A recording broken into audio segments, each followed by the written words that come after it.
Lord of Mysteries, The Arrival of the New Black Emperor by author Huo Yang. Chapter 561 to 570.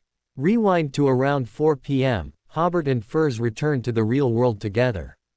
Neither of them got up, instead, they both turned their heads to face each other, and a smile appeared on both their faces. It was the kind of joy that came from sharing a common, unspoken secret. Furs said, "Hobert, I didn't expect you to have so many wonderful experiences and know so much intelligence." Hobert sighed, this moment had finally arrived. Fortunately, he had already thought of how to respond. Some are my experiences, some are not. My assigned task is to exchange intelligence at the Tarot Club, so sometimes I am Emperor, and not Hobert. He sighed inwardly. Sure enough, once you tell one lie, you have to use more lies to cover it up. Especially in front of Furs, every lie made Hobert feel guilty, but contradictorily, some things could only be kept to himself and covered up with lies. He sighed inwardly. Fortunately, this was the last lie about this matter. Furs, beside him, found Hobert's explanation very reasonable. After all, the Emperor had always given the impression of being a representative sent by the Creator to the Tarot Club. Next was the sacrifice of the remuneration from this Tarot Club transaction. Hobert straightforwardly said, "We're basically moving money from one hand to the other now, so there's no need for you to pay me your intelligence fee." He smiled and said, "However, if we encounter intelligence transactions again in the future, try not to be the primary paying member." Furs nodded. At this moment, she felt very much like she was an accomplice. After completing the bestowal process, and without magician's sacrifice, Hobert received a total of 4,700 gold pounds in cash and 2 extraordinary characteristics this time. Seeing the 2 extraordinary characteristics, Furs seemed to understand something. "Before, I was wondering where you got so many extraordinary characteristics." Every month, Hobert could provide about 10 extraordinary characteristics of Sequence 8 level to the auction house, and this had never been interrupted since the auction house opened. It was only then that Furs recalled that the Emperor and the Sun had successively traded 3 extraordinary weapons, and Hobert had obtained dozens of extraordinary characteristics from these transactions. Moreover, at every Tarot Club, Little Sun could provide some new extraordinary characteristics. At the last Tarot Club, the Sun even mentioned that due to his large number of exchanges, the extraordinary characteristics that had been stockpiled in Silver City for a long time began to increase in price. It could be said that he alone drove up the value of a portion of Silver City's extraordinary characteristics. Leaving the 2 extraordinary characteristics and 700 gold pounds for Furs, Hobert put away 4,000 gold pounds in cash. "Backland is expensive, so I need to take most of the money there." Furs pushed the 700 gold pounds back to Hobert. "I don't have much to spend gold pounds on right now, so you take it all. When I need money, I'll get it from the safe." The Sequence 6 potion formula and main ingredients were already acquired, and she still had 3 magical items in hand, so there really wasn't much to spend money on. Hobert did not decline and put the 700 gold pounds into his cloth bag. Furs asked, "What have you encountered recently that requires good luck?" "It's a scientific research project I'm investing in," Hobert smiled. "Because it requires continuous attempts, I wanted to give those researchers some luck, which might speed up the research process." Furs's mouth opened slightly. This use was something she hadn't thought of. She paused for a few seconds before saying, "If I'm lucky enough when writing a book, will I continuously have great inspiration, and will my writing speed then increase?" Hobert was slightly stunned. I think your problem with writing isn't a lack of luck." He remembered, wasn't there a book with a lawyer as the subject? Why hadn't it been finished yet? Would it still be unfinished by the time of the apocalypse? Hobert had originally planned that if that book were published early, it might even serve as a certain anchor. Now, it seemed, it was better to face reality. That book might not be published anytime soon. After chatting with Furs for a while, Hobert used Traveler to return to the Earl's mansion in Backland. He first put down the cash, then returned to his room and took out a wind-blessed extraordinary characteristic and a grave digger extraordinary characteristic from Country of Disorder. He then immediately went to visit Captain Thomas and donated the grave digger extraordinary characteristic to the Church of the Night Goddess. In a subsequent conversation, he mentioned to Thomas that he would be taking over Longtail Island. Thomas immediately stated that the local Church of the Night Goddess would definitely support Hobert's rule. Hobert then said, "On Longtail Island, I need the help of the Earth Mother Church, so I hope to build or renovate an Earth Mother Church cathedral there." Thomas knew that Hobert's sudden donation of an extraordinary characteristic was not just a simple greeting. He stood up and said, "Wait here for a moment." About 15 minutes later, Thomas returned. Archbishop Anthony said, "Longtail Island is your fief, and it is your freedom to propagate any religion you wish." Hobert knew that there wouldn't be much of a problem with the Church of the Night Goddess. He smiled and said, "Please thank Archbishop Anthony for me." Then he stood up and said, "I'll treat you another day. Today I still have a ball to attend, so I'll head back first."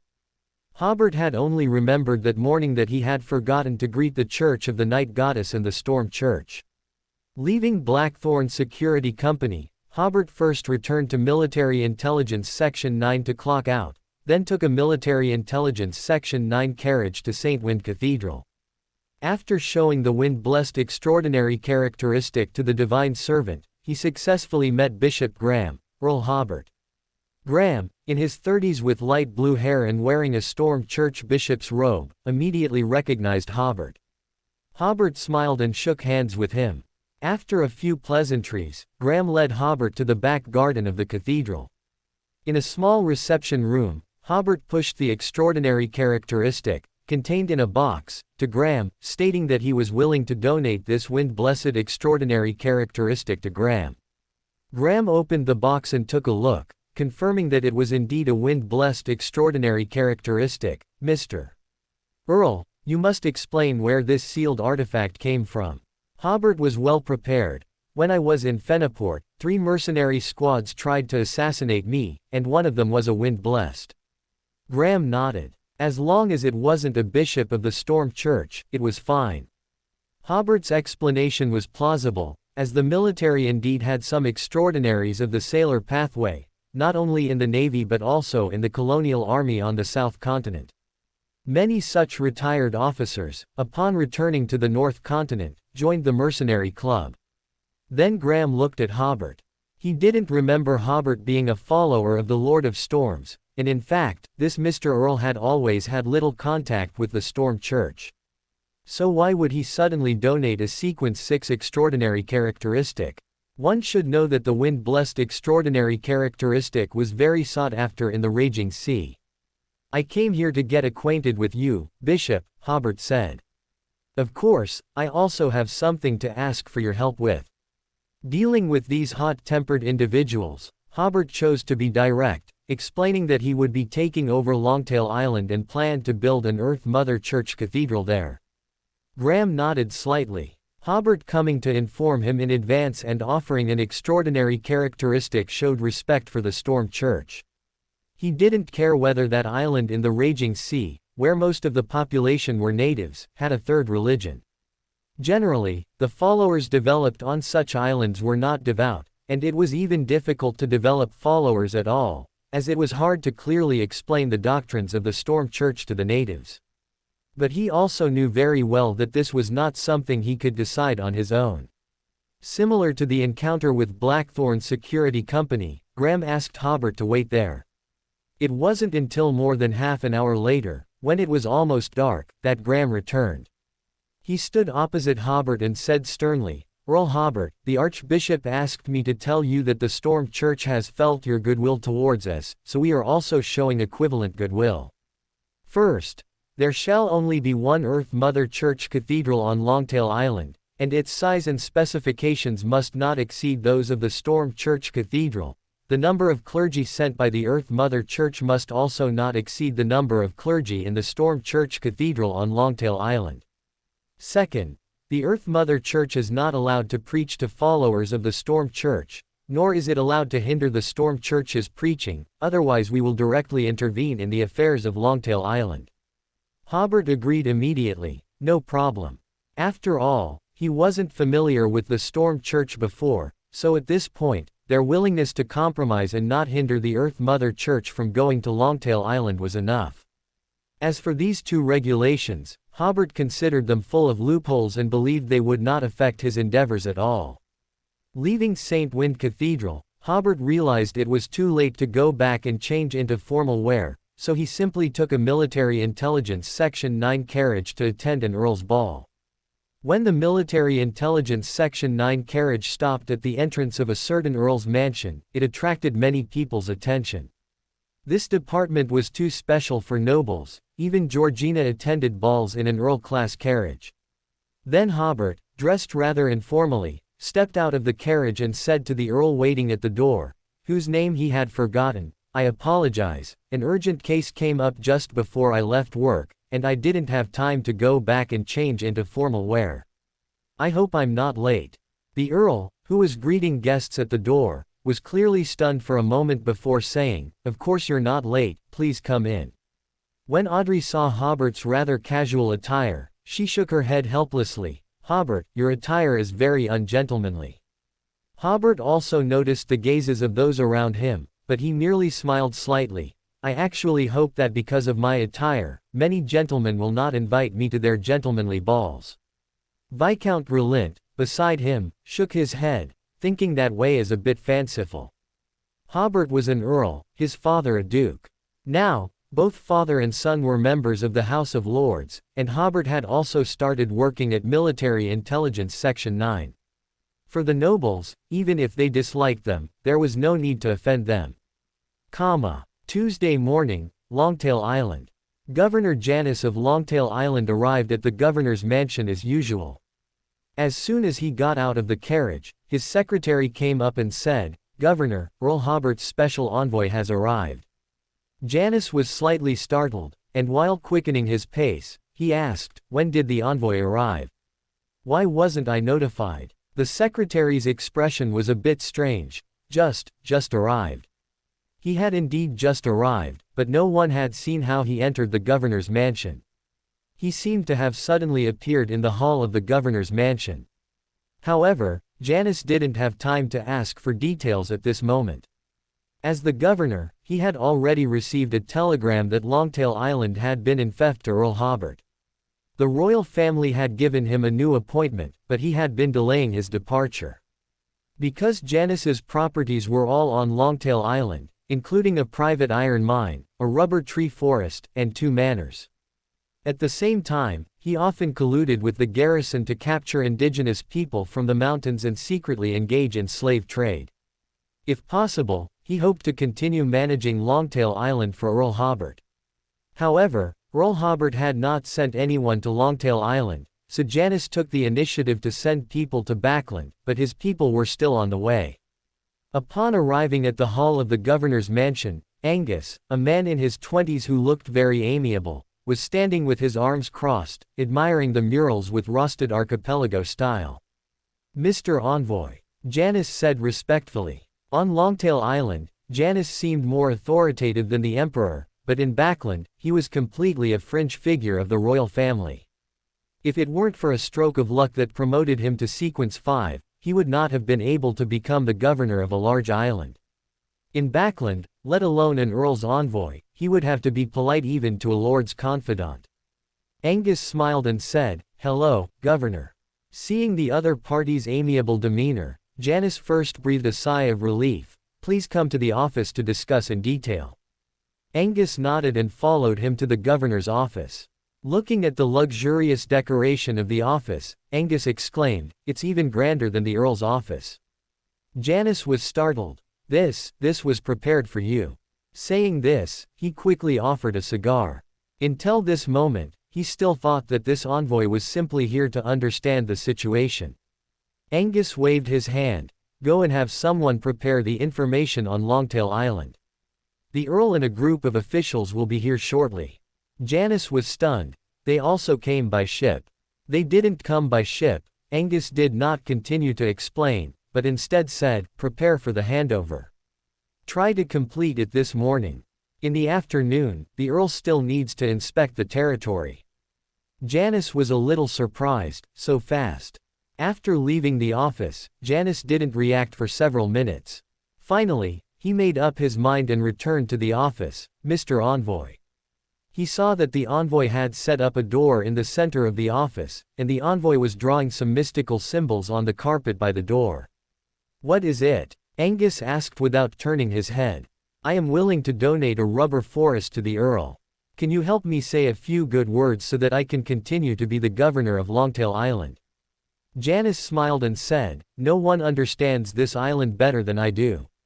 Under my management, this island will surely continue to operate steadily." Then he took a step forward and whispered, "If you are willing to help, I will give you a manor." Angus glanced at Janice, then continued to write the magic array. "The Earl will be here shortly. You can talk to him." All right, all right, all right." Janice nodded repeatedly. "I'll go prepare the documents for the Earl to review now." After the governor left, Angus shook his head. If it were another Earl, perhaps this governor could continue to stay on Longtail Island, but based on Angus's understanding of Hobert, if he were told to keep the territory running unchanged, he would definitely be very displeased. Soon, all the staff of the governor's mansion heard that the Earl had sent an envoy, and for a while, everyone was in a state of unease.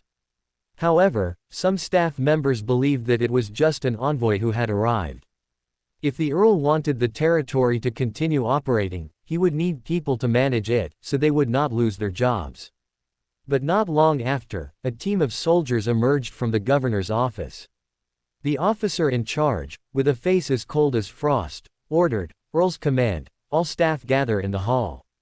You will be issued 2 months' salary and return tickets to Backland. Everyone can resign this afternoon. Those who wish to remain employed must undergo assessment by the Human Resources Department and a series of training before they can resume their positions." This stunned everyone. From the sound of it, the Earl didn't seem to intend to keep any old employees. Then some people wondered, where did these soldiers come from?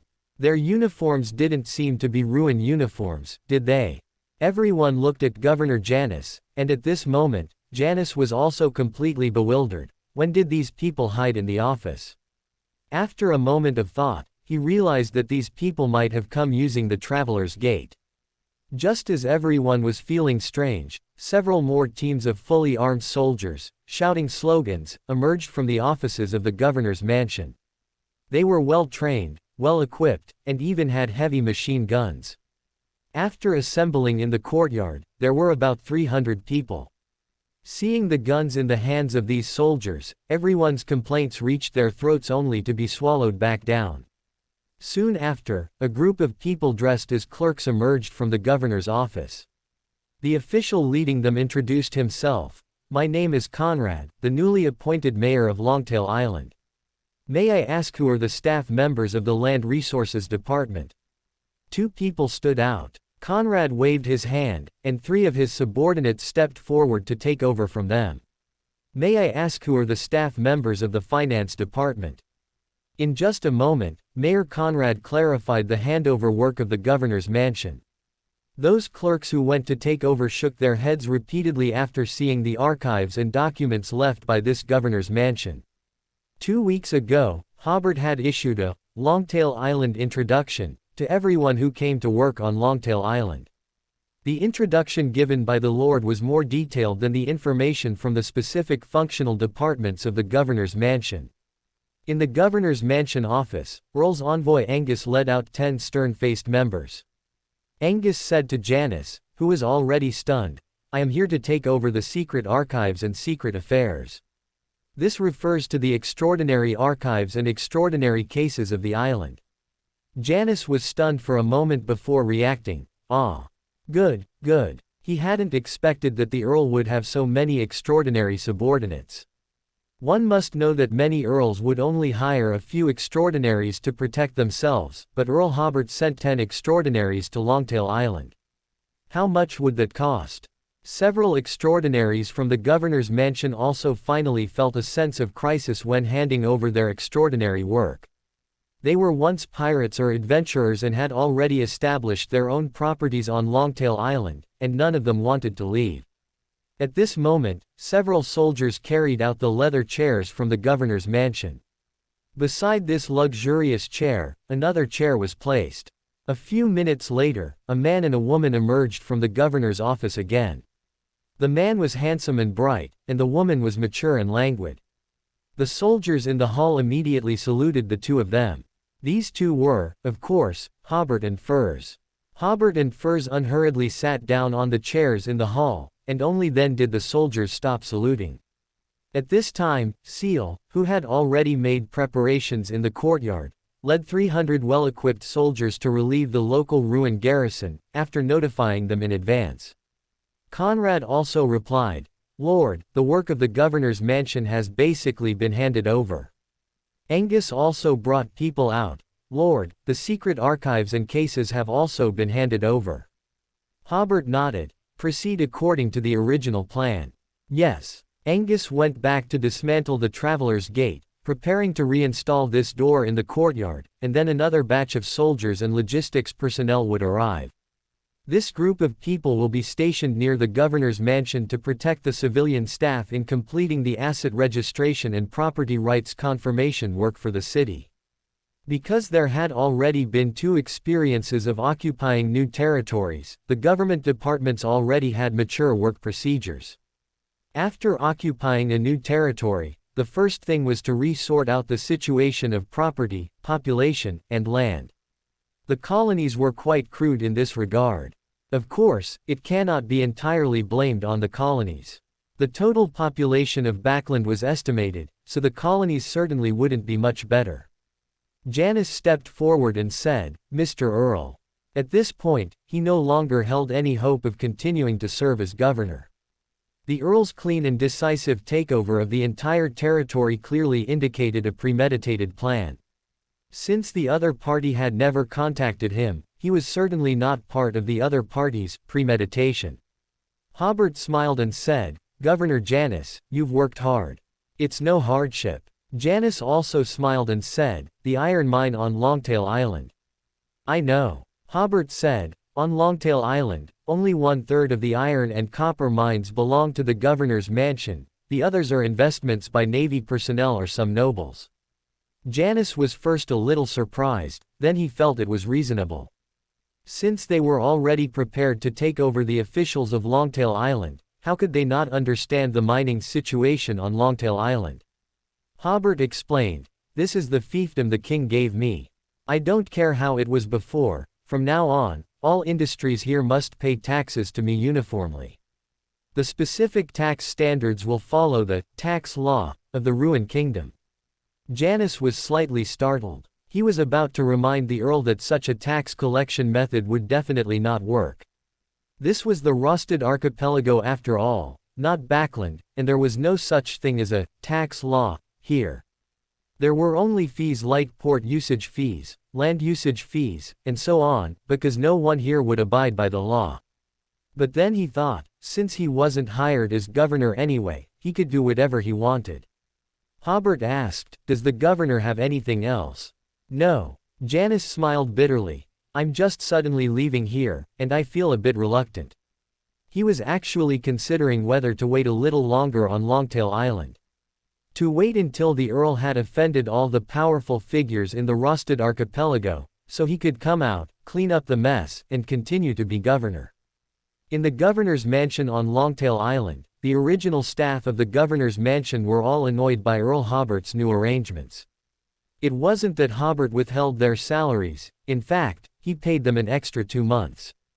The issue was that they had good jobs on Longtail Island, but there was no guarantee they would find similar work elsewhere. They had no confidence in finding a decent job in Byam, let alone returning to Backland.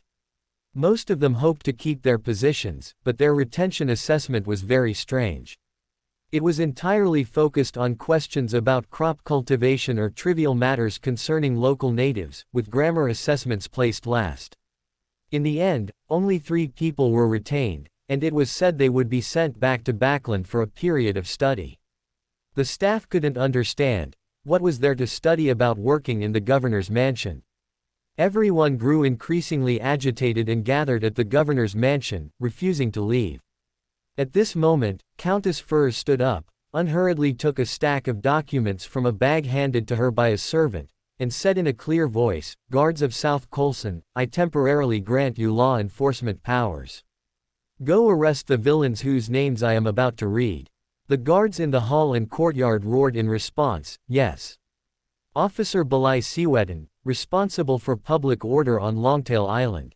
Furs opened the documents in her hand. His real name is Benedict, and he is a wanted criminal in the Ruined Kingdom, with a bounty of 600 gold pounds to this day. Arrest him, and I will escort him to Backland to face legal consequences. Judge Borg Giel of Longtail Island, whose real name is Cecil, is a swindler. Arrest him as well. When Furs read the third name, the original staff of the governor's mansion scattered like a disturbed nest. This was because most of them were criminals, some even still carrying bounties. The only ones who truly ventured to the Rosted Archipelago because they couldn't survive on the North Continent were probably the three who passed the retention assessment, as only they had worked the lowest level jobs and paid attention to the lives of the indigenous people at the bottom of Longtail Island. Hobert watched quietly, with no intention of getting involved. At this moment, he thought Furs looked quite dashing, even though he had helped prepare those documents and came up with the idea himself. In the afternoon, servants prepared a carriage befitting a ruined earl. Hobert and Furs, surrounded by servants and protected by soldiers, began their inspection of Longtail Island. In fact, Hobert was already very familiar with Longtail Island. This inspection was mainly to show the estate owners here.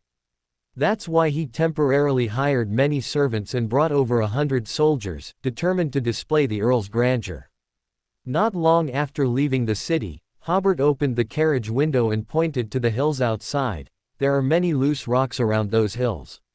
I suspect a battle of no small extraordinary level must have occurred there before. Because the ground is covered in broken stones and cannot be cultivated, it has remained idle. The first batch of construction-related industries will be set up there. The stones there can be used to burn lime, make cement, and also be crushed into gravel. The processes for these factories can be brought from South Colson. We also need to build smelters and steel mills to produce rebar, metal frames, railway tracks, and so on. In the future, Longtail Island's iron ore won't need to be sold externally. Copper ore can also be smelted into copper ingots before being sold, which is more efficient. However, these processes are a bit more complex. South Colson doesn't have such factories. I've already written to Ask Apton, and he said he could help build the factories and has already acquired the corresponding technologies. For Hobert, after acquiring a new territory, the first thing was to have the capability to develop it. At this point, Hobert complained, "The building materials here are really too expensive. When I came to Longtail Island before, I inquired about prices at a tavern. A bag of cement that costs 9 sul in Backland sells for 3.5 gold pounds here, an increase of almost 8 times. And it's still in short supply." This was how the Ruined Kingdom exploited its colonies, importing raw materials cheaply from the colonies and selling industrial products at high prices. So, even if the Ruined Kingdom couldn't fully control tax collection in the colonies, it didn't matter, as the export taxes on industrial products remained at the North Continent ports upon departure. Moreover, the Ruined Kingdom government strictly controlled taxes like stamp duty that could be uniformly collected. By any measure, this business was profitable. Furs withdrew her gaze from the hills over there. "So, as soon as we take over Longtail Island, we won't be able to start any construction projects."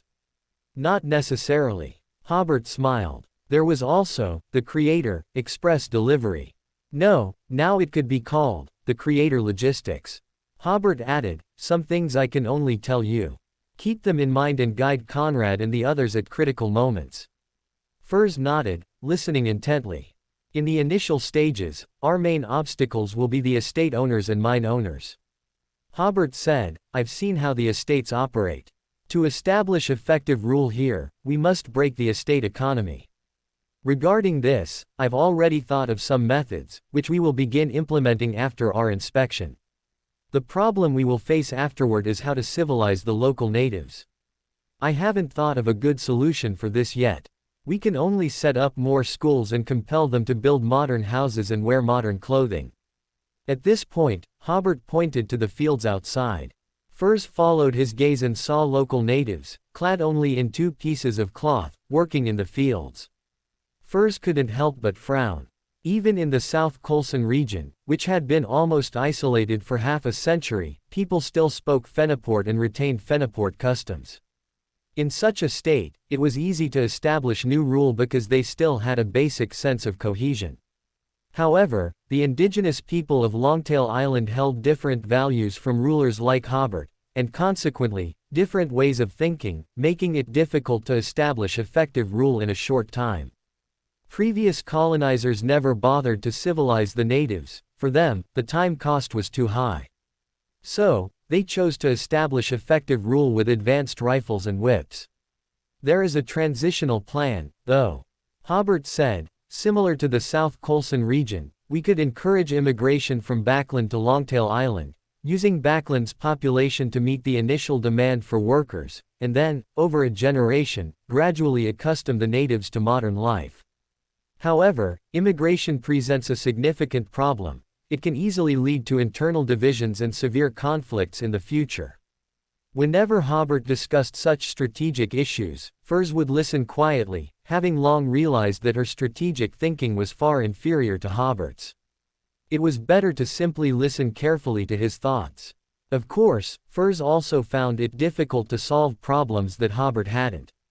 At this moment, she was concerned about another issue. If we drive away all the estate owners, won't we offend some powerful figures in Byam, or even Backland? Hobert smiled. I will resolve that issue in Backland. At this point, they had arrived at the first estate. The estate owner, who had already been notified, greeted them at the estate entrance with his servants.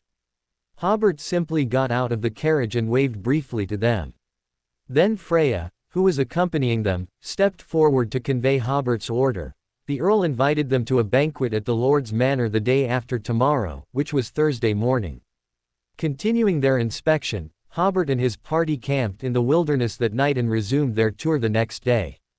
If they were to circle Longtail Island by carriage, it would take at least a week, but Hobert's purpose was to intimidate the estate owners of Longtail Island.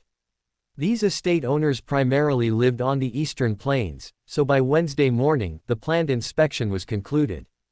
The two returned home, staying in the luxurious governor's mansion that evening. Although this mansion was far smaller than Hobert's Earl's mansion and its architectural structure was not very complex, the interior decoration was extremely lavish. It seemed Janice had reimbursed a considerable amount of money from the governor's mansion for this residence. It was said that Janice also owned a private villa, even more luxurious than this one, but since it wasn't an asset of the governor's mansion, Hobert didn't bother with it. Longtail Island's cuisine featured many fresh fruits, which were a local specialty. At least Furs quite liked them. Although she had lived a middle-class life before, she hadn't had much access to fruit. After becoming the Lord's Lady, she had achieved fruit freedom, especially with the lumberjacks, side business of harvesting and selling tropical fruits from Shipyard Island. However, those fruits hadn't yet reached a large scale, and their production was limited. Hobert also consistently advocated frugality, so Furs was relatively restrained in her spending, at least not like now, where she could eat as much fruit as she desired. The next day, Hobert hosted the estate owners and mine owners at the mansion. He did not use the popular ballroom format but simply a banquet. This was Hobert's fiefdom, he would do as he pleased. He believed that discussing serious matters at a ball was not dignified enough, so he simply held a banquet. There were over 30 estate owners and mine owners on Longtail Island combined. They gathered, seemingly chatting and laughing, but inwardly, they were somewhat apprehensive, wondering why the new lord had called them. This was a new lord, not a new governor, and an earl at that, a prominent figure even in Backland. They didn't know how to deal with such an important person. Fortunately, Hobert appeared very young and kind, and the beautiful lord's lady, though not talkative, also seemed approachable. As lunch was about to begin, Earl Hobert tapped his wine glass with a spoon. Everyone immediately quieted down and looked at the young Earl. I need a large quantity of rubber. Hobert's words immediately made all the estate owners sit up straight. They had rubber. Hobert further explained, my investments in Backland require a massive amount of rubber. An amount beyond your imagination. Therefore, I want to pre-order all your rubber for the next 2 weeks. Smiles spread across the faces of the estate owners. They hadn't expected the new lord to come to them for business. Hobert extended his hand and introduced the woman to his right, in her 40s, dressed in Earth Mother Church attire. This is Ms. Jody, a bishop of the Earth Mother Church. Bishop Jody, with her golden blonde hair, looked at everyone with a gentle gaze and gave a slight nod. Hobert continued, while Bishop Jody preaches on Longtail Island, she will also help everyone increase the yield of rubber trees. After speaking, Hobert made a, please, gesture. Jody stood up and said in fluent Rune language, gentlemen, I visited the rubber trees on Longtail Island yesterday. If you use the potion and planting method I provide, the yield of rubber trees can increase by 5 times in a week. And if you use the new rubber tree saplings I cultivate in the future, the yield can increase by about 15 times. Everyone's mouths hung open, and at that moment, they had only one thought, she must be lying. A 5-fold increase in yield already sounded far-fetched, 15 times felt completely whimsical. Hobert then said, whoever is willing to sell me rubber, and whoever is willing to use the potion provided by Bishop Jody, can come to me to collect an advance payment after dinner. I will pay you in advance for 2 weeks' worth of rubber at market price and provide you with money to purchase the potion. If the potion proves effective after use, you will return this money to me. If it is ineffective, I will not require you to return it. Several people couldn't believe it. Was there such a good deal in the world? After a few seconds of silence, a manor lord asked, if we don't use the potions provided by this bishop, or only use some of them, can we still receive the advance payment? Hobert nodded, yes. Then another manor lord asked, will those potions affect the lifespan of the rubber trees, or the quality of the rubber produced? Bishop Jorti patiently replied, no. After that, the manor lords all expressed their willingness to sell rubber to the lord at market price, thus avoiding dealing with those blood-sucking merchants. The key was the method of advance payment, which they were naturally very happy about. As for the potions provided by Jorti, they still had some concerns. Although Hobert had agreed to cover the cost first, they only agreed to use them on a portion of their trees. Hobert then said to the mine owners, I plan to build a smelting plant on Longtail Island. After you complete your current orders, transport your ore here to me. I'll take as much as you have. Payment will be by the cart. For the first 2 weeks, payments will be every 3 days, and after that, once a week. The mine owners also broke into smiles. Everyone praised the generous new lord. Furs watched these people with a constant smile. Given the current situation, it would be easy to drive these people away, but only Hobert could drain them dry before doing so. After the banquet, under Furz's direction, the financial staff set up desks and quickly paid out over 6,000 gold pounds in advance payments. Every manor lord left in high spirits, and the mine owners were completely reassured after seeing the gold pounds. They prepared to send their ore to the lord's manor upon their return. In the afternoon, Hobert again arranged for the renovation and construction of the rubber processing workshop, as well as the construction tasks for the first batch of factories. As for the governance of Longtail Island, Hobert's requirement for Conrad and others was, first, to understand the specific situation of the island, temporarily not leaving the city, but to prepare for receiving some industries and various towns.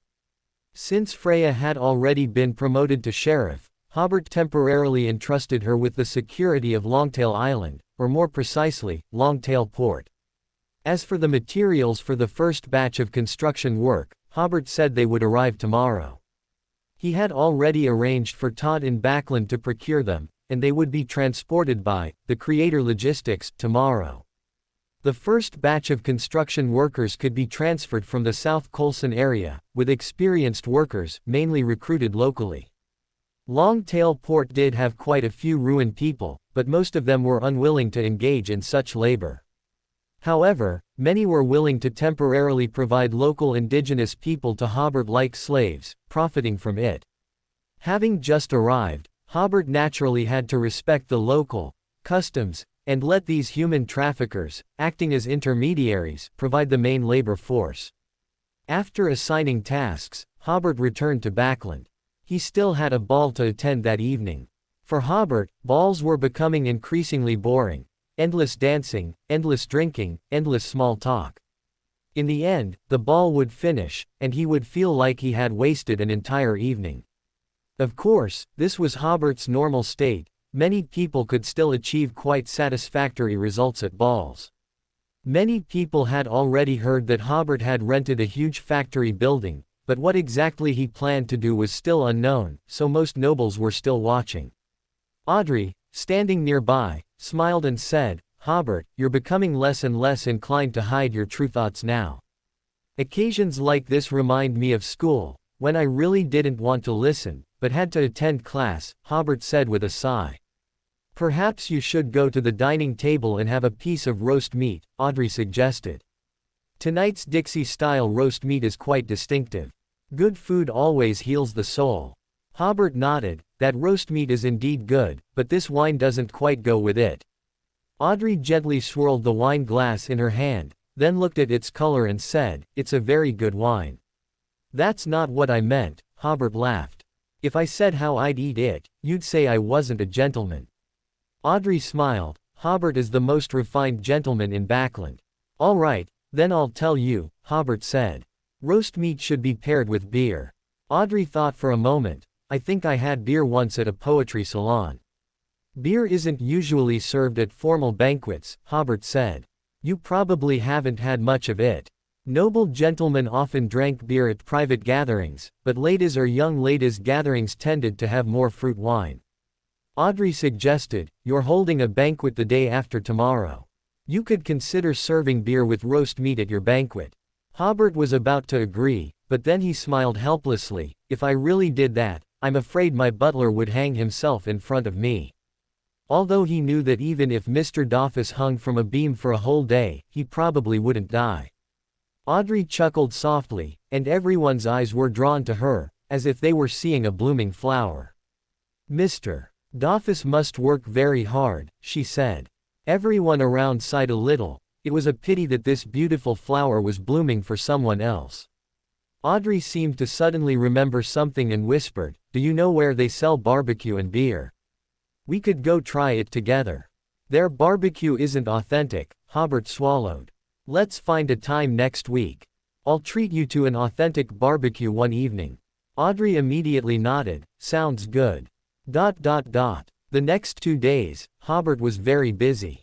In the morning, he had to clock in at Military Intelligence Section 9, and as soon as he entered the office, he immediately went to Longtail Island. After the garrison and officials on the island were replaced, the ruined people living there had not yet noticed any difference from the previous governor's mansion. If there had to be a difference, it was that the police officer responsible for law and order looked too young and was a girl, which always made people feel that the new government's security would not be very good. Another difference was that the clerks were crisscrossing the streets and alleys to confirm property rights, which was also different from the previous governor's mansion. Although the staff explained that after the confirmation of rights, their properties would be protected by the governor's mansion. But many clever people still thought that this was to tax those with multiple properties, so they all confirmed their rights in the name of relatives and friends who did not own property. For the time being, Hobert would not make too many big moves. In the evenings, Hobert now had another task. He had to memorize the positions, preferences, and so on, of the nobles attending the banquet, to use when greeting them. Even with his improved memory, Hobert felt a headache when he saw these things. Sometimes he couldn't remember them after several readings, and he easily confused some nobles. Before he knew it, it was Saturday. Hobert returned to the Earl's mansion after lunch at Military Intelligence Section 9. After more than a month of renovation, there were no signs of dilapidation in the Earl's mansion, and the banquet hall was adorned with many exquisite works of art. Those were all gifts from the Queen and Princess Alice. Hobert had Dolphus display them directly, saving him a large sum of money. Hobert was not stingy with the banquet's food, band, and other aspects, striving for the best. Of course, most importantly, the banquet hall was entirely lit by light bulbs. At first, Dolphus strongly objected, but when he saw the brightness produced by rows of light bulbs, he no longer insisted on his opinion. For Hobert, the most crucial aspect of using light bulbs was to conceal the small steam generator. This small generator was a test machine to verify the operation of the turbine. The steam engine was ready-made, and the generator was also ready-made. The researchers mainly assembled a small turbine. The experimental results were exciting. The turbine's operation exceeded expectations, and even if the entire Earl's mansion were to switch to light bulbs, this generator could supply it. Hobert carefully moved the generator to the basement. For this, a hole was drilled from the basement, a chimney was installed, and Serena was specifically assigned to guard it with her people, prohibiting anyone from entering or leaving. Even the operators were not to come out today. Around 2 in the afternoon, Lord Bradley's family arrived early. Hobert, who had been sitting somewhat bored in the hall, rose and smiled. "Is my pocket watch broken?" "No, I'm early." Lord Bradley, with a mustache on his upper lip and slightly plump, smiled and said, "I came to see if I could help with anything. I have some experience in hosting banquets." Ever since Hobert rescued their father and son, Lord Bradley had brought expensive gifts multiple times to express his gratitude. Hobert accepted the sentiment but declined all the gifts. Bradley, who had always lacked political backing, was not discouraged and instead came more frequently. "There's no reason for guests to help," Hobert smiled. "Please sit." Bradley thanked him before sitting down, but he still winked at his son to go help, the meaning clear: "We are your servants." This was Bradley's realization after his experience with Military Intelligence Section 9. In Backland, merely having money was not enough, one also needed a stable political backer. Those old noble families wouldn't take a lord seriously, but Hobert and his son were different. Their political power was currently very thin and might need some lords to serve them. Bradley felt this was an opportunity, so he began to diligently attach himself to Hobert. After sitting down, Bradley smiled and asked, "May I ask who you will dance your first dance with tonight?" Hobert smiled, "Of course, my countess." Even if Furs disliked such occasions, Hobert insisted that she must attend this ball, and she had to dance the first dance. Furs agreed with a mix of distress and relief. The distress was because she truly didn't know what to talk about with the noble ladies. Should she really discuss the uses of a bayonet? The relief, of course, was because she knew what the first dance represented. Hearing Hobert's answer, Bradley was slightly stunned. He had come so early today to recommend his daughter, Norma. Because Hobert had never brought his countess to Backland noble events, everyone interpreted this as Hobert intentionally not bringing his countess to Backland, intending to start a new marriage alliance in Backland. Bradley had not expected Hobert to invite his countess to dance the first dance at his own banquet. Norma, standing nearby, also hadn't expected it. Her cheeks then flushed slightly as she recalled her father's instructions from yesterday, to do everything possible to become Hobert's mistress, as this was the greatest contribution she could make to her family. Bradley had this idea because he simply couldn't understand why Hobert had extended a helping hand to their father and son at the time. In the end, there was only one possibility: this earl desired the beautiful Norma. Hobert didn't know what this lord was planning and began discussing recent import and export business with the Forsake Empire with him. For the first 2 sentences, Bradley was a bit distracted, but he quickly focused his attention on the conversation. As the conversation between the two unfolded, the atmosphere gradually became more harmonious. This was also one of the reasons Bradley wanted to pledge allegiance to Hobert. Hobert lacked the aloofness of high-ranking nobles and the occasional disdain in their eyes. Around 4 in the afternoon, Furs, already in her formal attire, came to remind him, "Hobert, you should go greet the guests." Saying this, she politely nodded slightly to Bradley's family. Furs had only applied light makeup as usual and wore a new style of court gown, instantly exuding a lazy and noble aura. Furs was actually very beautiful. With a little dressing up, she was more dazzling than most noble ladies and young misses, especially her languid demeanor, which was difficult for most people to master. This languidness easily made people imagine her stretching when she just woke up, surely like a kitten, cute and heartwarming. Bradley and Norma immediately lost any other intentions. Bradley even sighed, perhaps that Earl was kind-hearted and wanted to help me.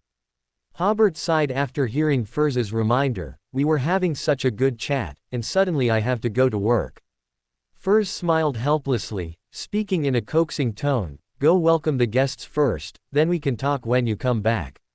Hobert sighed again before getting up, somewhat reluctantly going to welcome the guests. When the guests arrived, Furz brightened up, smiling as she went forward to greet them.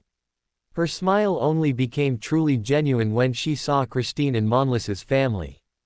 Hobert had sent invitations to all the nobles who had previously invited him to gatherings, though some nobles didn't come due to other commitments.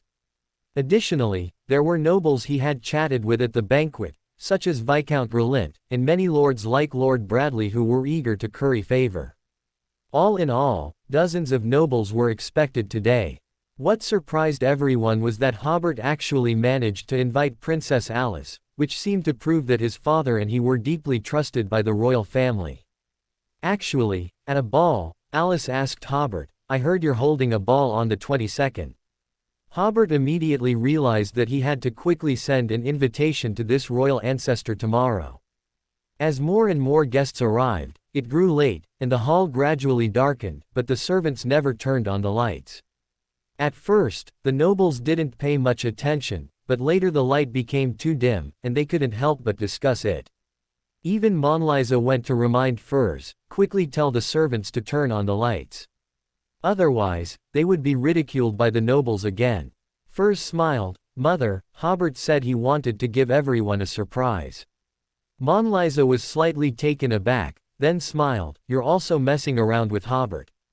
Furz smiled a little sheepishly, but Monliza didn't say anything more. On the other side of the hall, Caitlin was also reminding Audrey, quickly tell the Earl's mansion's butler to turn on the lights, otherwise everyone will start mocking Hobert. Audrey, however, smiled, didn't Hobert say there would be a surprise tonight when we entered? Caitlin was slightly stunned, he might have just said that. This kind of rhetoric is common among nobles. No, Audrey said, Hobert rarely creates surprises. The surprise he mentioned must be a real surprise. After observing Hobert's expression and body language, Audrey was very certain of this, and she was also sure that Hobert was actually reminding her just now. When Caitlin heard her daughter say this, a hint of unusual meaning appeared in her eyes, but she didn't say anything more. In the center of the hall, Alice also noticed that the indoor light was getting dimmer and dimmer. Already, a countess was sarcastically saying, I used to hear that this Earl ate so simply for every meal, and I didn't believe it. Now I do. It's so late, and he can't even bear to turn on the lights. At this point, someone chimed in, yes, my lights are on even during the day. Alice glanced at the light bulbs above her head, she had noticed this as soon as she entered. It wasn't that her observational skills were so strong, but rather that she had recently had Hobert investigated, and among the findings was the news that Hobert was very interested in light bulbs. Following this clue, she guessed that Hobert must have his own plans for doing this now. She could even imagine the surprised expressions of these noblewomen in a moment. As it grew darker, the room became increasingly dim. Just as the nobles were losing their patience and about to erupt, Hobert suddenly appeared on the indoor balcony on the second floor of the hall. Ladies and gentlemen, welcome everyone.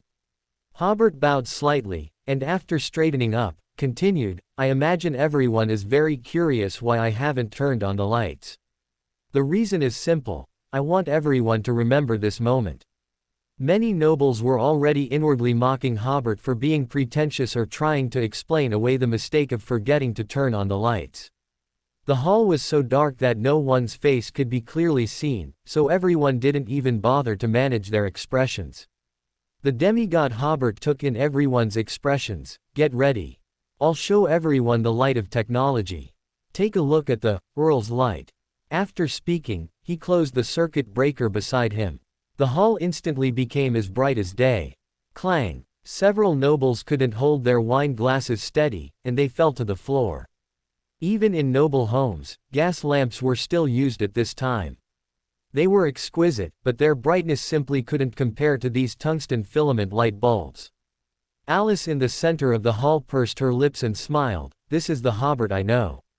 Audrey smiled slightly as she saw her parents' and brother's surprised expressions, feeling a strong sense of pride within her.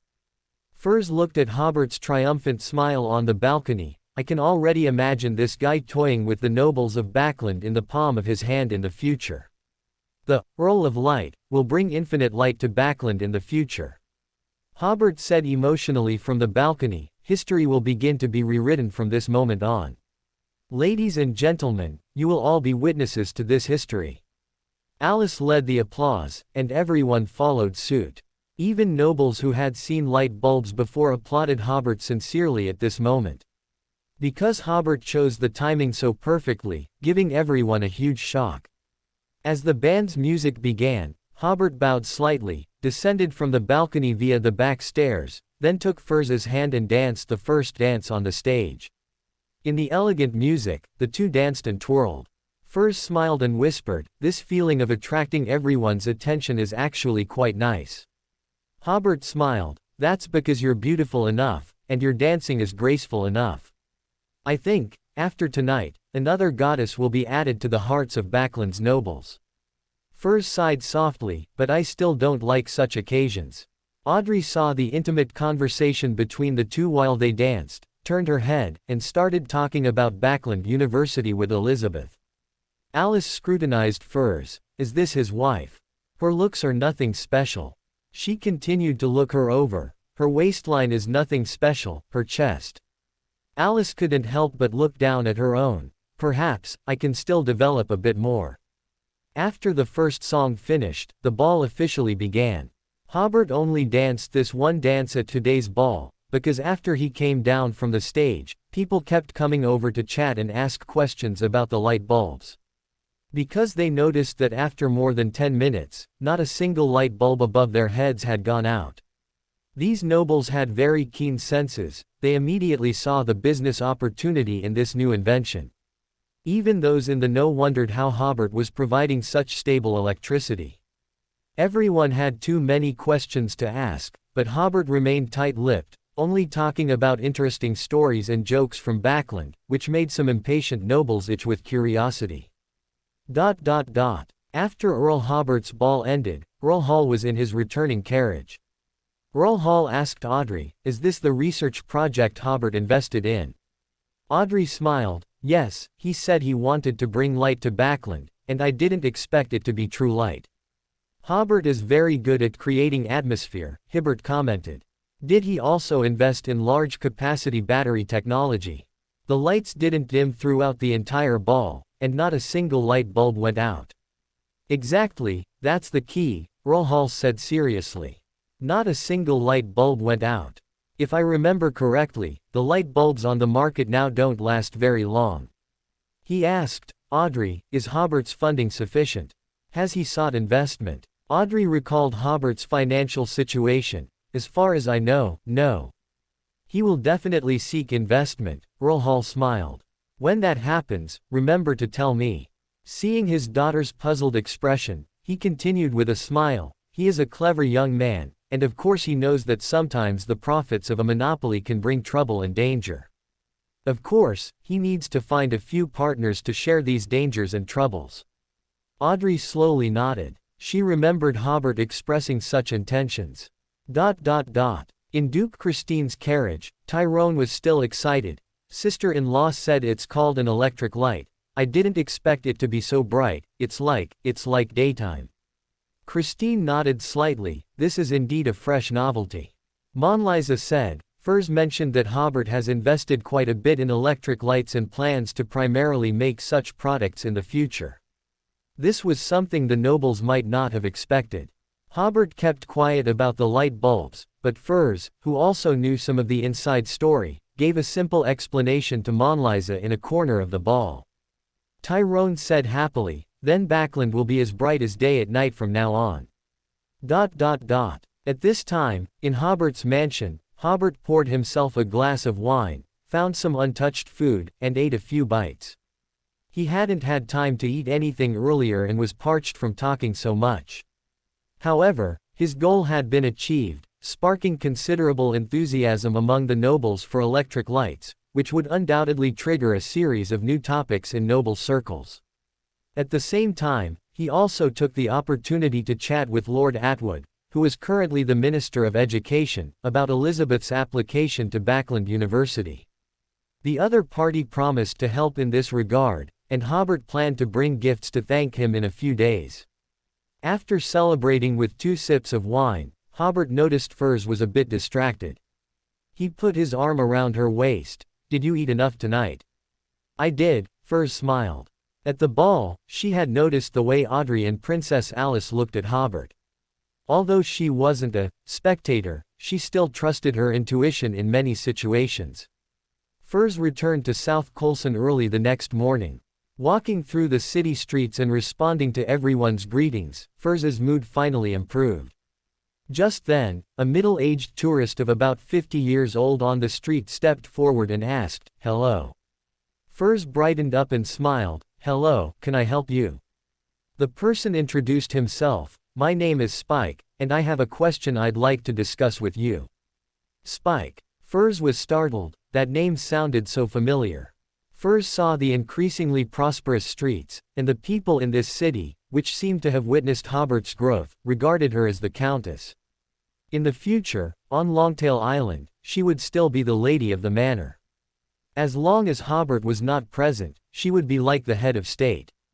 From these things, Furs could fully feel Hobert's respect for her. This made Furs's mood better and better. This was enough.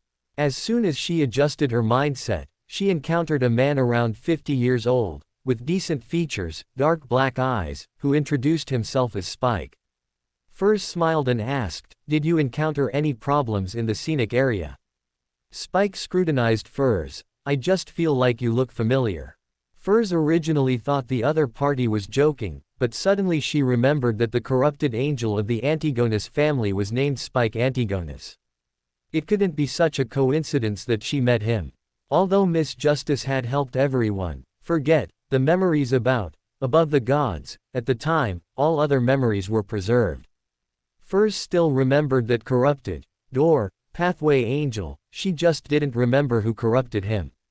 At that moment, Furs smiled calmly. "I'm sorry, I don't remember seeing you before." Spike frowned. "Your emotions have changed drastically. You know me, don't you?" My memories from before are somewhat blurry." The atmosphere suddenly became tense. "Spike." A female voice interrupted the increasingly tense atmosphere. Furs looked over at the sound and suddenly breathed a sigh of relief. It was Ms. April. Seeing April, Spike's frown deepened. "Weren't you going to see your son?" April sneered. "None of your business." Saying this, she pulled Furs and left. Spike stood still, watching them leave. Only when they were a little further away did Furs ask, "Madam, that was?" "Don't ask," April said. "That person is very dangerous." The two hurried back to the Lord's manor, not speaking a word along the way. Upon reaching the living room of the Lord's manor, Furs realized that April seemed to have something on her mind. "Madam." April looked at Furs somewhat distractedly, then tried to maintain her composure and smiled. "Child, go call Hobert. I have something to discuss with him." "All right." Furs now realized that Ms. April likely had something very important to discuss with Hobert. After Furs left, April began to tremble all over, especially her left hand, which trembled so violently it seemed as if it wanted to break free from her body. "Great Mother Goddess, please give me a little more time, give me a little more time." April pleaded. "Let me see him one more time. Motherly love will bring me closer to you. Great Mother Goddess." Whether or not April's prayer worked, her trembling gradually became less severe. It wasn't until she had recovered and caught her breath a little that Hobert and Furs entered from outside. Hobert came in from outside and smiled. Ms. April, long time no see. April scrutinized Hobert, saying somewhat weakly, "Child, you look more energetic than before." Hobert smiled, guessing that she might have sensed he had already been promoted to a demigod. "I've wanted to come see you all this time, but various things always hindered my travel." April smiled. A person's life is so short, always feeling like there isn't enough time. As she spoke, she took off a ring from her hand and, while handing it to Furs, sternly admonished her, "Never go to the starry sky in the future." Furs demurred. "Madam, you have already given me a precious gift." "No, the meaning of this gift is different." April smiled. "Can I talk to Hobert alone?" Hobert looked at April for a moment, then said to Furs, "You should accept it." Furs nodded, and after accepting the ring, said, "You two talk." She was somewhat worried about April, but still quickly left the living room. After Furs left, April said, "This is a good girl, don't let her down." "Of course." Hobert smiled. "Please sit." April sighed. "I won't sit. I've been sitting for a very, very long time." She suddenly looked at Hobert. "Child, you already know who I am, don't you?" Hobert was clearly stunned. He had indeed long guessed that April was his birth mother, but what surprised him was, "Is she here today to acknowledge our kinship?" April continued, "I am about to face a great trial, and I am not entirely confident in it." She held out her slightly trembling left hand. "My condition hasn't been very good recently, and I might lose control during that trial." Hobert pondered for a moment before saying, "Yes, I know who you are." "Excellent, as smart as your father." April smiled. "No, even smarter than your father." She extended her normal right hand and cupped Hobert's cheek, looking up. "In the blink of an eye, you've grown so big. Not being by your side is my biggest regret. But it is precisely because of you that I have overcome so many difficult choices. Every time I think of you, I feel as if I have endless strength." As she spoke, her eyes gradually dimmed, and she slowly withdrew her hand. "The reason I tried to stay away from you is because I was seduced by an evil god. By the time I discovered it, it was already too late. I couldn't bring those evil things near you." Hobert sighed. At this moment, he could feel the deep motherly love the lady in front of him had for him. "It's good to see you grow up safely." April took 2 steps back and took off her bracelet. "If I die, this bracelet will provide you with a coordinate. There, you'll find all my research on resurrecting your father. It's just 1 step away. I've entered the underworld many times, but I've never found your father's soul. Many ritual magics have been attempted with no effect. You can continue the research there, or you can completely abandon it." Hobert opened his mouth, but still accepted it. April then scrutinized Hobert again. "Your father and I went through some hardships, and we also had very happy times. But his death dealt me too great a blow. At the time, I didn't immediately realize that you were the best gift the gods gave us." April, her eyes full of regret, suddenly turned her head and quickly left as if resolute. "Wait a moment." Hobert took a deep breath. "You've given us so many gifts, I should have a return gift." Saying this, he removed the head of his staff, which transformed into a palm-sized black circular jade pendant, with 2 simple patterns on it, one of a vase, and one of a quail. Hobert handed the jade pendant made of order crystal to April. "This is a magical item that can keep a person in good condition. I hope you can always keep it with you." The 2 patterns on it symbolize peace. However, this meaning was only understood by Hobert. This was not a spur-of-the-moment decision. Firstly, Hobert felt the warmth of family affection from her. This could be seen from the magical items she'd prepared for Hobert, which clearly took a lot of thought. This reminded Hobert of his mother in the AD era, and a mix of longing and sadness welled up in his heart. At the same time, Hobert felt that she seemed to be struggling against something, and no matter what it was, he felt he couldn't ignore it. Of course, such a decision also carried risks. It might make April's enemies realize where the Creator's power came from. But because of the anti-divination properties of the Order Crystal, there was no need to fear that it would be used to divine Hobert's own location or anything about the country of disorder. The risk could be eliminated simply by recalling the power within this order crystal if it was realized that something had truly happened to April. Hobert barely weighed the options before deciding to take a risk and help April. April clearly hadn't expected to receive a return gift from Hobert. She smiled. Then I'll accept it. She decided to use a ritual after returning to completely sever the connection between Hobert and the jade pendant, to avoid bringing danger to Hobert. However, she probably wouldn't realize that unless Hobert had a clear intention, ritual magic would be unable to sever their connection. Hobert looked at April's joyful expression and was reminded once again of the time he bought a gift for his mother when he received his first month's salary. So he smiled. Mother. April seemed greatly shaken. You, say it again. Mother. Ha ha ha. April's eyes welled up with tears. For a moment, she seemed unable to express her feelings at this very moment in words. At the same time, Hobert felt April's entire demeanor change, as if she had suddenly transformed into a magnificent lioness. April wiped away her tears, gradually recovering from her excitement, and looked at Hobert with a face full of maternal affection. Child, keep the magical item of the cultivator pathway that I gave you safe.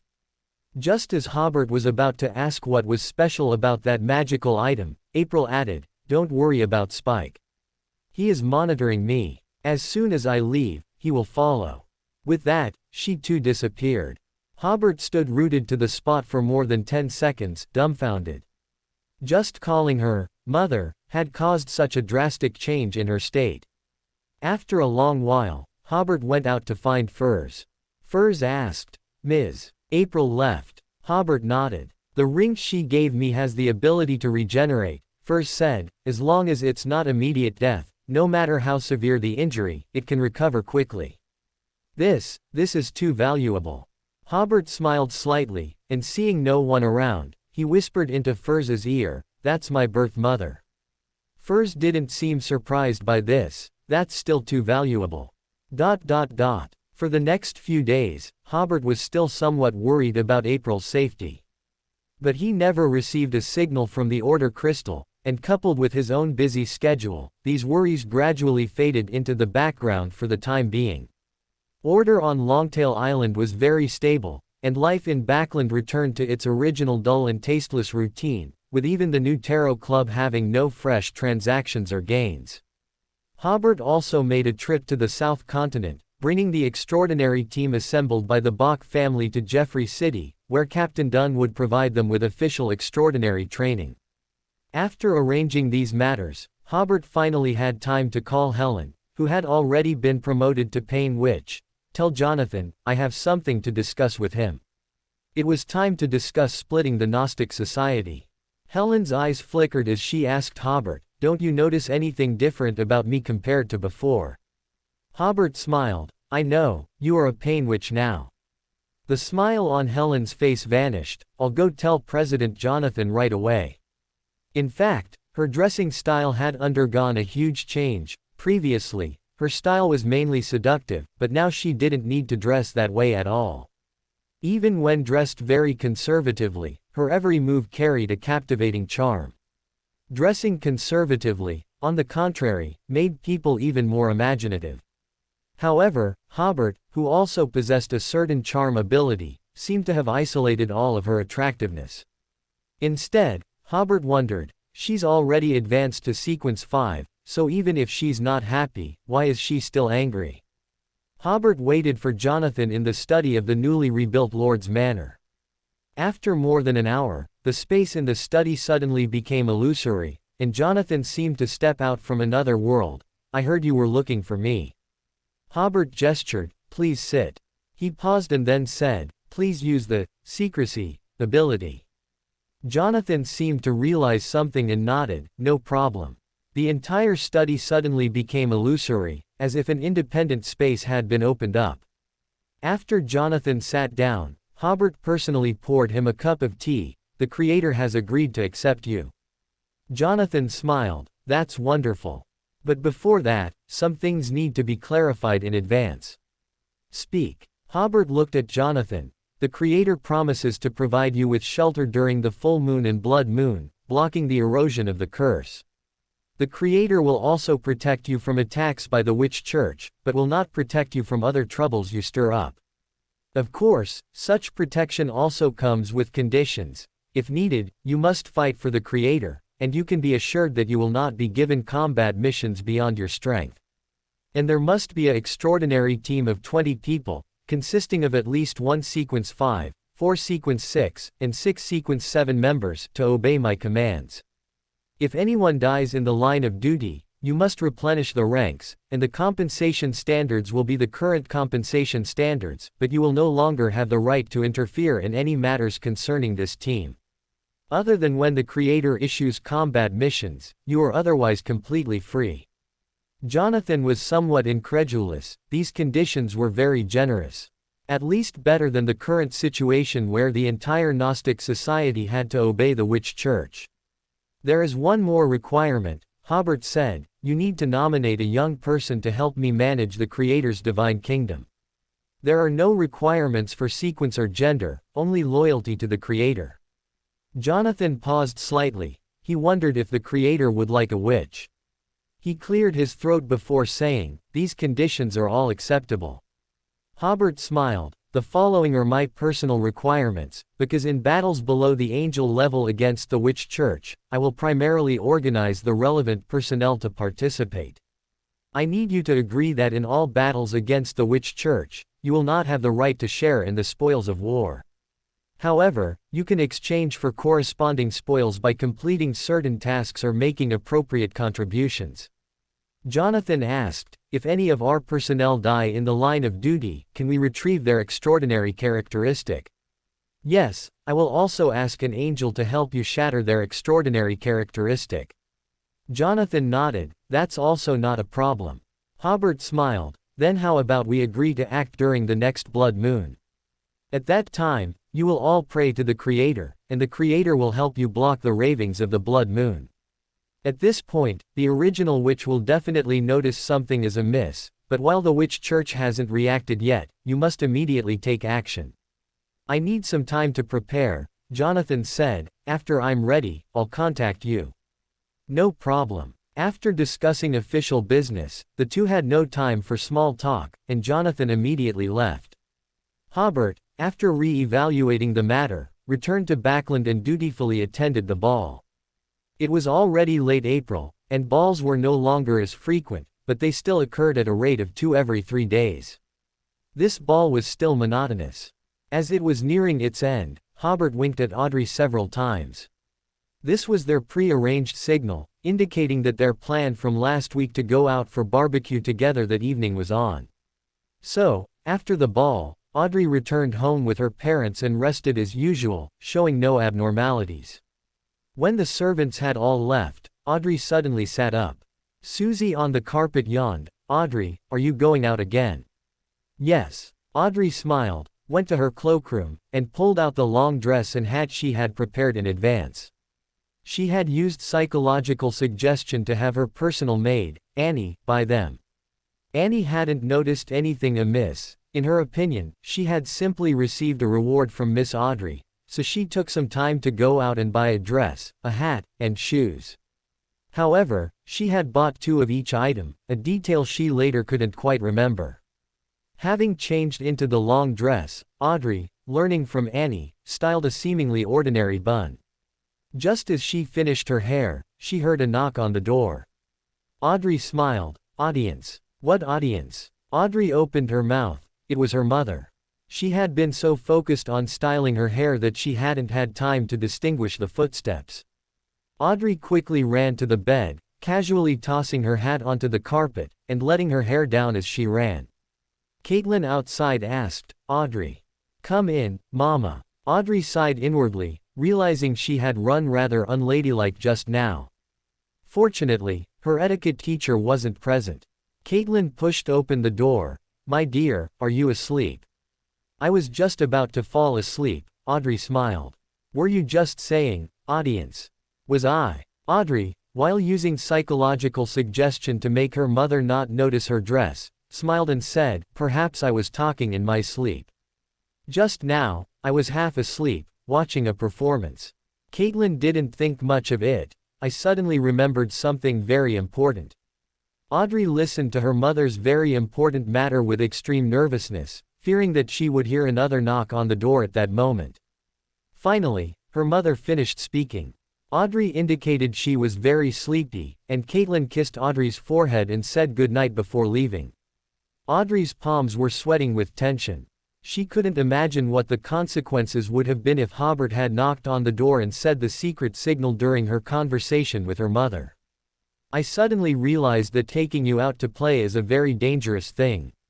The cloakroom door opened, and Hobert emerged from inside, saying, "Sorry, I came in without knocking.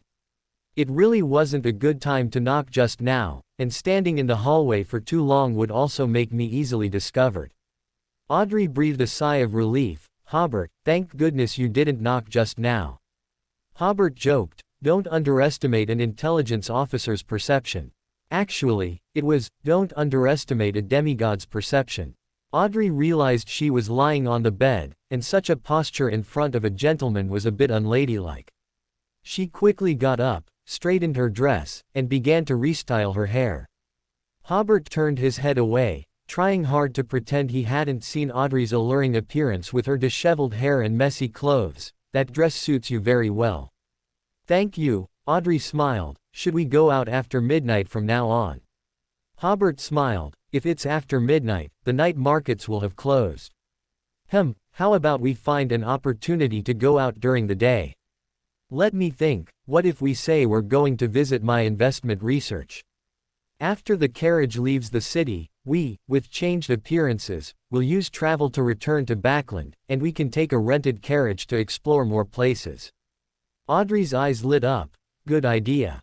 If it was to visit Hobert's research project, her father and mother would certainly not object. "All right, that's for later." Hobert, with the utmost gentlemanly grace, extended a hand. "Shall we depart?" Audrey changed her appearance, picked up her hat, and put it on, of course. As she took Hobert's hand, she seemed to suddenly remember something. "Susie, I'll bring you back a late-night snack." As they spoke, their figures vanished. Susie looked at the spot where they had disappeared. "Actually, you could have taken me with you." Returning to the night market, they first explored the accessories section that Audrey had been longing for. Audrey found that this visit to the night market was far less novel than the last time. After strolling for a while, the two found a corner. Hobert once again used travel to take her to a villa in the suburbs. Leaving Backland, Audrey realized that the moonlight tonight was quite beautiful. Under the bright moonlight, she saw the surrounding countryside. "Where is this?" "This is a villa I had someone rent. I won't tell you where it is yet." Hobert smiled. "Go get the skewered meat and vegetables from inside, I'll start the fire." When Earl Hobert was at his old home, his family had barbecued themselves, so he was quite familiar with the process. Especially after he became a extraordinary, he found that when lighting the fire, distorting the flames in the grill and temporarily altering the density and ignition point of the charcoal made it ignite almost instantly. By the time Audrey brought out the meat and vegetables, the fire was already lit. And there was no need to flip the skewers while grilling. Earl Hobert distorted the charcoal's temperature, allowing it to surround the skewers, which was much more even than simply flipping them back and forth. As for the barbecue seasonings, Earl Hobert experimented with them. There was cumin, sesame, salt, chili powder, and as for other spices, he wasn't very clear, so he just added 2 more random ones. Earl Hobert tasted one first, and the flavor was quite good. The aroma of grilled meat permeated the courtyard, and Audrey, watching from the side, felt an urge to drool, but because that would be very unladylike, she secretly swallowed her saliva. Once the skewers were finally in her hand, Audrey blew on one, then, imitating Earl Hobert, put a piece of grilled meat into her mouth. The juices burst on her tongue, and the savory flavor of the meat, accompanied by the taste of the seasonings, filled Audrey's entire mouth. So delicious. Audrey found that in the end, only this one compliment remained in her mind. Earl Hobert smiled and ate a skewer. "Oh, right, there's also beer." He went inside to get the beer, brought it out, and poured a glass for each of them. "Cheers." The beer washed away the taste of the skewers from both their mouths, and with the next bite of skewer, their palates re-experienced the savory taste of the grilled meat. Audrey ate 7 or 8 skewers before asking, "Earl Hobert, what style of grilling is this? Why have I never had it before?" This made Earl Hobert sigh with emotion. The food culture of the North-South continent was truly hard to describe. Look how starved this noble young lady was. This was something that could be found at the entrance of any residential area in the AD era. He thought this in his heart, but said, "It's a very obscure way of eating that I saw when I went to the Rusted Archipelago. It's said to have been learned from the elf. Although delicious, it will probably be difficult to popularize in aristocratic circles." Audrey was concentrating on her skewer and didn't notice that Earl Hobert's source was a casual fabrication. However, she understood why it wouldn't become popular in aristocratic circles, because this way of eating wasn't gentlemanly or elegant enough. Audrey also tried to eat a little more elegantly, but she quickly found that it simply wouldn't work. If she ate elegantly, the skewers would be almost cold by the time they reached her mouth, and the taste didn't seem as fresh. Anyway, there were only the two of them here, so Audrey didn't care about being ladylike or not. Enjoying the delicious food was more important. After eating for a while, their movements of eating skewers gradually slowed down, and they began to drink and chat. Listening to the chirping of night insects around them, Earl Hobert raised his glass and sighed with emotion. "This reminds me of when I was in school, craving something in the summer. I climbed over the wall with a few classmates to eat grilled meat. We were in high spirits all the way, having planned how much grilled meat and how much beer we'd have. But as soon as we entered the shop, we saw our homeroom teacher and several other teachers also barbecuing, and what was even more despairing was that the homeroom teacher saw us too." When he mentioned the homeroom teacher, he hesitated for a moment. Fortunately, he immediately recalled that grammar schools also had homeroom teachers, so he didn't let anything slip. Audrey laughed. What happened next? Earl Hobert took a sip of beer. There almost wasn't a next. "Did this happen when you were in university?" Earl Hobert paused slightly before saying, "Not really, it was more like grammar school. A university counselor would still manage this. At that time, they would have a drink together, and he would secretly pay their bill. That's what a good student would do." Audrey sighed. "I don't have the experience of going to school, and I feel a bit regretful." Earl Hobert smiled. "Thinking about it this way, school is quite boring. Students are kind and simple, but the teachers' intentions are mixed. Some teachers are serious and responsible, while others don't seem to know what they're doing all day, and most of the leaders are corrupt. The sorrow of the times." Audrey didn't have similar experiences, so she didn't empathize much with Earl Hobert's emotion. Were there any other fun things at that time? "Too many," Earl Hobert said. "I don't know why, but for a period of time, I really hated studying. To go out and play, I would pretend to be sick, and another classmate would go ask for leave. As a result, I acted so convincingly that the homeroom teacher sent me to the hospital." Recalling it now, he had caused a lot of trouble for the homeroom teacher back then. However, Earl Hobert quickly stopped this topic, as it was, after all, something that happened in high school, not grammar school, and it could easily give him away. "At the ball a few days ago, you saw the light bulbs. What did you think?" "They were amazing, Earl Hobert," Audrey exclaimed. "I didn't expect them to be so bright at night." Earl Hobert smiled. "Those were the first batch of light bulbs. I hadn't even had time to test how long they could last before I used them. Once their lifespan is tallied, we'll start recording the manufacturing process, and mass production should begin by the end of May or June. However, the exact release date would depend on the results from the generator side. Otherwise, if they started selling light bulbs but couldn't supply electricity, it would be pointless." Moreover, Earl Hobert recently realized that laying power lines would make it difficult to popularize light bulbs quickly, so he planned an interim solution: temporarily power the light bulbs with batteries. Thus, a research team for battery technology was added to the Manor's laboratory. Currently, the most important thing is the material for the battery casing. There are two options: waiting for a breakthrough in plastic, or improving rubber. Earl Hobert, being generous, chose, "I want all of them." Because plastic, as a new material, seemed unlikely to be used anytime soon, while natural rubber already had many relatively mature processes that could be borrowed, it should quickly meet Earl Hobert's requirements. Similarly, the expenses at the manor at this time had reached an average of £300 per day, and this expenditure was still growing.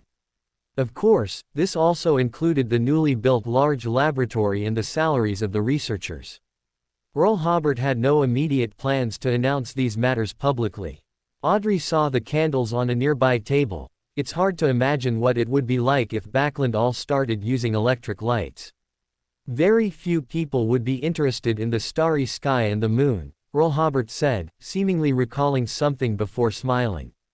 Or rather, the starry sky would seem to disappear from people's vision. In that case, this was a good thing. Earl Hobert began grilling vegetables again. He only had the kitchen prepare cabbage and peppers. He brushed sauce on the chopped cabbage and grilled it, which Audrey really enjoyed. And Earl Hobert finally realized he had forgotten a very important thing: he hadn't made small flatbreads. Audrey suddenly brought up Princess Alice. "You managed to invite Princess Alice to your ball that day. Is she difficult to invite?" "So I've heard. Perhaps it's because I saved her life," Earl Hobert mentioned simply. "I previously carried out a mission to protect her." Although he didn't feel a strong sense of belonging to Military Intelligence Section 9, out of respect for Georgina, he wouldn't go into detail about the specific mission content. No wonder. Audrey nodded slightly. She had long noticed that the princess's gaze towards Earl Hobert was unusual. It seemed something had happened between them. Earl Hobert suddenly smiled. "You should change back to your original appearance. It's quite unaccustomed to face you like this, looking at someone else's face." He paused and then added, "As you can see, there aren't many residents around this villa, so no one will disturb us. Even if they see you, it doesn't matter, because no one here knows you." Audrey changed back to her original appearance while looking around. The villa seemed to be outside a village, quite far from other farmhouses. She asked, "Now can you tell me where we are?" "In a small town on the outskirts of Backland, not far from my manor," Earl Hobert said. "I rented this place for half a year, occasionally sending people to take care of it. If I want to make any special food, I have the manor prepare the ingredients in advance." Before this, he had already eaten a meal of boiled sliced meat here by himself, which was his secret base and his most extravagant and largest expense in terms of food. Audrey asked curiously, "You can make other food too?" Earl Hobert cleared his throat. "Actually, I'm a chef delayed by being an earl." Audrey smiled and shook her head, clearly not believing his nonsense. "I'm also a gourmet delayed by noble life. If you have new attempts, you can invite me to taste them." Earl Hobert hesitated slightly. That could work. He just suddenly thought that he hadn't shared those delicacies with Furs yet, but he had brought Audrey here first, which seemed a bit improper. But then he thought again that such a small matter wasn't worth worrying about. Audrey pouted unladylike. "If you don't want to invite me, then forget it." Earl Hobert actually hesitated. This made Audrey feel very uncomfortable. Looking at the lovely, somewhat sulky expression of the beautiful young girl, Earl Hobert suddenly burst into laughter. "You misunderstood my meaning. Eating those delicacies requires elf tableware, which you probably wouldn't use." Audrey was stunned. From her observation, Earl Hobert wasn't lying. Forget it, she forgave him. "I can learn." Earl Hobert smiled and nodded. "Good, next time I'll teach you." Just now, to avoid escalating the conflict, he had quietly distorted Audrey's judgment, which was why she hadn't realized that this wasn't the main reason for Earl Hobert's hesitation. Audrey's mood subsequently improved. "Earl Hobert, I heard that several earls have expressed their desire to marry into Duke Christine's family." "Earl Hobert, how about I tell you another story from my school days? Don't try to change the subject." Earl Hobert smiled helplessly. "I don't know what they're thinking, but my father rejected all of them." Christine still recognized Furs as his daughter-in-law. He was now a chaos hunter, and his lifespan had been extended significantly, allowing him to calmly and slowly build up enough political status. So, on this matter, the father and son were on the same page. They didn't need such a marriage alliance. What are your thoughts? Of course, to refuse, Earl Hobert laughed. I don't plan to stay in Backland forever, so there's no need for a marriage alliance. For some reason, Audrey suddenly felt a little disappointed. Then what are your plans for the future? Earl Hobert paused slightly but still revealed some of his thoughts to Audrey. My sequence requires me to have my own country when I reach high sequence, and it seems very difficult to establish a country in the North Continent. Audrey understood. You're going to the South Continent in the future. This made her even more disheartened, as she could only stay in Backland. Earl Hobert smiled, more or less. Then he asked, you don't think you can stay in Backland after reaching high sequence, do you? Your parents are ordinary people, staying by their side is too dangerous. I haven't considered these issues, Audrey said truthfully. These issues are too serious, Earl Hobert smiled. Don't let such good food go to waste, let's talk about something else. But Audrey was still a bit distracted. Earl Hobert could only comfort her. For us, the future is full of uncertainties. Don't waste your energy on these uncertainties, that's just fighting yourself. No, Hobert, I should consider my future, Audrey said. Next time you plan an extraordinary battle, can I participate? Until now, I still don't know what an extraordinary battle looks like, or what I should pay attention to during a battle. Hobert pondered for a moment. A psychologist is still somewhat geared towards support.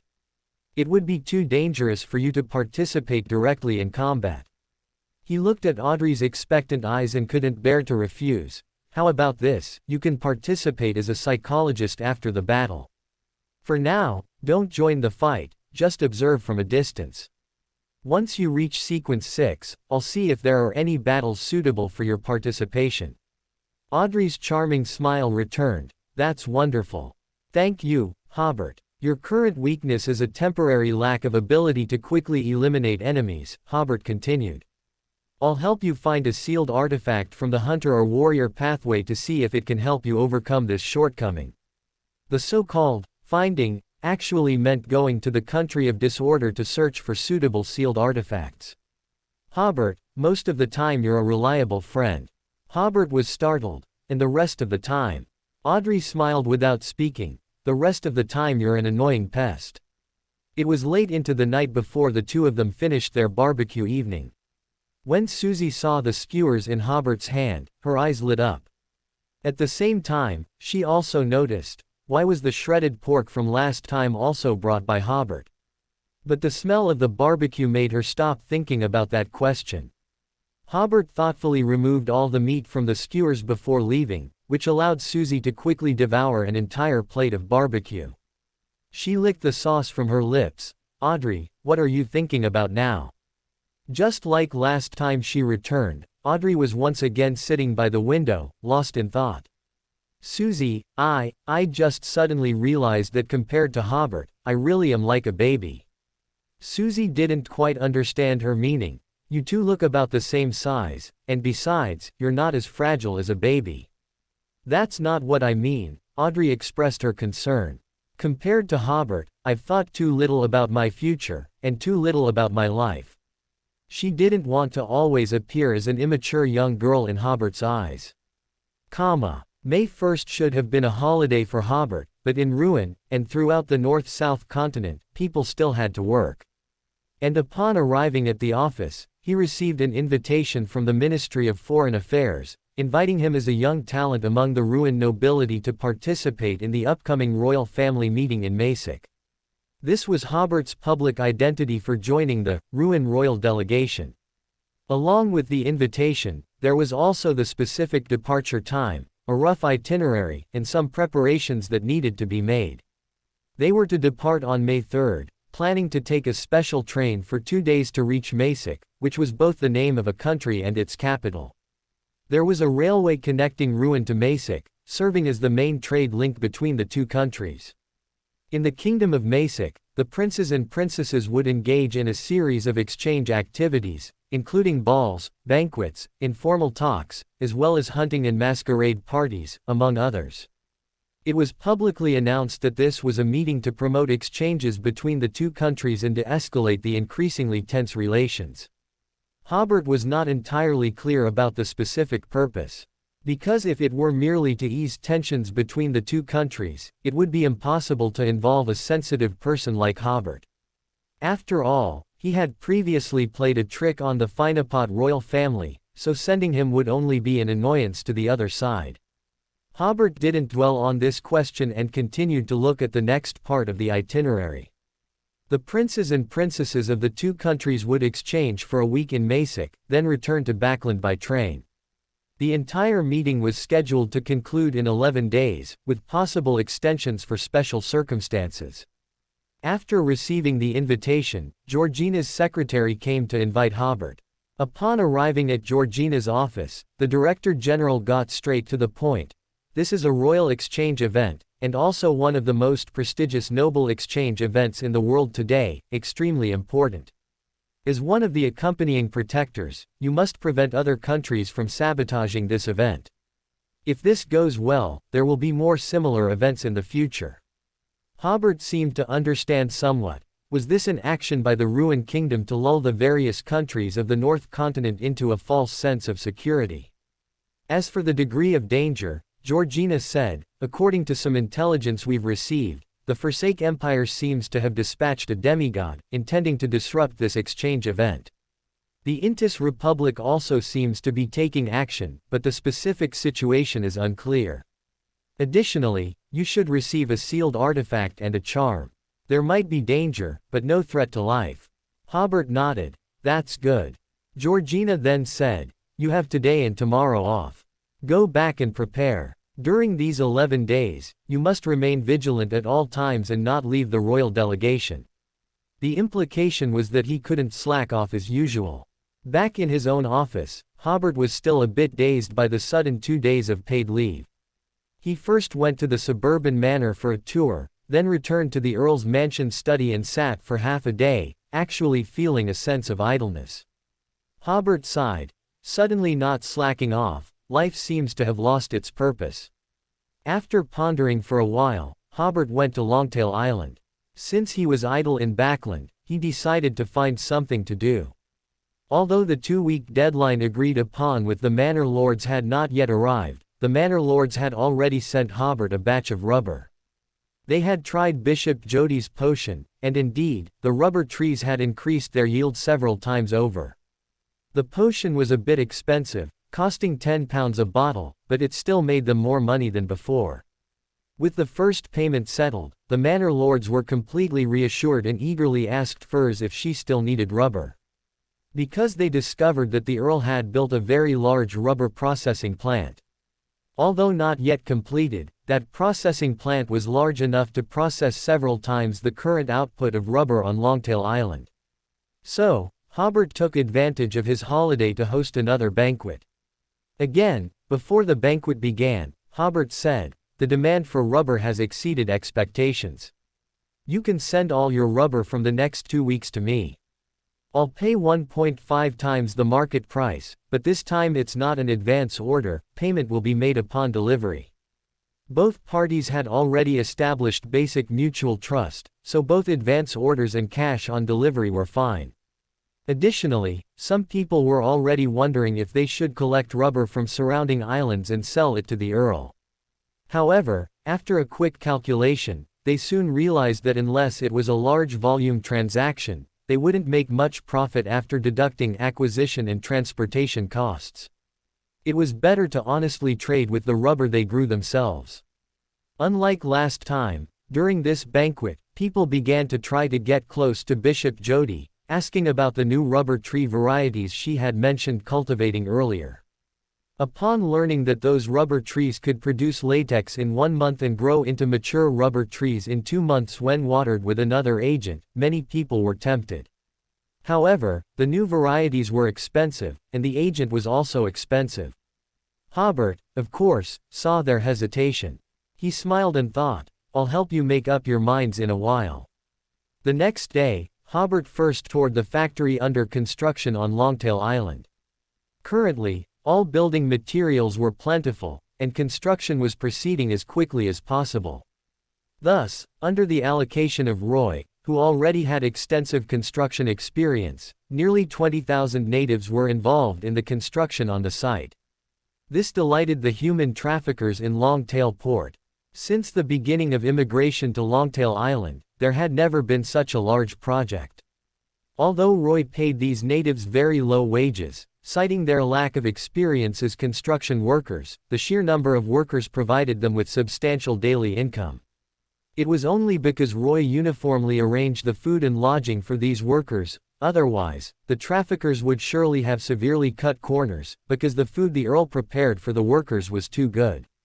Bread was available in unlimited quantities, and each person received a red bean toast and a small piece of butter every day. As for vegetables, even the human traffickers couldn't help but drool when they saw them. It was cabbage. Longtail Island basically did not grow vegetables from the North Continent, and the human traffickers had forgotten how long it had been since they had seen cabbage after leaving Byam.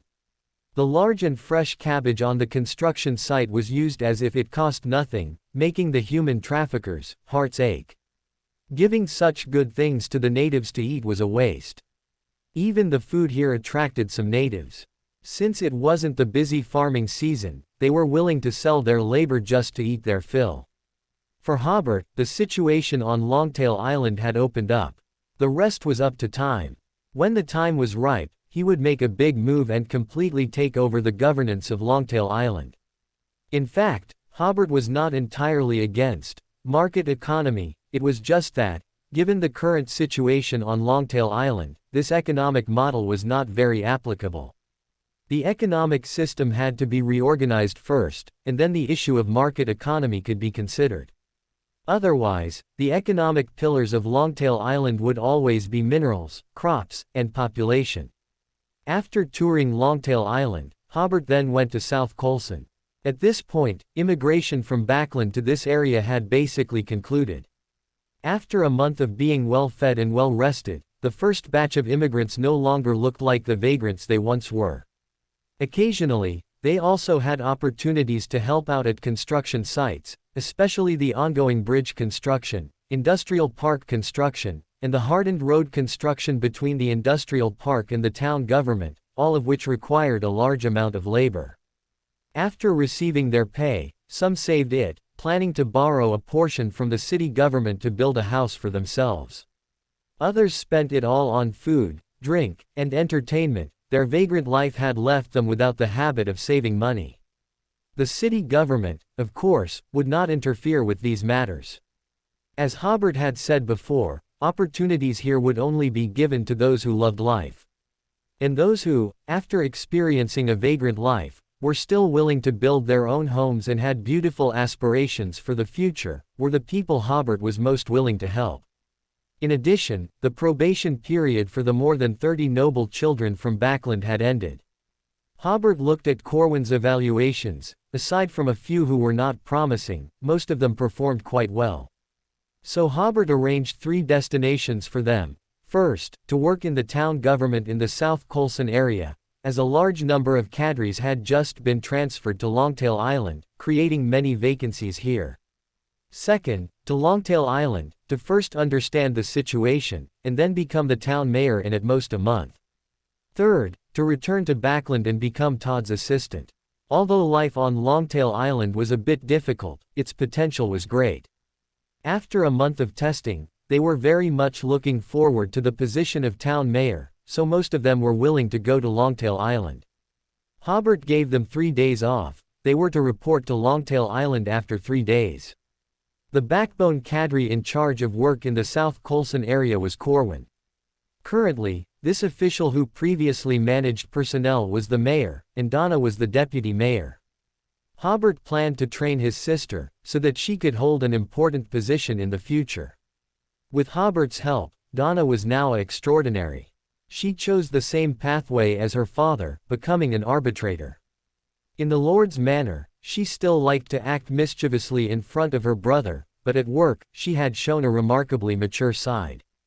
Especially with the help of the potion, she already had a somewhat commanding presence without needing to show anger. After touring the territory, Hobert, at Donna's request, took her to the beach on Longtail Island. Donna, who had changed into a more casual long dress, only realized after arriving at Longtail Island that her dress was too long and a bit hot. Fortunately, Furs had some clothes there and found a knee-length dress for Donna to change into. When the three of them came to the street, people enthusiastically greeted Hobert and Furs. But Donna could feel that the enthusiasm of the people here was different from that of Jeffrey's city residents. Their warm greetings seemed to be merely for more opportunities to make money, unlike the residents of Jeffrey City who genuinely supported Hobert from the bottom of their hearts. Hobert, however, noticed that a few people in the crowd seemed to have ill intentions in their eyes. But considering that most of them were once criminals, he didn't pay too much attention. Longtail Island had a pretty good-looking beach, but unfortunately, it was undeveloped, covered in wild grass and coconut trees. Actually, a seaside park could be built here, Hobert said. Otherwise, it's truly a waste. Furs also commented, this beach is no worse than the beach in Connaught City. Donna smiled and said, if there were a park here, we would have a place to stroll after dinner in the future. She was still quite playful. Whenever she had time, she would follow the lumberjacks to Shipyard Island to pick wild fruits and catch sea fish. Especially after Hobert organized extraordinaries to start hunting extraordinary creatures on Shipyard Island, she almost always went along. Now, Hobert used the Traveler's Gate to connect his sphere of influence. With the Lord's Manor in South Coulson as the center, one, Traveler's Gate, led to Backland, one to Shipyard Island with its abundant timber resources, and one to Longtail Island, continuously transporting logistical supplies such as grain and vegetables. Therefore, in the Lord's Manor, there was now an agency similar to customs, where the movement of goods and personnel had to be registered and inspected. If a park were built here, it was believed that many people would indeed have dinner in South Coulson and then come to Longtail Island for a stroll. The more the three talked, the more Hobert felt that a park should be built. The key was that they could also barbecue there, and he had always wanted to experience a beach barbecue but never had the chance. However, this park would have to be built only when there were sufficient building materials. The current main construction task was to improve the housing of the local indigenous people as quickly as possible. Just as they were about to leave the beach, Hobert noticed three ships in the distance on the sea, seemingly preparing to dock at Longtail Island. None of the three paid much attention. After all, it was a seaport, and ships docking were normal. At dinner, Donna praised the local coconut toast. No wonder everyone wants to go to sea, it turns out there are endless fruits at sea. Even toast uses coconut. Oh, and endless fish. Hobert smiled, do you want me to arrange for you to experience the life of the natives? If I were a native, I would find an uninhabited island to live on and would never live such a slavish life, Donna said seriously. Hobert speared a peeled mango. That suddenly reminded me of a book I read before about island civilizations. There's one point that left a particularly deep impression on me. Because it's easy to encounter natural disasters on islands, people living on islands often lack a sense of security and will therefore band together to survive, making it easy for a hierarchical society to emerge. Furs was very interested in this concept. What book was that? Hobert paused for a moment before laughing. I forgot. It was actually a book from the AD era. Tisk, Donna said, Hobert actually hasn't read this book. He's just telling me in a sarcastic way that the natives on the island won't leave their tribe. However, she also felt in her heart that Hobert's words made sense. Hobert raised his glass. No matter what, the tragic lives of the natives here are all consequences of colonization. Haha. Currently, the three of us also look like colonizers. Let us. Just as he said this, Hobert seemed to sense something and looked towards the port. Boom. A dull cannon sound suddenly echoed over the sea, followed by the sound of exploding shells.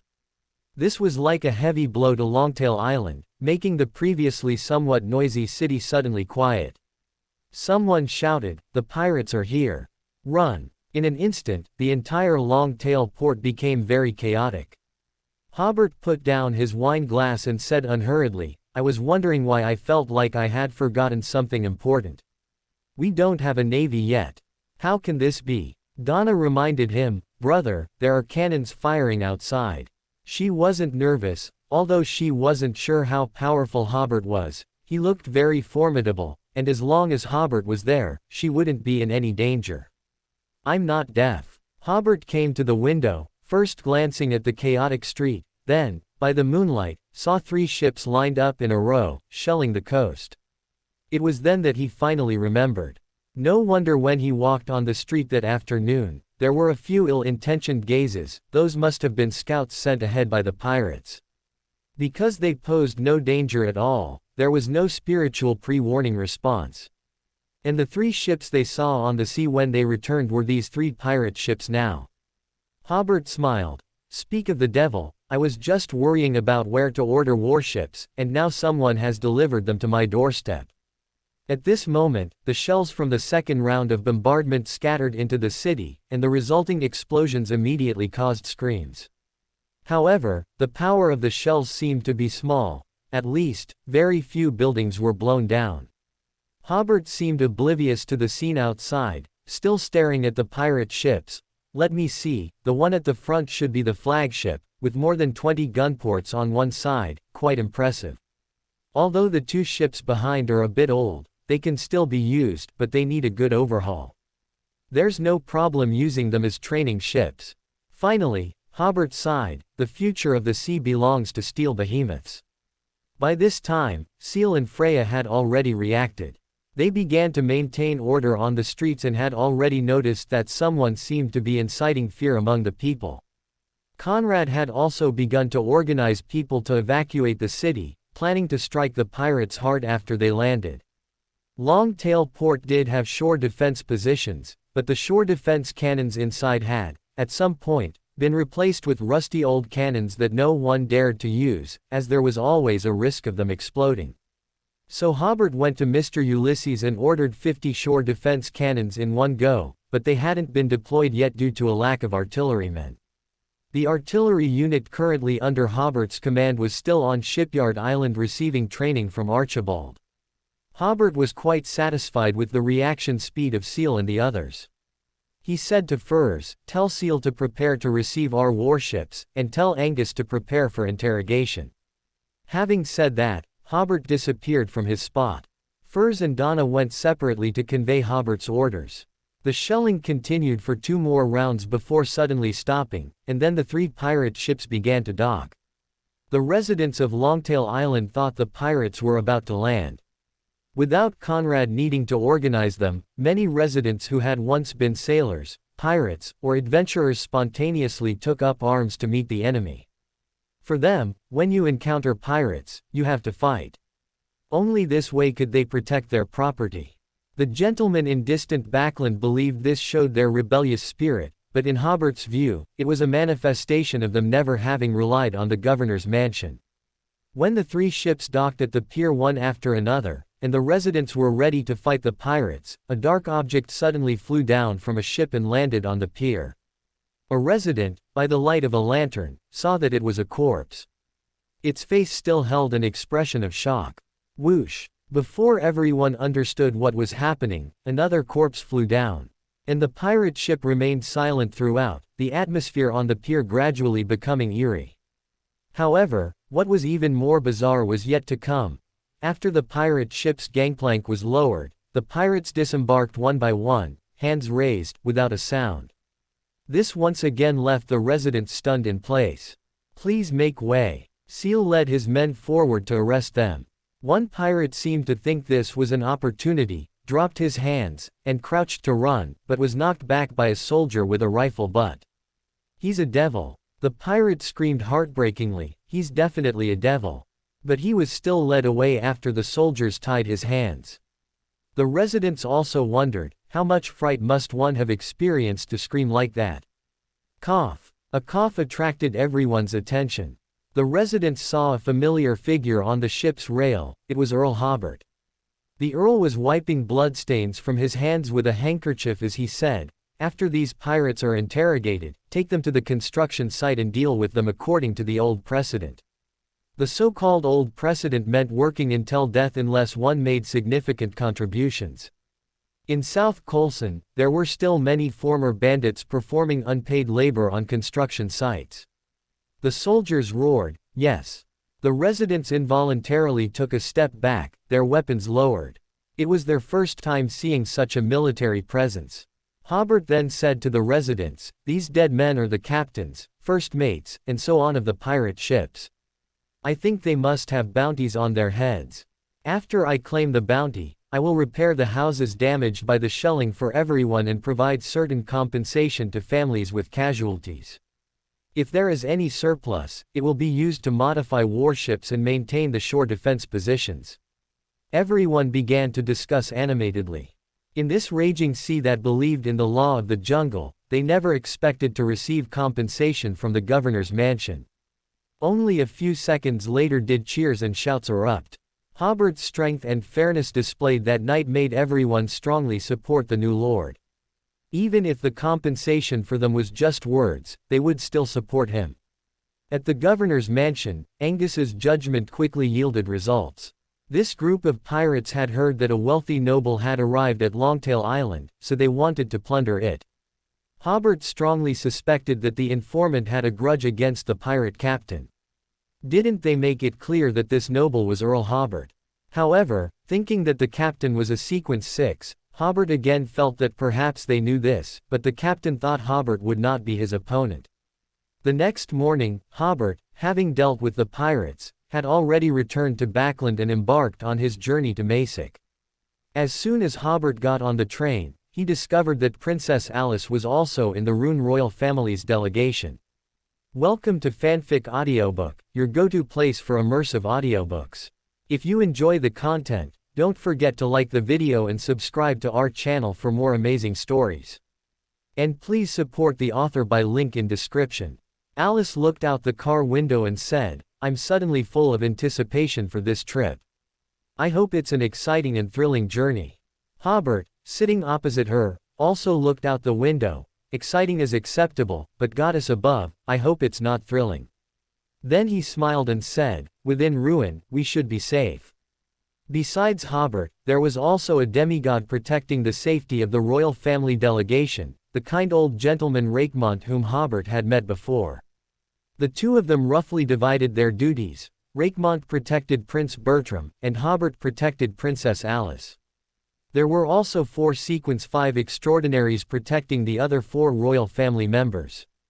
Although they were also nominally princes and princesses, they were not born of the queen or consorts, so their status in the royal family was far inferior to Alice's.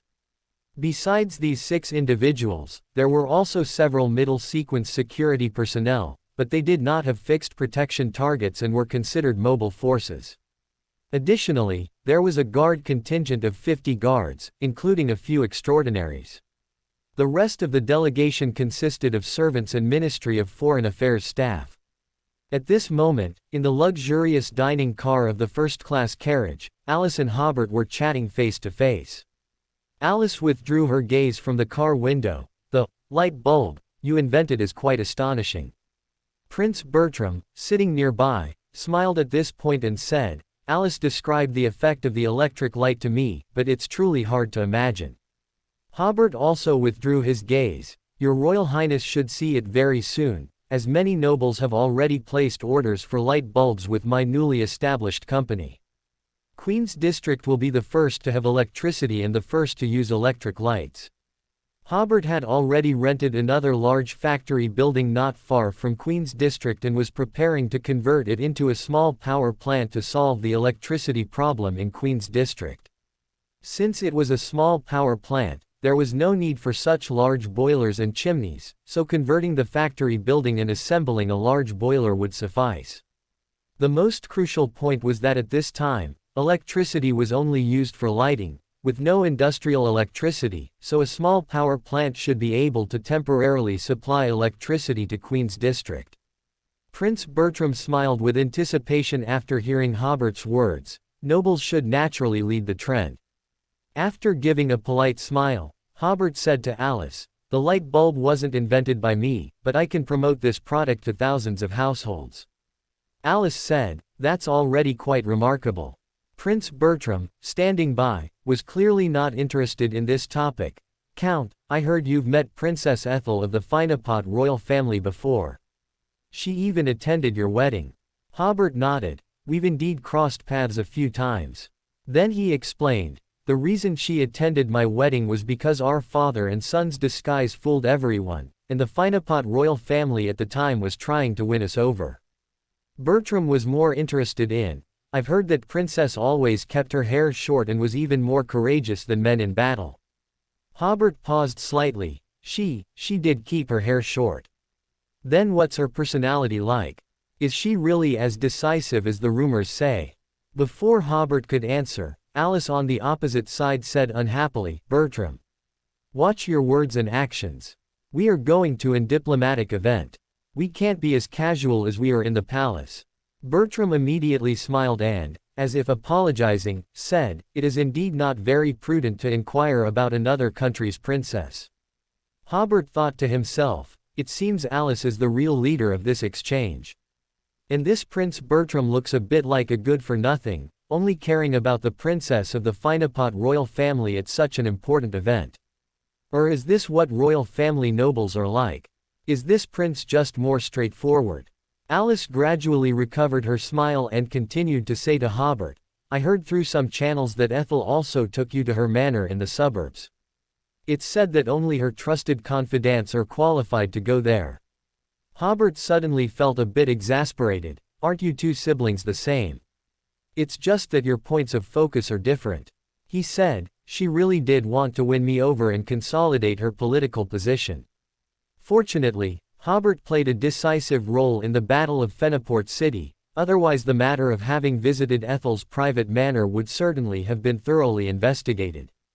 In the first-class carriage, besides one official from the Ministry of Foreign Affairs, only Hobert had been to Fenaport, and he had stayed in the South Kholson region, also understanding the lower-class society of the Finapot royal family well. Compared to the Ministry of Foreign Affairs official who was already over 50, everyone preferred to discuss issues concerning the Finapot royal family with the young and handsome Hobert. The journey to Masick thus passed in boring small talk. The group first took a train from Backland, crossing the Balkis Mountains in the east. Then, on the vast Takval Plain, they transferred to another railway line, first heading south and then continuing east. After passing through the entire Takval Plain, the foothills of the Central Plateau appeared before everyone. It can be said that the Central Plateau separates the countries of the North Continent. This also made the North Continent destined to be difficult to unify, because, under normal circumstances, after crossing the Central Plateau to attack another country, the transportation of both manpower and supplies to the front lines would become very difficult. Most of the territory of the small country Masick consists of the foothills of the Central Plateau, known for its various summer resorts. Even when the North Continent experiences a scorching summer, many of its snow-capped mountains show no signs of melting. Upon entering Masick, the train began to climb slopes and frequently entered tunnels. Hobert also became alert. If someone wanted to disrupt this event, acting within Masick would be most suitable. Not only Hobert, but Alice and others also thought of this point. So Alice simply changed into more convenient trousers and a shirt, her beautiful legs neither fat nor thin, just enough to fill out the clothes. Wearing this in Backland would seem very unladylike, but this was not Backland. Alice asked Hobert, if the enemy launches an attack, where would their attack come from? Hobert thought for a moment and said seriously, from the sky, I suppose.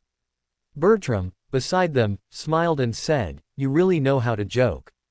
Almost at the same time, a meteor seemed to appear in the sky, hurtling straight towards the train. Hobert, on high alert, was about to act, but Rakemont had already rushed out of the carriage first, actively meeting the meteor. Seeing this, Hobert began to watch both sides of the railway track ahead. Since one demigod had taken the initiative to attack, the other demigod naturally had to remain on the train. Just as he expected, sudden intense flames appeared ahead, burning towards the carriage. Hobert still had the button provided by the royal family last time, so he made the space around the train illusory, as if it were in another space, thereby avoiding the sudden ambush. After the train quickly passed through the flames, flocks of fire crows then rushed towards the carriage. Hobert did not act this time, but instead let the sequence 5 extraordinaries in the rear carriages block the fire crows. Soon, the security personnel sent by Mysic also came to support, and the enemy chose to retreat immediately. The attack came and went quickly, and the train soon escaped the enemy's ambush. Rakemont also quickly returned to the carriage. The enemy was led by that scoundrel Bolanov. The old man was very familiar with the demigods of enemy countries. Although the opponent had kept his face covered with flames, Rakemont still recognized him. Then the old man smiled slightly at Hobert and nodded slightly, acknowledging Hobert's performance just now. The attack just now was clearly a probe by the enemy. Rakemont was a well-known demigod protecting the royal family, and he would still be exposed in Mysic. Hobert, however, was different. Not many people knew that he was a demigod. In the recent attack, he merely used a sealed artifact to protect the train and did not expose himself. In Rakemont's view, Hobert's actions were very steady. This attack was like a false alarm, and soon laughter returned to the carriage. Only Hobert and others became more vigilant, because after the probing ended, the enemy's next attack would not be so lighthearted. Fortunately, the rest of the journey was relatively smooth. At around 4 in the afternoon that day, the train arrived at Mysic train station. Crown Prince Ounds of Mysic personally greeted them at the station. In fact, Mysic was also helpless.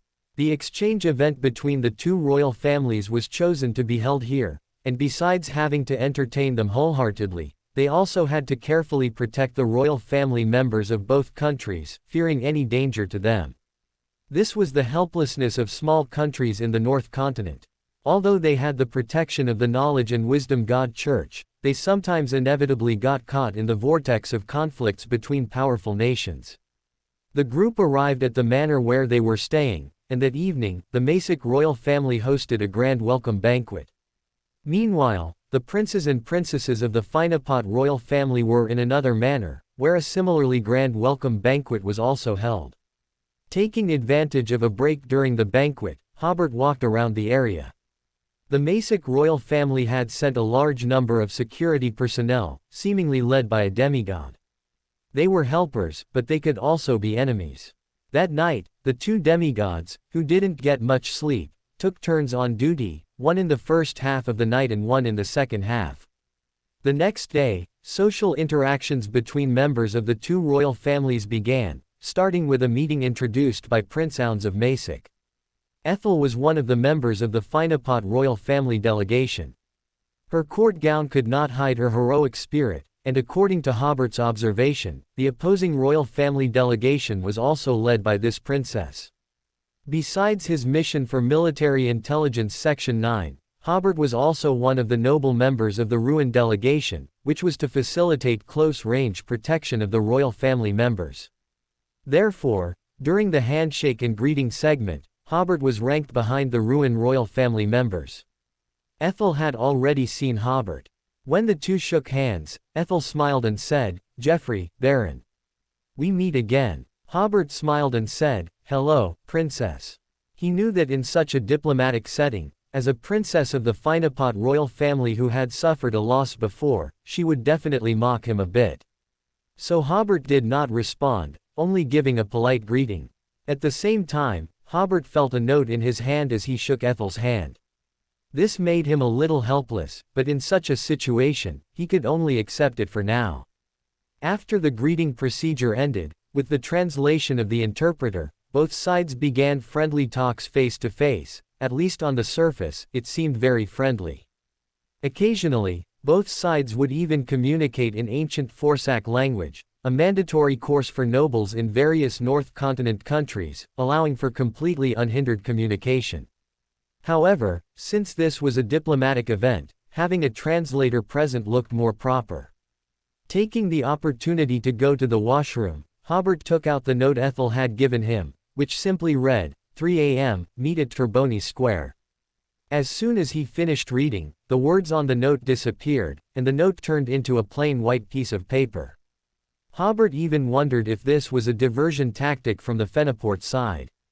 But thinking of Ethel's gaze at the time, it didn't seem quite like it.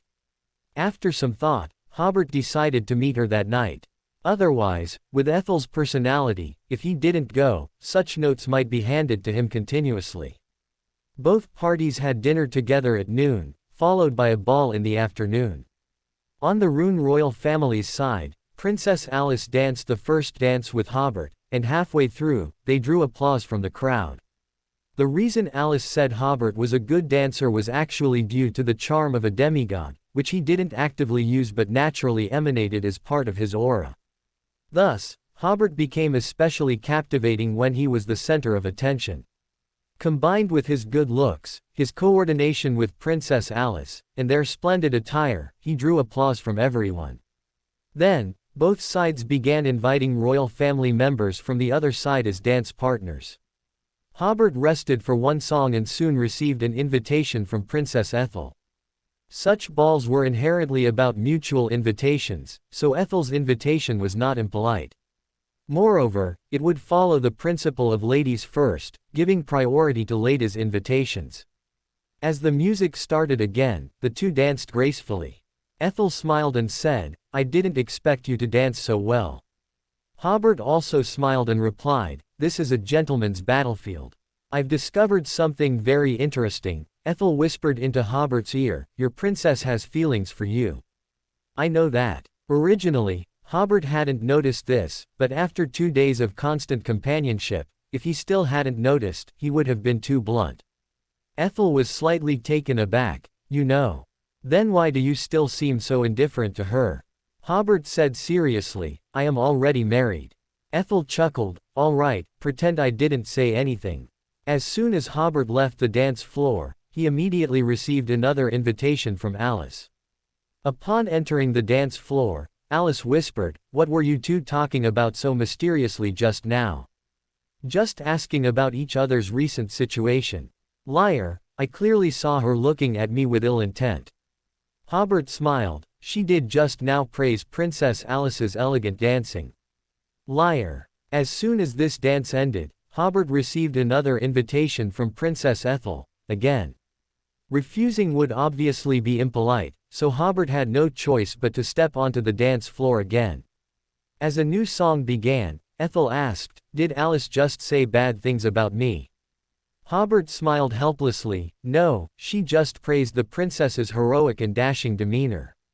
HMPH. Ethel said, "Help me tell Alice that her dress is truly ugly." "Big sister, why don't you say it yourself?" Leaving the dance floor, Alice stepped forward and asked, "What did that fellow say?" Hobert took a deep breath. She said, "Your dress is very beautiful." "She absolutely did not say that," Alice said. "Help me tell her that she has no princess-like demeanor at all." Hobert was also a bit helpless. He was just here to make up the numbers. How did he become a translator? A moment later, Ethel approached with a wine glass and a smile. What did Alice say? Hobert forced a somewhat stiff smile. She said, "You are a role model among the royal family members." HMPH. Liar. Hobert sighed inwardly, "This is diplomacy." At 3 a.m., after observing from a distance, Hobert appeared punctually at Terboni Square. In the center of the square stood a statue of Terboni, who was once a noble of the Fenaport kingdom and gained independence during the War of Perjury, with the support of the god of knowledge and wisdom and other North Continent countries. Masic City had a curfew. After 9 p.m., the streets were empty. Beneath the statue, a hooded figure stood. "You've arrived." The person removed the hood, revealing Ethel herself. "I didn't expect you would actually dare to come." Hobert smiled and said, "What is there for me not to dare? It was the Rune royal family that destroyed your plans. You shouldn't confuse your targets of hostility." Hearing this, Ethel was relieved. Hobert had no sense of belonging to the Rune kingdom either. She said, "I called you out because there's an important matter I need to discuss with you." Ethel still liked to be so direct. This was very much to Hobert's liking. "Please speak." Some members of the Kastcha family wish to secretly believe in the Creator, Ethel said, looking at Hobert.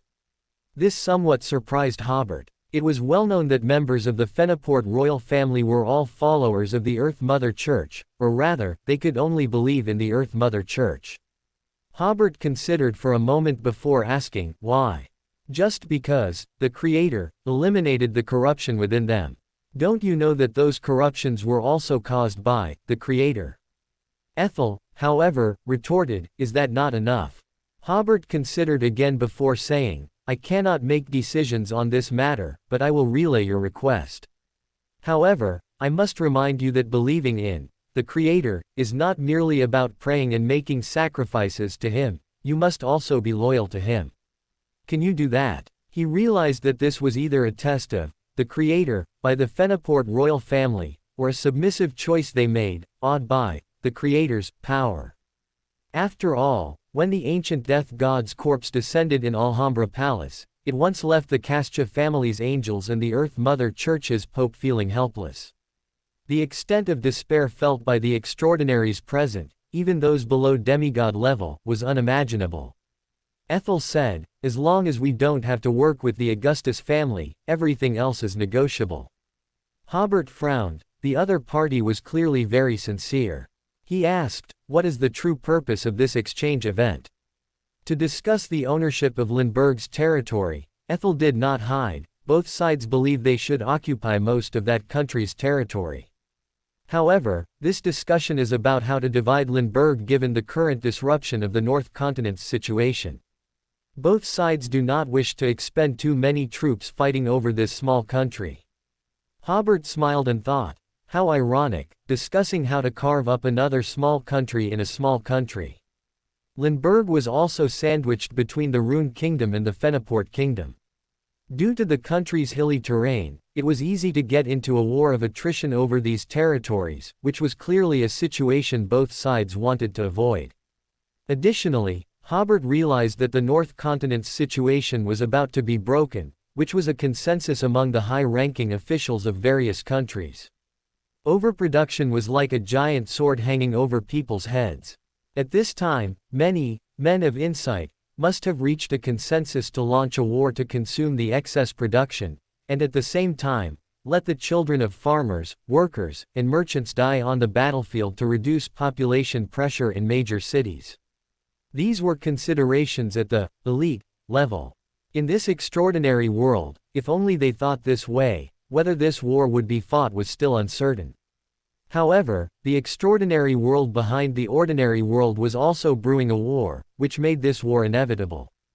Hobert's thoughts raced. He reiterated his promise, I will relay your message. Then, in a warning tone, he said, as a friend, I must remind you, do not test a god. Ethel nodded solemnly, then said, also as a friend, I must warn you that the Intis Republic and the Forsake Empire want to disrupt this exchange event, and they are more likely to target members of the Rune royal family. Back at his quarters, Hobert considered Ethel's request in his room. He decided to put the matter aside for now. As for Ethel's final warning, he was not surprised, as he had already encountered an ambush by a Forsake Empire demigod on the way there. For the next few days, Hobert remained highly vigilant, but nothing happened. The diplomatic staff of both sides discussed the division of Lindbergh in secret meetings, while the royal family members of both sides had been competing since the ball. They competed in horse racing, hunting, and it was even said they argued over who won a ball game. Hobert simply carried out his duty of protecting the royal family members, ignoring their subtle rivalries. Finally, on the 5th day of their arrival in Masick, both sides began to enjoy an art performance together.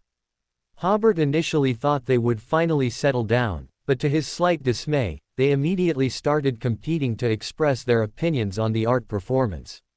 In the evening, there was a masquerade ball. Hobert, as a count, watched the stage performance with Alice and the others. In Hobert's opinion, this form of performance was very much like a Tukau conference. The actors would wear iconic makeup of historical figures, and then, in the persona of that historical figure, use a humorous style to comment on past and present events. Moreover, there could be interaction between the stage and the audience, and even interrupting the performance was not considered impolite. This placed high demands on the actors, as they had to consistently answer audience questions in the persona of the character they were playing to be considered a qualified performance. At this moment, the actor on stage, with chestnut-colored long hair, a high nose bridge, and two well-groomed small mustaches, was the spitting image of Rosal. Rosal said, "If those fools hadn't assassinated me, the Intis Republic would definitely be the strongest nation on the North Continent." This made the members of the Rune royal family almost all applaud, indicating that this joke was very amusing. Hobert, meanwhile, sighed. This actor had put effort into his makeup. It was very similar to the image of Emperor Rosal in some paintings. "The entire North Continent will prostrate at my feet." The actor on stage performed enthusiastically, "and your gathering will seem utterly ridiculous." Suddenly, Hobert felt a premonition of danger. He looked at Rosal on stage. He was the source of the danger. "Tremble." The Rosal on stage said, "When the new Black Emperor descends upon the land, the entire world will be overturned, and that will be the doomsday and disaster for the whole world."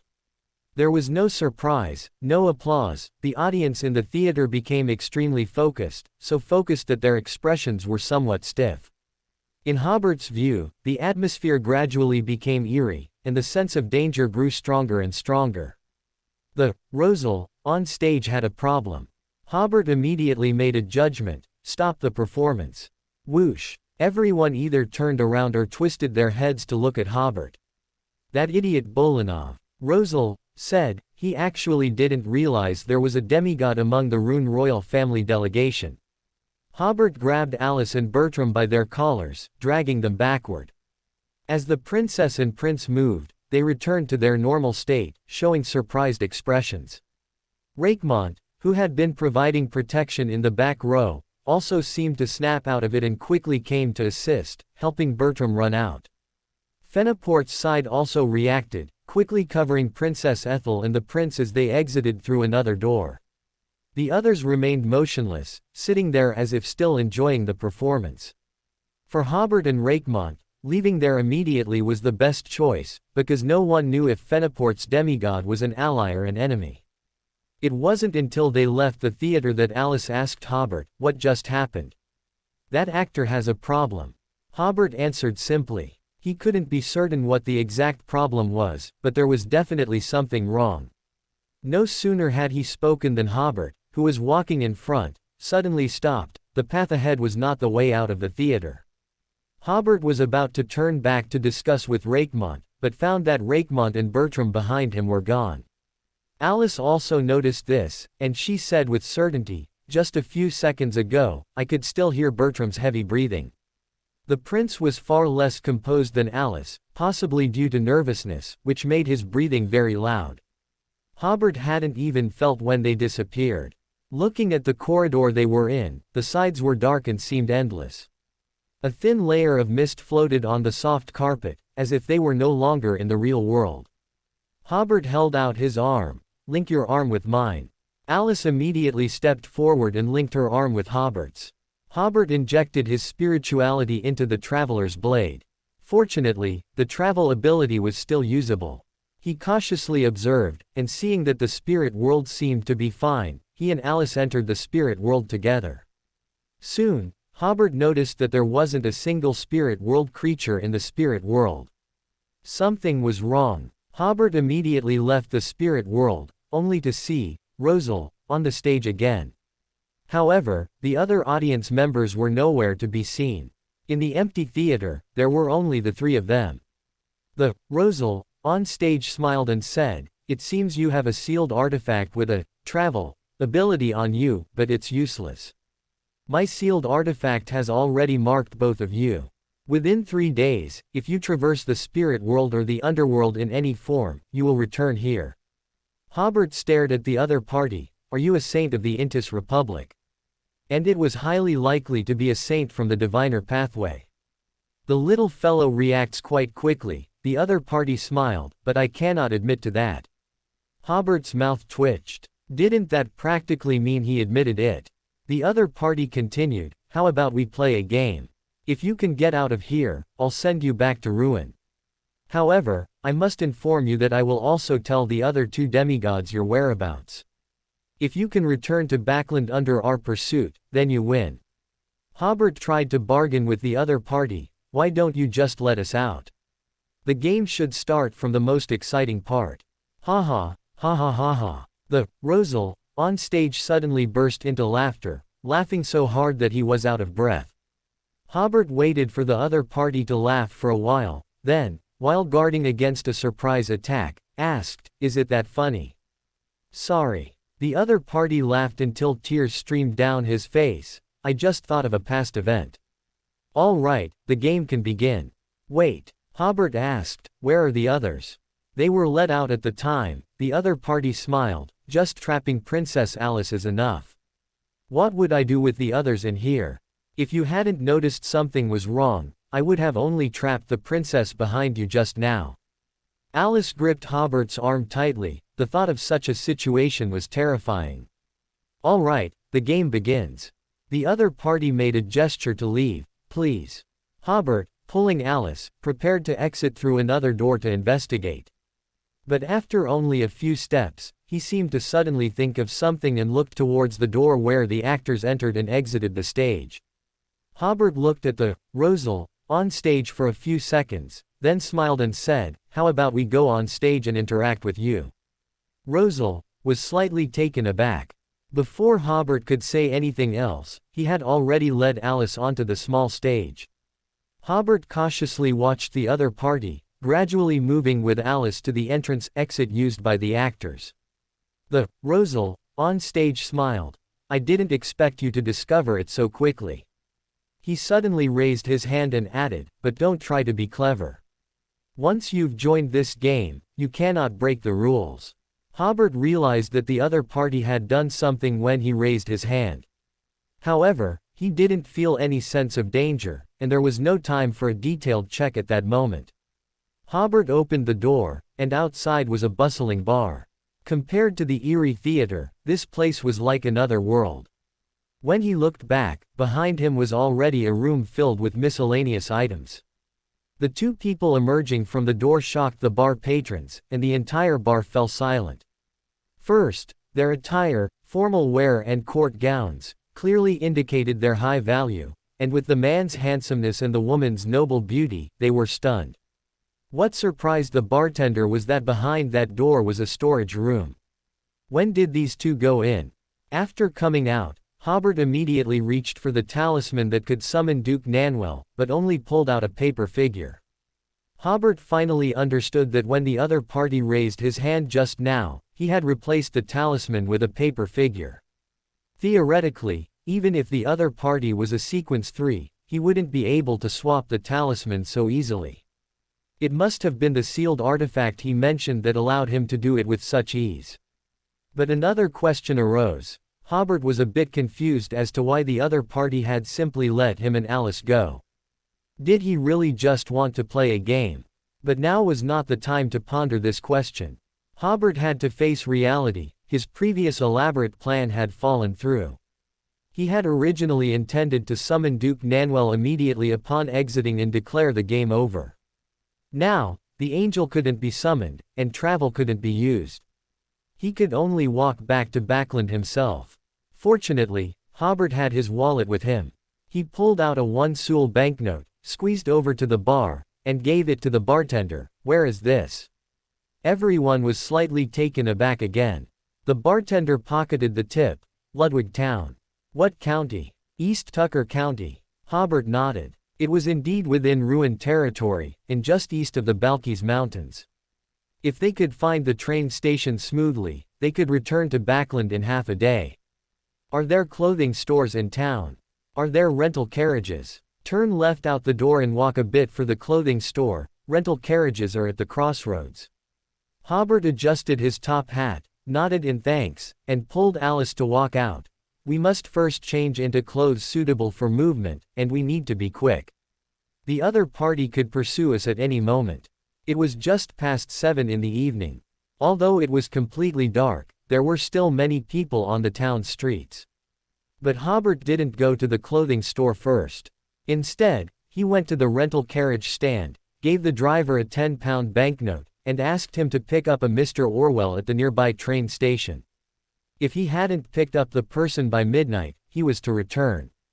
The coachman, overjoyed, cracked his whip and set off. Usually, he couldn't earn this much in a month. During their conversation, Hobert inquired about the direction of the railway. Then the two came to the entrance of the clothing store. Hobert, distorted, the senses of the owner and customers inside, making them suddenly feel stomach pain. Once they all went to the restroom, Hobert and Alice entered the store, locking the door behind them. Alice said, "I have money, you don't need to steal." Hobert, while choosing clothes in front, said, "It's best if no one sees us during our disguise process." Alice thought about it and agreed. Then she realized, why are you only giving me men's clothes?" Hobert told her, "Next, we're going to play hide and seek. We need to find every way not to let them find us. The best way is for the princess to become a man." Alice, holding the clothes, said, "That sounds exciting." Hobert smiled slightly. "It's dangerous, not exciting. Go change your clothes quickly." The two went to the changing rooms. Although there were two changing rooms, they were only separated by a curtain, and both could see each other's lower legs. Alice saw Hobert's pants on the floor and suddenly felt her heart pound a few times. "Hobert is undressing right next to me." She tried hard to compose herself and quickly went to change her clothes, but she still couldn't help but sneak glances at Hobert's side. Alice had been helped by maids to dress and undress since she was a child, so her undressing technique was not skilled, and her dressing movements were even less skilled, as these were men's clothes she had never worn before. Fortunately, Hobert didn't seem to be very fast either, only slightly faster than Alice. In fact, Hobert had already completed the process of bestowing upon himself, taking out the Faceless Man necklace and a magical item with the Faceless Man ability from the country of disorder. This magical item had just been made by Winston. Two were made at the time, one was sold to Audrey, and one had been kept in the country of disorder, unexpectedly coming in handy now.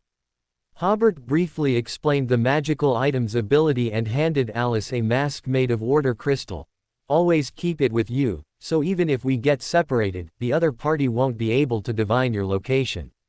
As he spoke, Hobert transformed into a middle-aged man, found a bottle of strong liquor belonging to the clothing store owner, uncorked it, took a few gulps, and then handed it to Alice. Alice frowned slightly at the smell of the strong liquor but quickly drank the remaining few sips. At Hobert's suggestion, Alice transformed into a slightly hunched old man. The rest was to dirty their clothes. After leaving £10 in cash for the clothing store, Hobert and Alice pretended to be drunk and fought, rolling around in the dirt road outside.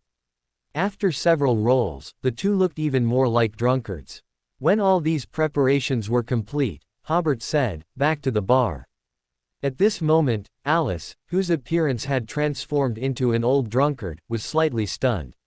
She immediately understood that their return to the bar would certainly be completely beyond the other party's expectations. Hobert, holding a wine bottle in one hand and Alice's arm in the other, mumbled some songs Alice had never heard, and it even seemed to be a language she had never encountered.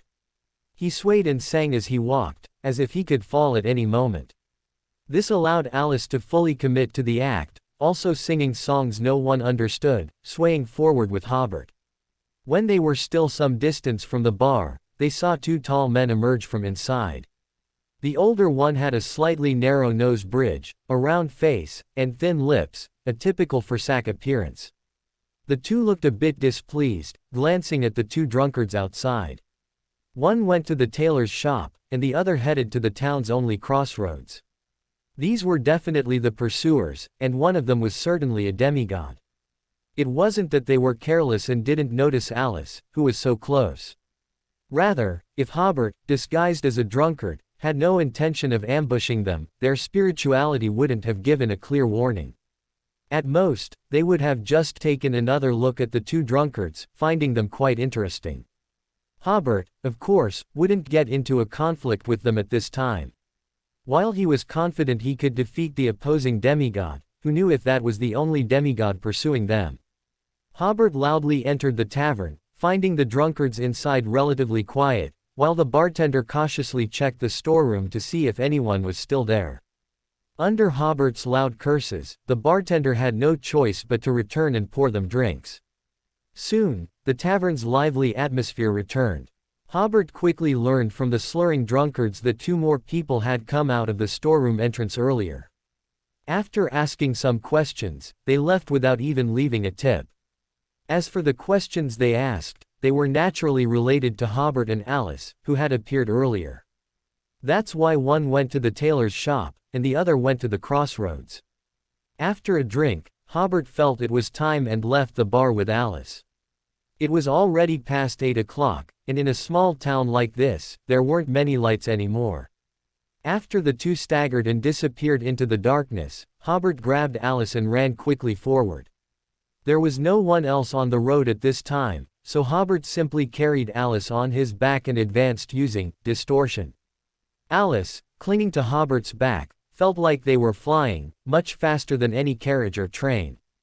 After running through the wilderness for over half an hour, the 2 saw a flash of fire streak across the distant sky. Clearly, the pursuers had caught up to the carriage and, realizing they had been tricked, were now returning to the town. Alice smiled. "They're always one step behind you." Hobert smiled without a word. He had been a master of hide-and-seek when he was a child. The demigod impersonating Rosal must not have expected that Hobert possessed a top-tier anti-divination artifact like the Order Crystal, making it impossible to divinate his location after he left. However, among the 2 who pursued them later, the one with clear Fursak features should be a demigod from the Hunter sequence. As long as the opponent knew that Hobert and Alice had disguised themselves as drunkards, they could quickly track them based on some traces. So, the 2 still had to run quickly. Keep running. Soon, Hobert, carrying Alice, found the railway. In fact, if that demigod had continued to pursue the carriage, he would have found clues, but he returned to the town immediately. Hobert began to head in the direction of Backland. Alice, who had returned to her original appearance, lying on his back, suddenly said, "Wait, I've thought of a problem." "What problem?" "If I hadn't appeared in Masic, but in Backland, their goal would also have been achieved," Alice said seriously. Hobert thought about it and realized that was indeed the case. How could a princess, originally going to an event, suddenly return to Backland, be explained? Or rather, if Alice was merely discovered in Backland, it would almost certainly signal the failure of this diplomatic activity. If Alice were in a missing state, the negotiations in Masic would continue, but after achieving results, some agreement would eventually have to be reached, right? Alice should have been authorized to sign that agreement after the negotiation results were communicated to Backland and received Backland's approval. Of course, Prince Bertram could be temporarily assigned to sign, but the activities of the past few days had already shown that Alice was the head of the delegation. If Prince Bertram signed, the other party might not accept it. Therefore, the Intis Republic and the Forsake Empire had no need to necessarily kill Alice, creating a sensational international incident. They only needed to force her back to Backland. After Hobert also understood this point, he asked Alice, "Do you know exactly where Duke Southwell lives?" Alice was slightly startled and shook her head. Hobert sighed, "So, if we return to Backland, there won't be too much danger. But if we go to Masic again, it will definitely be a very difficult path." "Which path do you intend to choose?" Alice thought for a full half-minute before saying, "Return to Masic." "Good." Hobert continued to gallop forward, using distortion. Alice was slightly surprised. "I thought you would object." Hobert smiled. "That would be letting down your resolve." Alice was deeply moved. She felt the back she was leaning on was so straight and strong. But she quickly realized, isn't this still going back to Backland? Hobert laughed. "We're going to pretend to go to Backland." Alice, however, warned, it's best not to seek help from the Rune royal family, nor to appear openly in Backland. She knew that the Intis Republic spies in the palace were kept there in the hope of using them when necessary. If it became known that Princess Alice had returned to Backland, this matter would very likely not be kept secret. In other words, any power in Backland now carried the risk of exposure, so it was better not to contact them at all. I know. Hobert smiled. More than 20 minutes later, the two caught up with a train heading for Backland. And soon, when two trains met, Hobert took Alice and jumped onto the train heading in the opposite direction from Backland. It was a freight train, and Hobert found a half-full carriage to rest in. The pursuers should not have reached the railway yet, and even if they did, they would assume Hobert and Alice had boarded the train to Backland. In that case, their pursuit wouldn't be so tight. By the time they discovered the target wasn't on the train to Backland, it would be at least the latter half of the night, so Hobert and Alice were basically safe tonight. This was a carriage loaded with large bundles of cotton thread, and sitting on them was just right, neither too soft nor too hard. Alice, who was also a bit tired, suddenly sighed. Honestly, this feeling of no one being able to overhear my conversations, and no one noticing my demeanor, is quite nice. Hobert smiled. I can sell you that extraordinary item that changes appearances. You could change into someone else's guise and leave the palace to play around.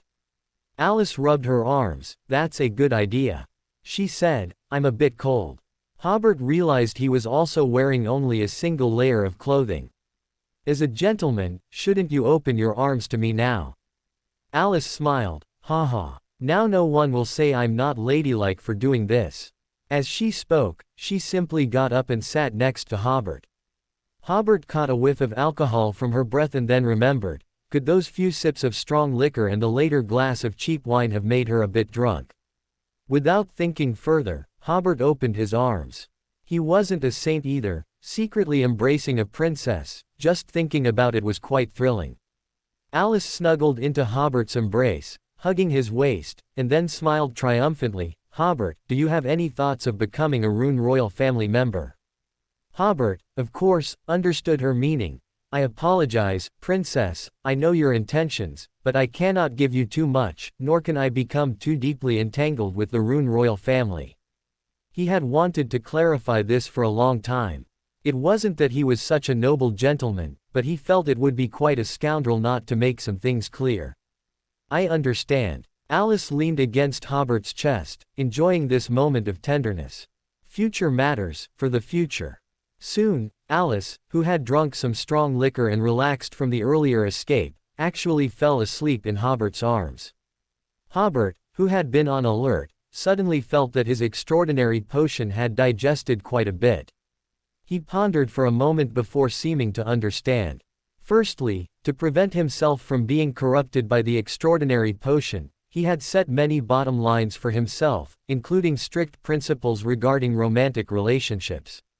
And tonight, whether it was the thrill of escaping or the excitement of outsmarting the pursuers, the pent-up emotions of the two during this process naturally led them to feel that embracing each other in such a state was a way to find a sense of security. It was only then that Hobert realized that precisely because of this state, his demands on himself had lowered. At the same time, he seemed to suddenly understand that for the lawyer sequence to digest the extraordinary potion at the demigod level, one must not only break external rules but also break the rules or principles one has designed for oneself. And such actions are mostly fallen, which is why the extraordinary potion would be somewhat digested. Furthermore, Hobert believed he had enough attraction for Alice, which made her break the demeanor a princess should have in her ingrained modesty, actively requesting Hobert's embrace. This could be called a genuine display of emotion, but in another sense, wasn't it also a form of fallen? Thinking of this, Hobert smiled, realizing that if he broke his own principles, he broke them, it wasn't some heinous crime. He also reflected on whether his inner string had been too taut, perhaps a bit inhuman, in the past. Hobert didn't continue to think about it, but he decided that he could appropriately relax his bottom line in the future. After all, he was already an earl now, being so tightly wound would be too boring. After a while, Hobert again realized, could this be the beginning of his complete fallen? But immediately after, he temporarily pushed that question to the back of his mind. It wasn't until dawn that Hobert gently woke Alice. The pursuers behind them should now be relentlessly chasing them, and if they continued by train, they would certainly be caught.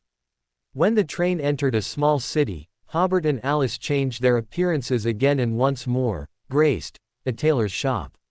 When they emerged, they were dressed as a young couple. This role-playing greatly pleased Alice, as it allowed her to freely link arms with Hobert and openly display some intimate gestures. After having breakfast at a cafe, Hobert planned to switch to a carriage for another stretch, so the two boarded a long-distance carriage heading to Civilis County. On the carriage, the two casually chatted with other passengers, occasionally displaying some sweet gestures, making everyone believe they were a couple on vacation in Civilis County. Hobert introduced himself as Anthony, a lawyer, which was a pure case of playing himself. He recounted several interesting cases he had encountered before, leaving everyone impressed and mentally labeling him a lawyer. Alice knew Hobert had been a lawyer before, but she hadn't expected him to have encountered so many bizarre cases. The look of admiration in her eyes at this moment was not feigned. Amidst laughter and joy, the entire morning passed. Around noon, they suddenly heard the coachman's exclamation, and the carriage came to an emergency stop. Then came the coachman's scolding, "You two sons of bitches, do you want to die? Don't you know?" The coachman's voice suddenly stopped because one of the people blocking him simply pushed the coachman off his seat with a casual shove. This caused a gasp from the passengers, who weren't traveling on remote roads. There was a small town not far ahead. How could there be bandits in such a place? Hobert saw that the two people were precisely the ones who had chased them from the tavern yesterday. He gripped his cane, ready to fight at any moment.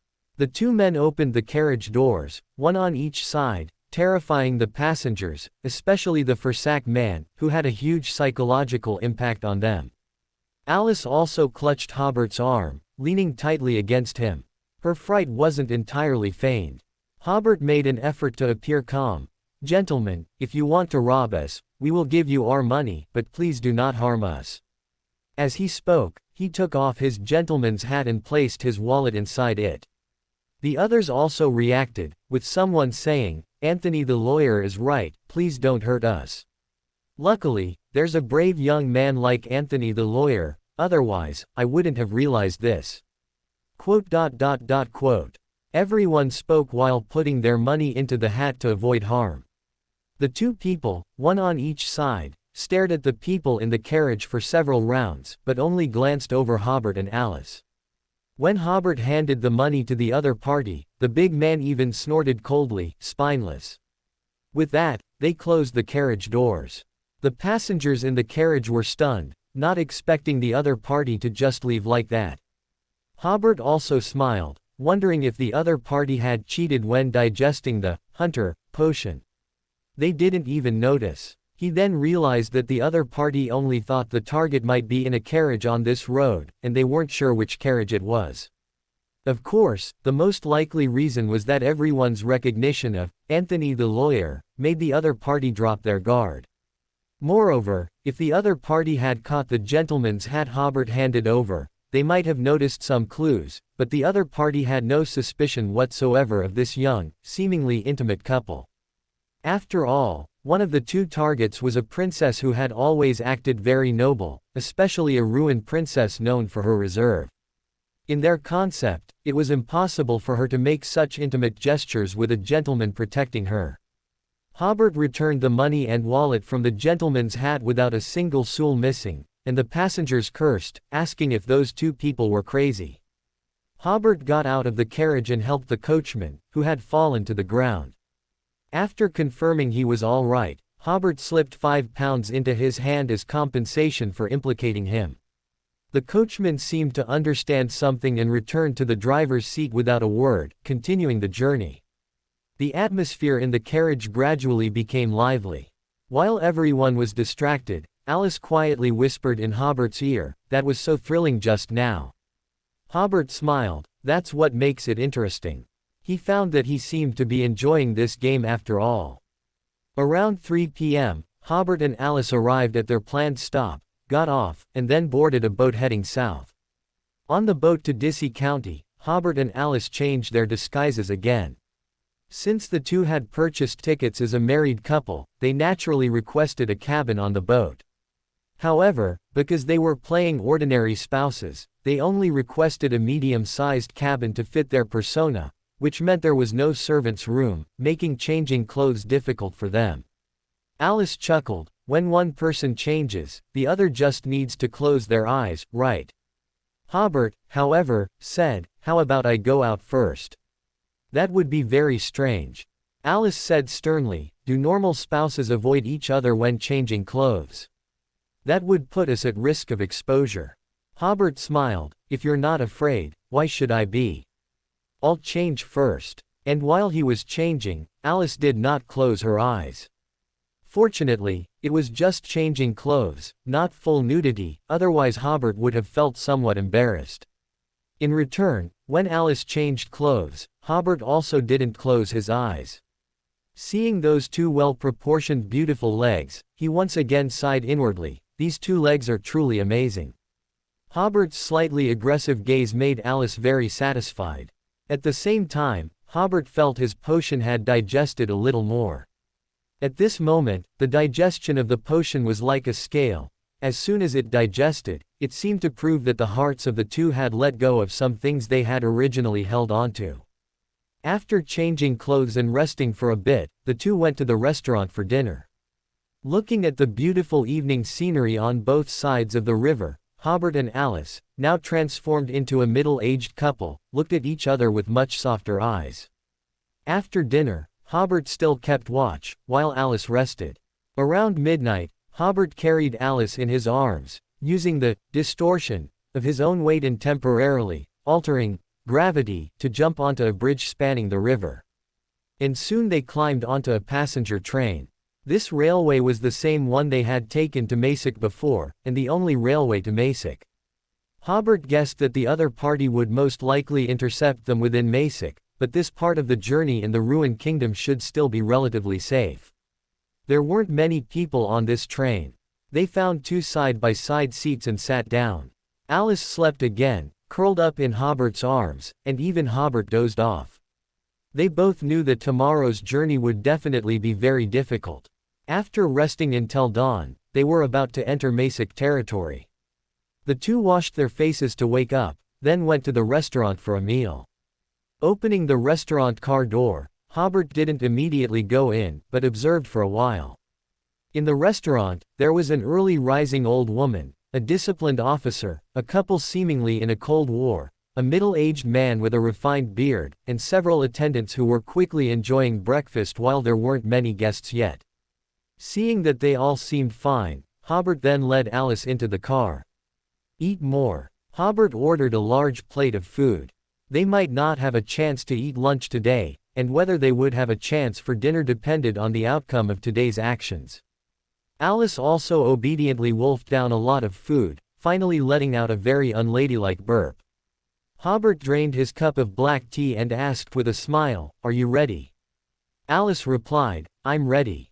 Let's go." "Excuse me, both of you, wait a moment." At this point, a middle-aged gentleman in his 40s, with a refined beard and a very friendly smile, sitting at the next table, suddenly spoke. Hobert was slightly startled, feeling as if he had seen this person somewhere before. "Little friend, you're very good at hide and seek," the other party said with a smile. Hobert immediately became alert. This was the actor who had played Rosal before. The other party continued, "I haven't had this much fun in many years. You actually have very powerful anti-divination sealed artifacts, and sealed artifacts that can change your appearance. To be honest, if I didn't know your purpose, I wouldn't have been confident in finding you again." He smiled. "To make this game more interesting, how about I injure you before those two fools catch up?" At some unknown point, the early rising old woman, the disciplined officer, and everyone else in the carriage had all transformed into the likeness of this gentleman with the refined beard. They almost simultaneously looked at Hobert and Alice. This scene sent a chill down Alice's spine, and she unconsciously moved behind Hobert. Hobert sat back down, unhurriedly poured himself a cup of black tea, took 2 sips, and then said, "You've been patient enough to wait for us to finish breakfast, which shows you really want this game to continue. To make this game more exciting, shouldn't you give us 10 seconds to escape?" The other party then burst into laughter again, ha ha, ha ha ha ha. Hobert waited for him to finish laughing again. What's so funny? Nothing. The other party laughed so hard that tears came to his eyes. I just remembered something from the past. So, as the other party spoke, Hobert had already drawn his rapier. The blade quickly lengthened, piercing the other party's heart. But Hobert wasn't happy, because the other party's demeanor was too calm. Even if a mosquito bit him, he shouldn't be that calm. The other party smiled. What an unexpected attack. Hobert retracted his rapier. The other party suddenly vanished right after speaking, and then an identical middle-aged man with a refined beard emerged from the illusion. What Hobert had just stabbed was indeed a historical projection. The middle-aged man who had just emerged smiled. The material you used to forge this weapon looks very familiar. This seemed to be a command. The identical-looking people around, either using their extraordinary abilities or weapons, all attacked Hobert at once. Hobert had no intention of engaging them. He picked up Alice and crashed out through the carriage window. The puppets, dressed as old women, officers, and so on, chased after them one by one. Finally, the gentleman with the exquisite beard, who had been conversing with Hobert, unhurriedly finished his cup of coffee. He snapped his fingers, and a dry leaf 5 kilometers away ignited. The next second, he appeared at the location of the leaf, his hand shaped like a gun. Bang, bang, bang, bang. Like a machine gun, the ancient scholar fired a series of air cannons with the power of shore defense artillery. Running through the forest, Hobert, with Alice tucked under one arm, did not dodge, but these shells perfectly missed him, exploding, sending trees and rocks flying. The ancient scholar used flame jump again to appear directly in front of Hobert. Hobert suddenly stopped and ran in the opposite direction. Although he couldn't see the other party's spirituality thread, he could feel the danger ahead. Behind him were the pursuing puppets. The sword in Hobert's hand returned to normal thickness, and he charged with a lunge towards one of the sequence 5 puppets. That puppet had been a guardian in life. His light sword struck the ground, forming a solid, dawn bulwark. Hobert slashed in front of him, and the space in front was cut open like wallpaper, from which countless malicious hands reached out. At the same time, a gash was also cut into the dawn bulwark. Hobert barely slowed down, slipping through the gash before it merged back together, and kicked the guardian puppet away. His rapier suddenly lengthened, and with a fierce swing, he cut the puppet in midair in half. At the same time, 8 ghouls emerged from the previously opened rift to the underworld, and began attacking the puppets. Hobert, who had already run some distance, did not forget to wave his hand, causing the rift to the underworld to close. Hobert broke out of their encirclement before the puppets could fully surround him. The ancient scholar didn't chase too closely, but arrived at the battlefield afterward, glanced at the puppets entangled by the ghouls, and then at the puppet that had been cut in half, its spirituality thread, severely damaged, clearly unusable anymore. He smiled and sighed. The little friend has quite a few good things on him. Sorry, I'm a little late today. The ancient scholar had no intention of dealing with Hobert alone. He merely led his marionettes to follow from a distance, as if truly enjoying the game. Hobert had no thought of turning back to counterattack, because he knew very well that if the opponent summoned 1 or 2 angels from the historical void, the only thing Hobert could do was to ask the Creator for help. They chased and fled like this for an entire morning, and Hobert still hadn't lost his general direction, continuously heading towards Mysic. Perhaps because his goal was too clear, a tall wall of fire suddenly appeared in front of him as he passed through a desolate valley. Immediately, the 2 Forsac people who had been chasing Hobert and Alice blocked the way ahead. There were also 2 people dressed in Intis Republic attire blocking Hobert, but from their positions, they were somewhat wary of the 2 Forsac people. However, at this moment, Hobert was their common target, because they had almost run their legs off searching for Hobert over the past 2 days. After stopping Hobert, they almost immediately pounced on him. Seeing that this battle was unavoidable, Hobert placed Alice aside, preparing to fight with all his might. At this time, the ancient scholar also led his marionettes, catching up from behind. The tall man with Fursak features was Bolanov, the hunter pathway demigod who had previously probed the Rune royal family delegation. He complained to the ancient scholar in ancient Fursak language, "If you had killed them that night, there wouldn't be so much trouble." The ancient scholar smiled. "You also agreed to my plan at the time. No one wanted to bear the infamy of killing a ruined princess, so we had no choice but to drive them back to Backland. It's just because some idiot let them escape right under his nose, that we had to run all over the place searching for them." Bolanov snorted, saying nothing more. Hobert, trapped in the middle, watched them converse, while considering whether to release the Ox Demon King and the overturning Sea Great Sage to help. The ancient scholar then said, "You two go ahead. I did a diviner, and this kid is a source of danger. If all three of us attack him together, I will encounter some danger. But if the two of you attack him, I won't be in any danger." Hobert was slightly stunned at first, then sighed inwardly, thinking it was no wonder everyone said diviner were hard to kill. He believed that if he entered the country of disorder, this guy would definitely turn and run. Moreover, the opponent's diviner was very experienced, clearly bypassing the country of disorder to directly divine his own safety. The two people dressed in Intis Republic-style clothes obediently said, "Okay, Mr. Brandon." Bolanov, however, sneered, playing mysterious. However, in his opinion, with two demigods and two Sequence 5 on their side, they could completely defeat Hobert and capture Alice. It didn't matter if this shaman didn't help. Hobert was already prepared for battle, so he made the first move, order. An order wood covering several hundred meters rose from the ground. Currently, it was 2 against 1, so he naturally had to be careful.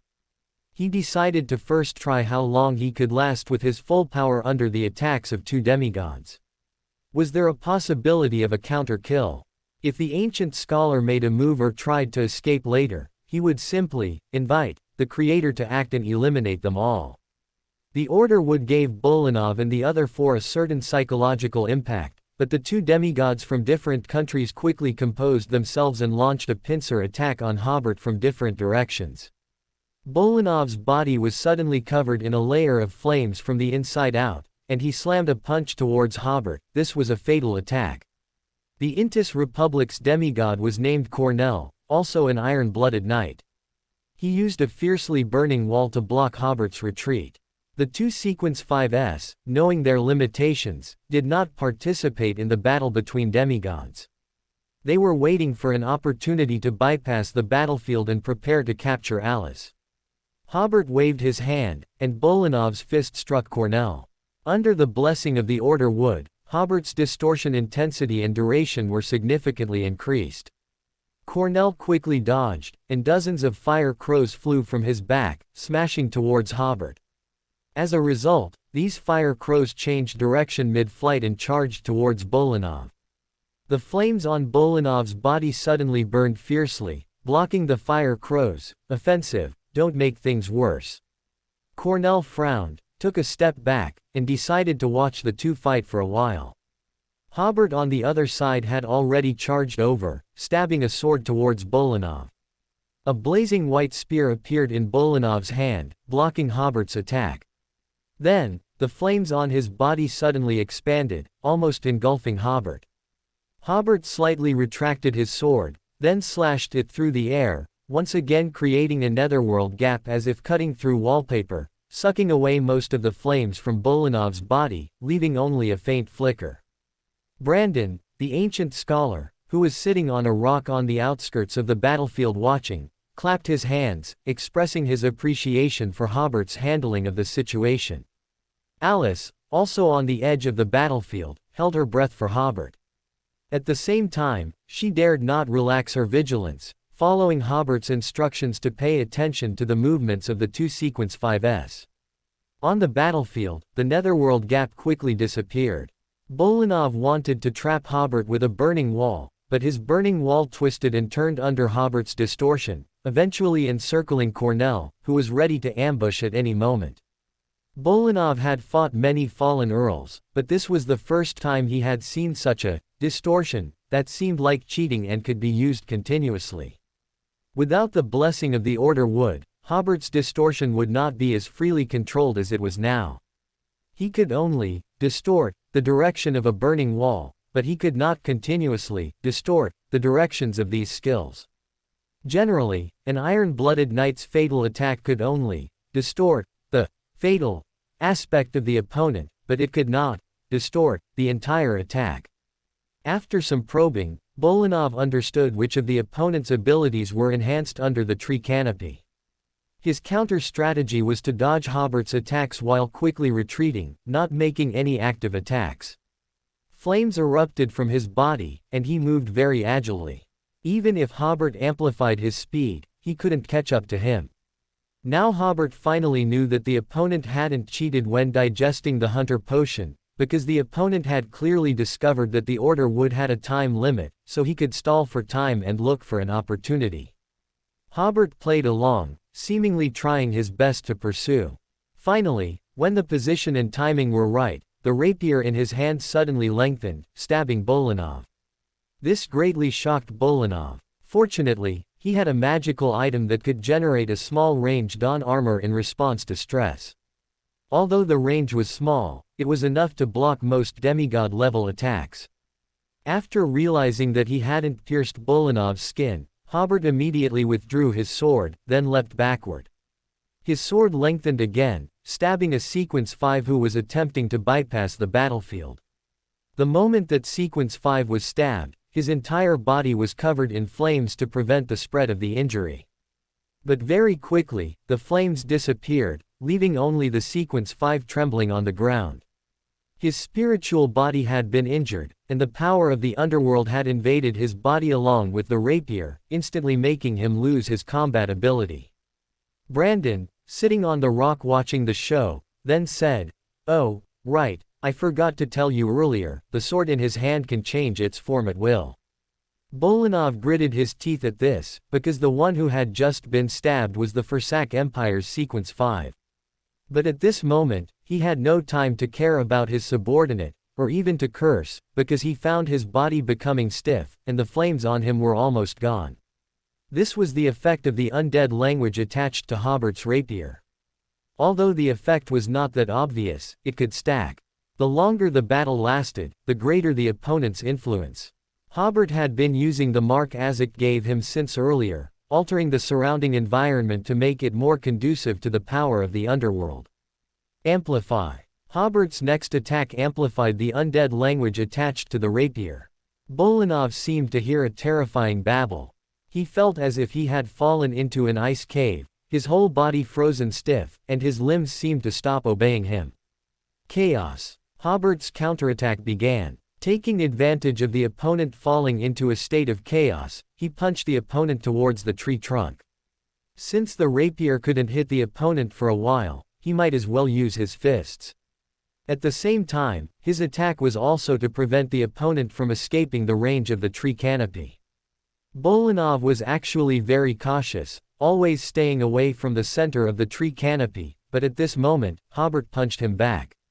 The moment he hit the tree trunk, he suddenly turned into a burst of flames shooting in all directions. These flames converged in front, reforming Bolanov. His lips were a little purple from the cold at this point, and he complained to Cornell, "You can't just do nothing to help." Cornell snorted, temporarily blocking the pursuing Hobert with a burning wall. He also realized that if they were under the tree canopy, neither he nor Bolanov could deal with Hobert alone. At this point, he certainly couldn't stand by and do nothing. Bolanov used this brief respite to pull out a bottle of strong liquor from his clothes as if by magic, and gulped it down. His entire state seemed to improve significantly. Brandon, sitting on the rock, stroked the exquisite beard on his chin and said somewhat strangely, he was just turned into a shower of sparks. Where was the liquor hidden? Alice on the other side suddenly remembered a joke about Fursak people. You never know where they hide their liquor. If you accidentally destroy his liquor, then congratulations, that might be the last thing you do in your life. Brandon nodded slightly. I've heard those two jokes too. On the battlefield at this time, a situation had formed where Bolanov and Cornell were attacking Hobert. Just like their initial probing attacks, one person certainly couldn't defeat Hobert, and the attacks of two people could easily be used by Hobert. This was a characteristic of lawyer pathway beyonders. Sometimes dealing with one enemy was almost as difficult as dealing with two enemies. However, with two enemies, Hobert's chances of counter-attacking were not great. Bolanov and Cornell's ideas were consistent: maintain the current state, and after the duration of the order would ended, the two of them would definitely be able to defeat Hobert. Hobert, of course, also knew the opponent's plan. While distorting the opponent's attacks, his long-planned counterattack began. Hobert first seized an opportunity to suddenly summon the Underworld Gate using the Psychic Wine Glass. This Sequence 5-level ability, according to common sense, would be difficult to play too much of a role in a demigod battle. However, the environment under the tree canopy enhanced its power. Then, at the cost of taking a punch from Bolanov, Hobert slashed with his rapier, creating a huge netherworld gap. Many ill-intentioned hands reached out again, as if trying to grab something. This made the two iron-blooded knights feel as if they had fallen into an ice cellar again. They reacted almost simultaneously, fleeing out of the tree canopy's range at their fastest speed. Under normal circumstances, the power from the netherworld would not be this strong, and they could use their own flames to dispel the coldness on their bodies. However, the environment under this tree canopy was not normal. They had initially thought that Hobert would never leave the tree canopy, but unexpectedly, Hobert actually chased them out and stabbed Bolanov with a sword. Use. The magical item on Bolanov's body reacted again, but its duration was prematurely ended by Hobert using use. The sword that Hobert had been holding back until now finally pierced Bolanov's chest. The price for this attack was that Hobert was also impaled through the abdomen by Cornell's blazing white spear. Grant. Hobert immediately granted most of the injuries from Bolanov's punch just now, as well as the injuries caused by the blazing white spear, to Cornell. Cornell's chest immediately showed a noticeable indentation, and severe injuries appeared on his abdomen. His entire body was instantly covered in flames, with a bright red flame igniting from both his chest and abdomen. After the flames on his body disappeared, the red flames at the wound remained, and when the red flames also vanished, most of the injuries had already healed. Amplify. Hobert seized this opportunity to amplify the injury on Bolanov's chest, and the wound immediately became very grotesque, oozing a thick black liquid. Hobert stabbed again with his sword, but a part of Bolanov's body completely transformed into flames, causing Hobert's sword to miss. Even as strong as a demigod, Bolanov felt that his body and abilities were somewhat disobedient. Hobert no longer used his sword, instead directly throwing a punch, which he surprisingly failed to dodge. The force of this punch sent Bolanov flying out again, but Hobert altered the air density in the direction he was flying, making Bolanov immediately feel as if he had crashed into an airtight wall. Hobert took a step forward and delivered another kick. At this moment, Hobert was more like an iron-blooded knight, with every punch landing and every kick carrying wind, beating the Fursak Empire's demigod until he was utterly helpless. Just then, Cornell stepped forward to block Hobert's attack, but a phantom door suddenly appeared between the two of them. This was the ability of the button Hobert had obtained from the royal family, which he had saved until this critical moment of counterattack. Cornell looked at Brandon, who was still sitting on the stone, and the ancient scholar still showed no intention of making a move.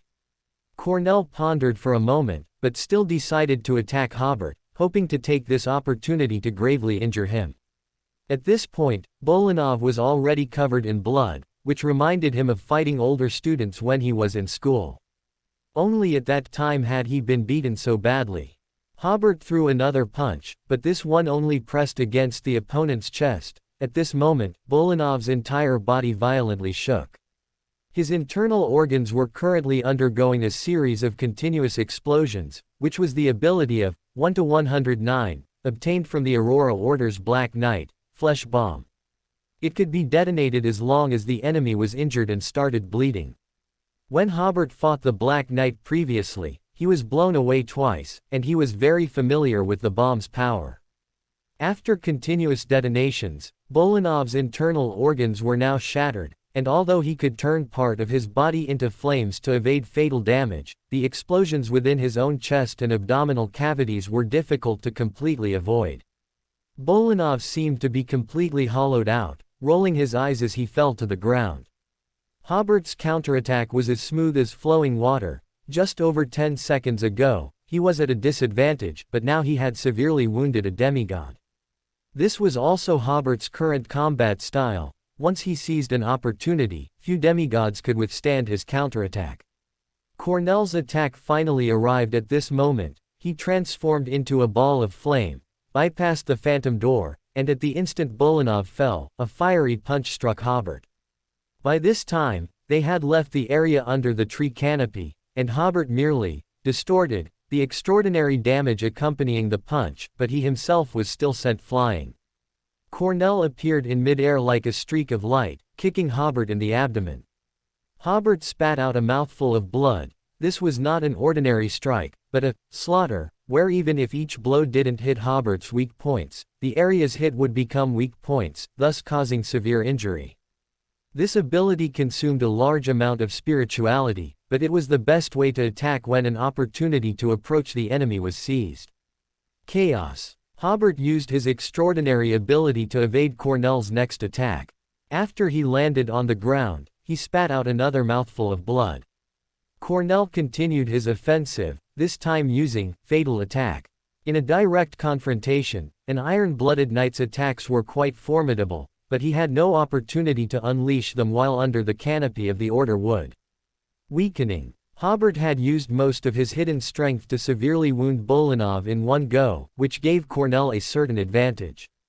The injured Hobert quickly changed tactics, trying to avoid the opponent's direct attacks, defending while first applying a wave of negative statuses to the opponent. Orange flames suddenly ignited at Hobert's feet. He quickly somersaulted to avoid them, even setting his pants on fire. He again granted most of his injuries to Cornell. Several dark fire crows flew out from behind Cornell, sending back more than half of Hobert's in the form of flames. At this point, the trap he had set took effect, and Hobert stepped into empty space, spreading his arms to maintain balance. In battle, this was an absolutely superfluous and fatal movement. At the demigod level of the hunter pathway, such simple traps could be created out of thin air. He could keenly detect a hollow beneath the surface and exploit it, influencing the prey to step into the trap with perfect accuracy. Seizing this opportunity, Cornell punched Hobert. This was a fatal attack. Hobert again distorted the opponent's fatal damage. As he was sent flying, he used association. He strengthened the association between Cornell and Bolanov, making Cornell very worried about his temporary comrade Bolanov's injuries, and eager to go check on him. Hobert landed on the ground, rolling before standing up again. Although he had been in a sorry state just now, he had already sent most of the damage he received away. His counterattack also began from this point, with Cornell weakened, and in a state of the effects of association, and the other two abilities would be enhanced. As soon as Cornell recovered from the association, Hobert's arrogance ability struck him, making him find Brandon's observation utterly hateful. He rushed over, preparing to teach him a lesson. Hobert attacked from behind, kicking him down. Charm. Cornell immediately felt that although Hobert had kicked him down, the previous battle had made him feel genuinely tired, and lying down felt quite good. Hobert stepped forward, placing a foot on Cornell, and the rapier in his hand suddenly transformed into a two-handed greatsword. One swing would decapitate the opponent. At this moment, one of Brandon's puppets, holding a sword, rushed over and blocked this fatal blow for Cornell. Hobert immediately jumped away, sensing that this puppet should be at the demigod level. Cornell got up in a disheveled state and retreated to Brandon's side. Brandon smiled and said, "You lost because you were misled by the illusion he created from the very beginning. In my opinion, his summoning of this large tree indeed provides some boost to his abilities, but he clearly knows that such a boost is not enough to deal with two demigods simultaneously. So from the start, he was trying to sow discord between you. As for the purpose of summoning this large tree, it was merely to make you believe that he had to rely on this tree, and that he couldn't possibly leave the range of its canopy. Thus, you thought that as long as you encountered danger, retreating outside the canopy would be fine. This became the moment you were most complacent, and also the best time for him to launch a counterattack. Bulanov, that fool, didn't understand, and neither did you. When you used slaughter just now, you clearly had the advantage. But subconsciously, you still thought that as long as you weren't under the canopy, you could defeat him. As a result, he slowly turned his disadvantage into an advantage, and delivered a fatal blow. Brandon laughed. This is what a lawyer truly is, creating loopholes for himself, and using those self-made loopholes to defeat the enemy. Hobert was slightly stunned. This was indeed the tactic he had conceived when facing two demigods. Although there were minor errors during implementation, they were harmless, and ultimately he triumphed. If not for Brandon's rescue, he would definitely have achieved the feat of a double kill. However, Brandon's rescue was inevitable, as they were all extraordinaries of the Intis Republic. Cornell looked as if he had learned a lesson, and at the same time, his gaze towards Hobert seemed a little schadenfreude, because after this evaluation, it meant that Brandon was about to make a move. You two go first, Brandon said, I'll handle things here. Cornell nodded and said, yes, Mr. Brandon. Hobert slowly retreated back under the canopy of the Order Wood and greeted Alice, telling her to retreat inside as well. If the opponent were merely a mysticologist, Hobert would still try to fight him, but if it was an ancient scholar, there was no need to even think about it, just call for backup, who knew what kind of fellows they would summon to assist. After Cornell and the others left the valley, Brandon suddenly made his move, but he didn't attack Hobert. Instead, one of his marionettes suddenly charged, piercing Bolanov's head with a sword and pinning him to the ground. Just moments ago, the severely wounded Bulanov was also preparing to quietly slip away, but he died by the sword of Brandon's marionette. How about we discuss how to deal with the spoils of war? Brandon smiled. My sword strike just now also counts as participating in the battle, so Bulanov is yours, of course. However, that Reaper, who isn't quite dead yet, is mine, as compensation for the marionette you damaged for me this morning. Hobert was slightly stunned, not understanding the other party's intention. If you don't speak, I'll take it as your consent. Brandon waved his hand, and the marionette beside Bolanov's corpse pulled the sword out of his head, kicking the demigod's body in front of Hobert. And the Sequence 5 who had been wounded by Hobert earlier stood up from the ground as if resurrected, joining the ranks of Brandon's marionettes. At this moment, the duration of the Order Wood expired, and the canopy rapidly shrank, finally transforming into an ordinary wooden stick. Brandon suddenly waved his hand. Game over. You can leave with the spoils. Hobert still cautiously guarded against Brandon. That sounds like a clumsy lie. Ha ha ha ha. Brandon laughed heartily. Logically speaking, the Intis Republic is more concerned about your meeting than the Fursak Empire. After all, although Lindbergh doesn't border us, it's not far from the Republic. That's why they asked me to intervene, to definitely disrupt this meeting. But according to the news I just received, this meeting made almost no substantial progress, so there's no need to keep blocking you. Hobert understood. That big guy from the Forsake Empire doesn't know that you've lost your common goal and have become enemies again from friends. And I killed a demigod from the Forsake Empire, further deepening the conflict between the two countries. For the Intis Republic, I also eliminated a demigod opponent for you. Brandon smiled. The kid is very smart, but this guy isn't stupid either. To make him willingly go to his death, I didn't even tell Cornell the news from Masic's side. So after the two met, although they were wary of each other, they still looked like they were united against a common enemy. Hobert sighed. That diviner is really detestable. Then he suddenly counterattacked, asking, You're a friend of my biological father, Rex, right? Alice, who was beside him, was slightly startled.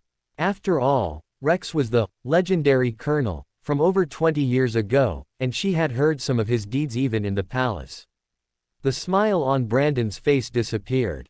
He stared at Hobert for a while before saying, "You are much more careful than your father. You actually noticed my hint." When Hobert first heard Brandon call him kid, he felt like he had heard that address somewhere before. The second time he heard that address, he suddenly remembered that he hadn't just heard it, he had seen it. It was in the room where the ancient death god's corpse was stored, on the outskirts of Backland. Hobert had obtained Rex's notes, and on them was a message from Rex's diviner friend. That message addressed Hobert as kid. Many of your reactions are too similar to Rex's, especially that shamelessness. Brandon smiled, which was also the reason for his several big laughs earlier. Then he spread his hands. "How's the welcoming gift I gave you? A demigod from the Forsake Empire, enough for you to receive an award." Hobert looked at Brandon with a serious expression. Brandon smiled a little awkwardly. "Well, I didn't expect us to meet in this way. Originally, I planned to find you when you reached Sequence 3. Why look for me? To divine whether you should advance to Sequence 2, Brandon smiled, but you probably wouldn't listen to my divination results anyway. At least your father didn't listen at all. Also, your father put some of the gains we got from our adventures over the years in one place. That's the inheritance he left for you. It also includes some of the Trentsust family's inheritance and documents. He entrusted Christine and me to jointly witness your inheritance of this legacy." Hobert smiled and said, "That sounds pretty good."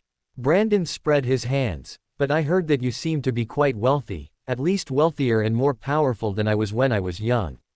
He smiled slightly. "Today is not the time for reminiscing. Our conversation might cause you trouble. Fortunately, I have a spectator pathway marionette.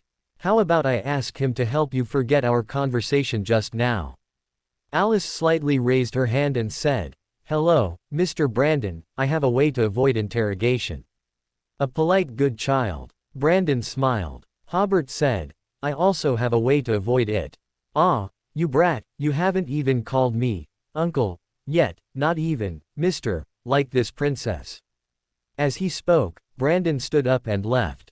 As he walked, he said to Hobert, without looking back, "Say hello to Christine for me." His plan to go undercover in Feniport was brilliant. Soon, Brandon and his marionettes disappeared into the sparse woods. Hobert was still a little uneasy, continuing to stare in the direction Brandon had left, because Hobert wasn't entirely sure if this guy was Rex's friend. Even if he was Rex's friend, he wasn't Hobert's friend. So many years had passed, who knew if there was any affection left? After waiting for a while, Hobert squatted beside Bolanov's corpse, reaching out to shepherd this demigod. He injected his spirituality into 109 feet and used the shepherd ability, immediately feeling that 109 feet, in the form of a leather wristband, seemed to become extremely fierce. With a slight force, 109 feet sucked out Bolanov's spirit body. The spirit body's expression was somewhat distorted, as if it was experiencing immense pain. Soon, Hobert felt that he could make three choices. 109 feet didn't provide any options, but any ability that the spirit body possessed could be chosen. Having already considered it, Hobert chose Slaughter, Fatal Attack, and Fire Raven Spell. After making the choices, a small groove appeared on the leather wristband of 109 feet, and then a blood-red gem filled that groove. At this point, the entire shepherding process was completed. Hobert then searched Bolanov's body and found two more magical items. Then he sat down, feeling a bit tired. "Let's rest a bit before we go." The previous battle had consumed a lot of his spirituality. The key was that he could only send out most of his injuries each time, and he had actually accumulated quite a bit of pain himself. He healed himself twice with the healing fork, but the injuries caused by the previous slaughter would require 2 or 3 days of recovery to fully heal. In Masic City, a small signing ceremony was scheduled for 4:30 p.m., but because Princess Alice had not yet been found, the event would inevitably end anticlimactically. In these past 2 days, politicians from both countries had been accusing and blaming each other. Although everyone gritted their teeth and said the event was a success, everyone knew that this exchange event would have a counterproductive effect.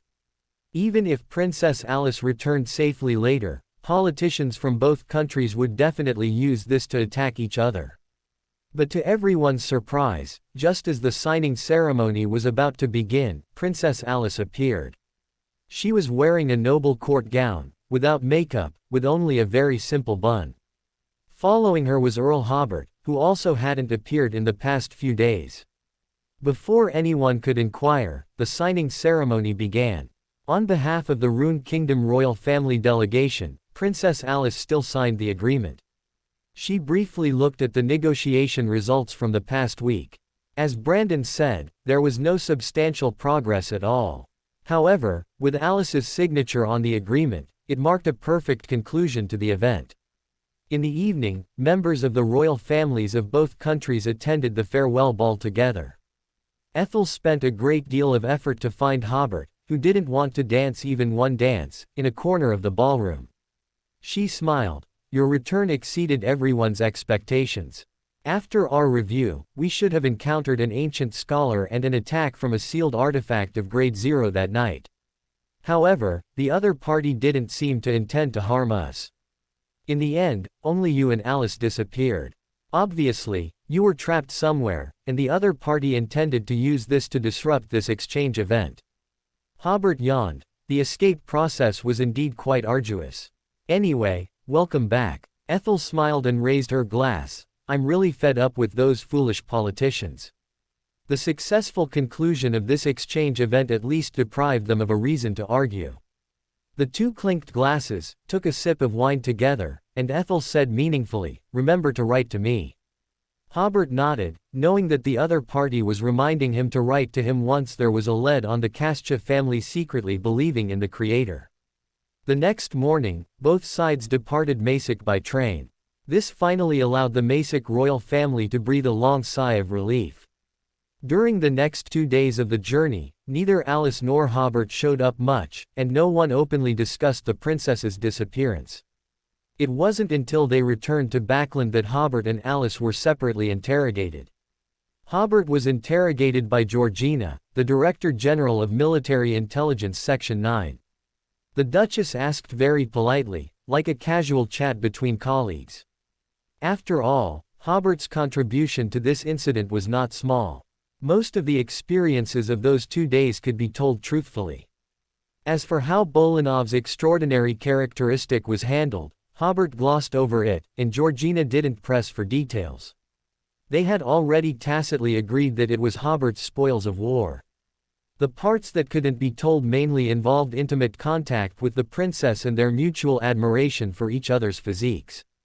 Based on the situation at the time, Georgina could probably sense that Hobert was hiding something, and of course, she wouldn't foolishly ask for details. When Hobert returned to the Earl's mansion, it was already past 6 p.m., and this 11-day mission finally ended. Hobert also missed a tarot club meeting because of this.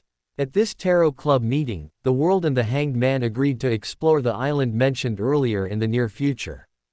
The World asked the Fool to inquire with the Emperor about his availability. Ultimately, they set the exploration time for the night 3 days later. Georgina gave Hobert a few days off to rest well. The next day, Hobert originally planned to rest well for a day at the Earl's mansion, but in the morning, both the King and Queen sent rewards, which were considered a reward for Hobert's protection of Alice. Military Intelligence Section 9 also sent a commendation. Hobert almost continuously entertained and welcomed guests. In the afternoon, many nobles who had some acquaintance with Hobert sent gifts to congratulate Hobert on his meritorious service. This was accompanied by visits from friends like Audrey and Viscount Glaint. In the reception room, Audrey smiled. "Congratulations, Hobert. I heard that you are very likely to be promoted to Major General because of this meritorious service." Hobert smiled. "After being promoted to Major General, I'll be able to earn a few dozen more pounds in salary each month." Viscount Glaint said, "Now you are a hero of Rune. I didn't expect you to be so brave, actually taking a bullet for the princess." Hobert was stunned. "What? Who said that?" "Brilliant. Princess Alice said it herself during an interview with the Backland Morning News." Honestly, your battle of wits against an enemy spy, I've only ever read about it in storybooks. And the part where you chose between your personal safety and national interests, I found it quite moving. Hobert smiled. Right. Which part are you talking about? I don't remember having such an experience. No wonder they said they came to visit me when we first met. Audrey saw Hobert's expression and knew that the Backland Morning News might be fabricating stories again. As for the reason, she could probably guess it. They wanted to use Hobert's heroic deeds to cover up the fact that this diplomatic mission had returned empty-handed. Hobert quickly had Doffus fetch him a copy of the Backland Morning News to see what he had supposedly done. At the same time, he thought to himself, these people are too unprofessional. They don't even say hello or ask for my opinion when they're making things up. Maybe I could even help them come up with some ideas. I'm a professional at bragging. The content is mostly true, Hobert said after reading the report about himself. But those spies were actually extraordinaries from an enemy nation, and the so-called gunfight was actually an extraordinary battle. He smiled at Brulint and said, "Ah, and that part that moved you, it was actually Princess Alice who made the choice, not me."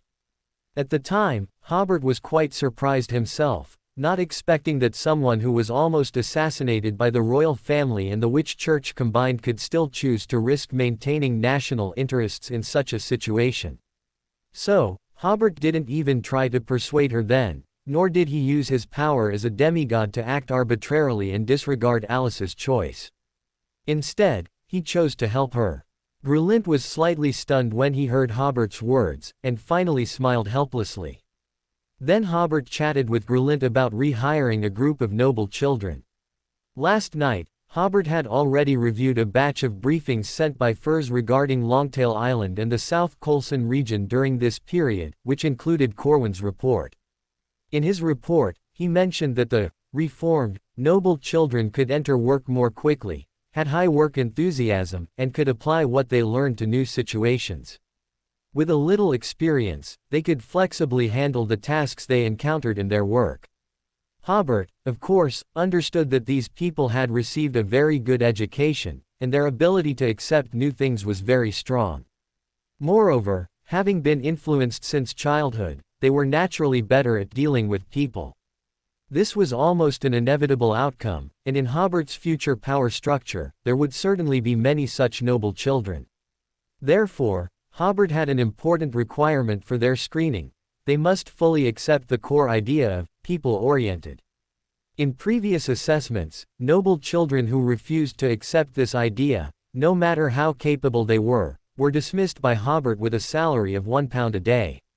For him, a lack of ability could be cultivated, but if one went astray, it was a case of, those with different paths do not conspire together. Brulint immediately agreed to Hobert, willing to help him contact another group of noble children, and said that this time there would be even more people applying. Because before Hobert went on his travel, he had given the noble children who had passed the assessment and been assigned positions a 3-day holiday. Not many people cared about their experiences, everyone was focused on the positions they ultimately obtained. Currently, it looked good, they were either grassroots officials in the territory or management here in Backland, which was already a very good path for many noble children. If this group of people had a good future, Hobert wouldn't need to actively recruit. Those who wanted to make a way for themselves would surely find a way to recommend themselves. After a good night's rest, Hobert arrived at Longtail Island and began to implement the second step of his plan. Another 2 weeks passed, and Hobert once again paid the manor owners for the second batch of rubber, down to the last penny.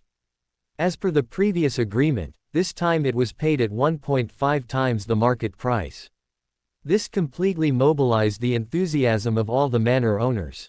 They had already begun small-scale cultivation of the new varieties provided by Bishop Jody. At this point, most of them had made up their minds to invest all their savings in planting rubber trees.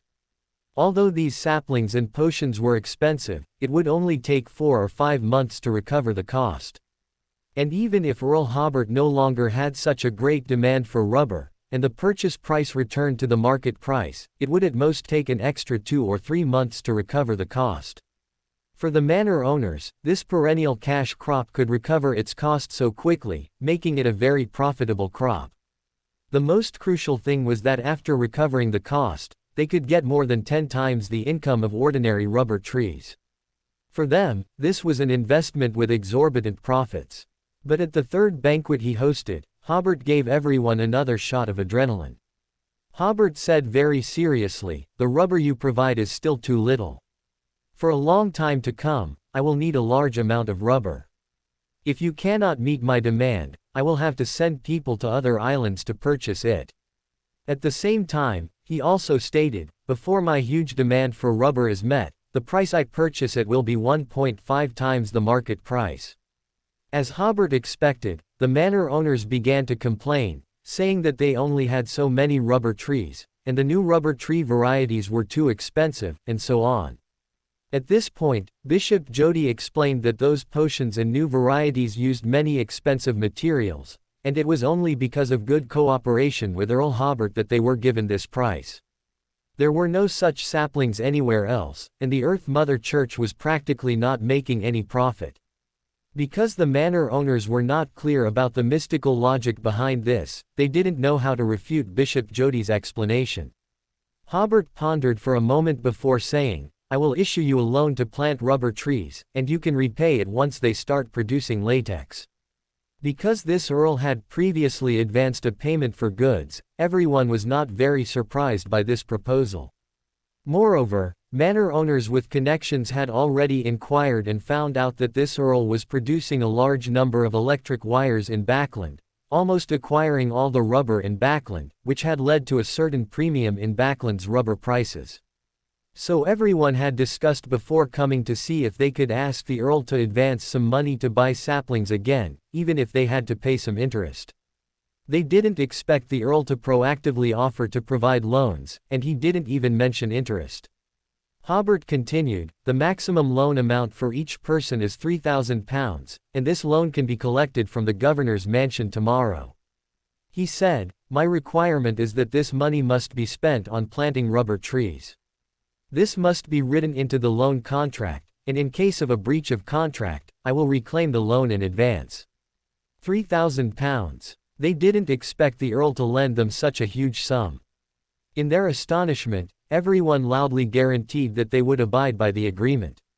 The next day, Hobert disbursed the loans as promised, lending out over £70,000 that day. Suddenly, Longtail Island was filled with enthusiasm for planting rubber trees. To compete for rubber tree saplings and planting land, manor owners clashed more than once. Under Hobert's previous gradual stimulation, not only the loan given by Hobert, but everyone's entire savings and all the money they could borrow were used to plant rubber trees. In addition, some people, having such a large sum of money in hand, thought they could go to other islands to purchase a large batch of rubber and then return to Longtail Island to sell it to the governor's mansion. Some had calculated that purchasing a few £1,000s would be profitable. Hobert temporarily had no intention of interfering with the affairs on Longtail Island, letting the situation develop naturally. At this time, he was more concerned with the construction of factories like the cement factory. Simpler factories like brick factories, gravel factories, and lime factories had already been completed and began mass production, and the cement factory was also starting to be topped off. Only factories with higher technical requirements, such as smelters and steel mills, were still under intense construction. Hobert was very satisfied with this progress. After the completion of his first step plan, Longtail Island would have the capacity for large-scale construction. Returning to the governor's mansion, Hobert glanced at the bustling rubber plantation again, smiled slightly, and returned to Backland.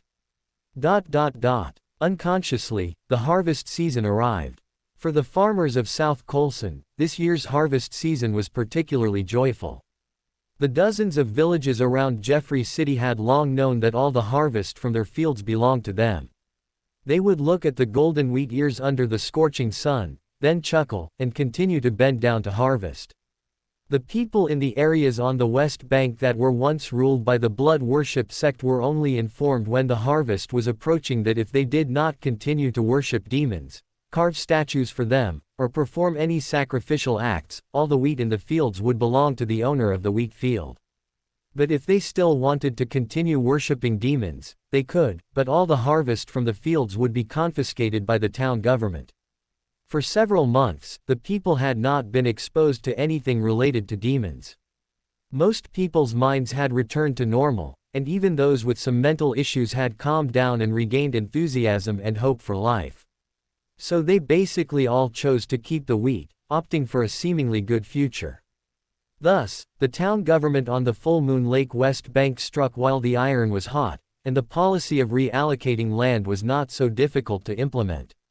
The East Bank also took advantage of the harvest season to inform everyone that no agricultural taxes would be collected, but because the city government had a large food shortage, it would purchase surplus grain from the people at market price.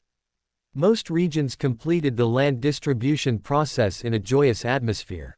This made Hobert feel that his potion had digested quite a bit more, which proved that everyone felt the great changes in this region, and also proved that his rule over the South Colson region was more secure. During this harvest season, on the Full Moon Lake West Bank, while everyone was resting at noon, an old man discovered a corpse in the wheat field.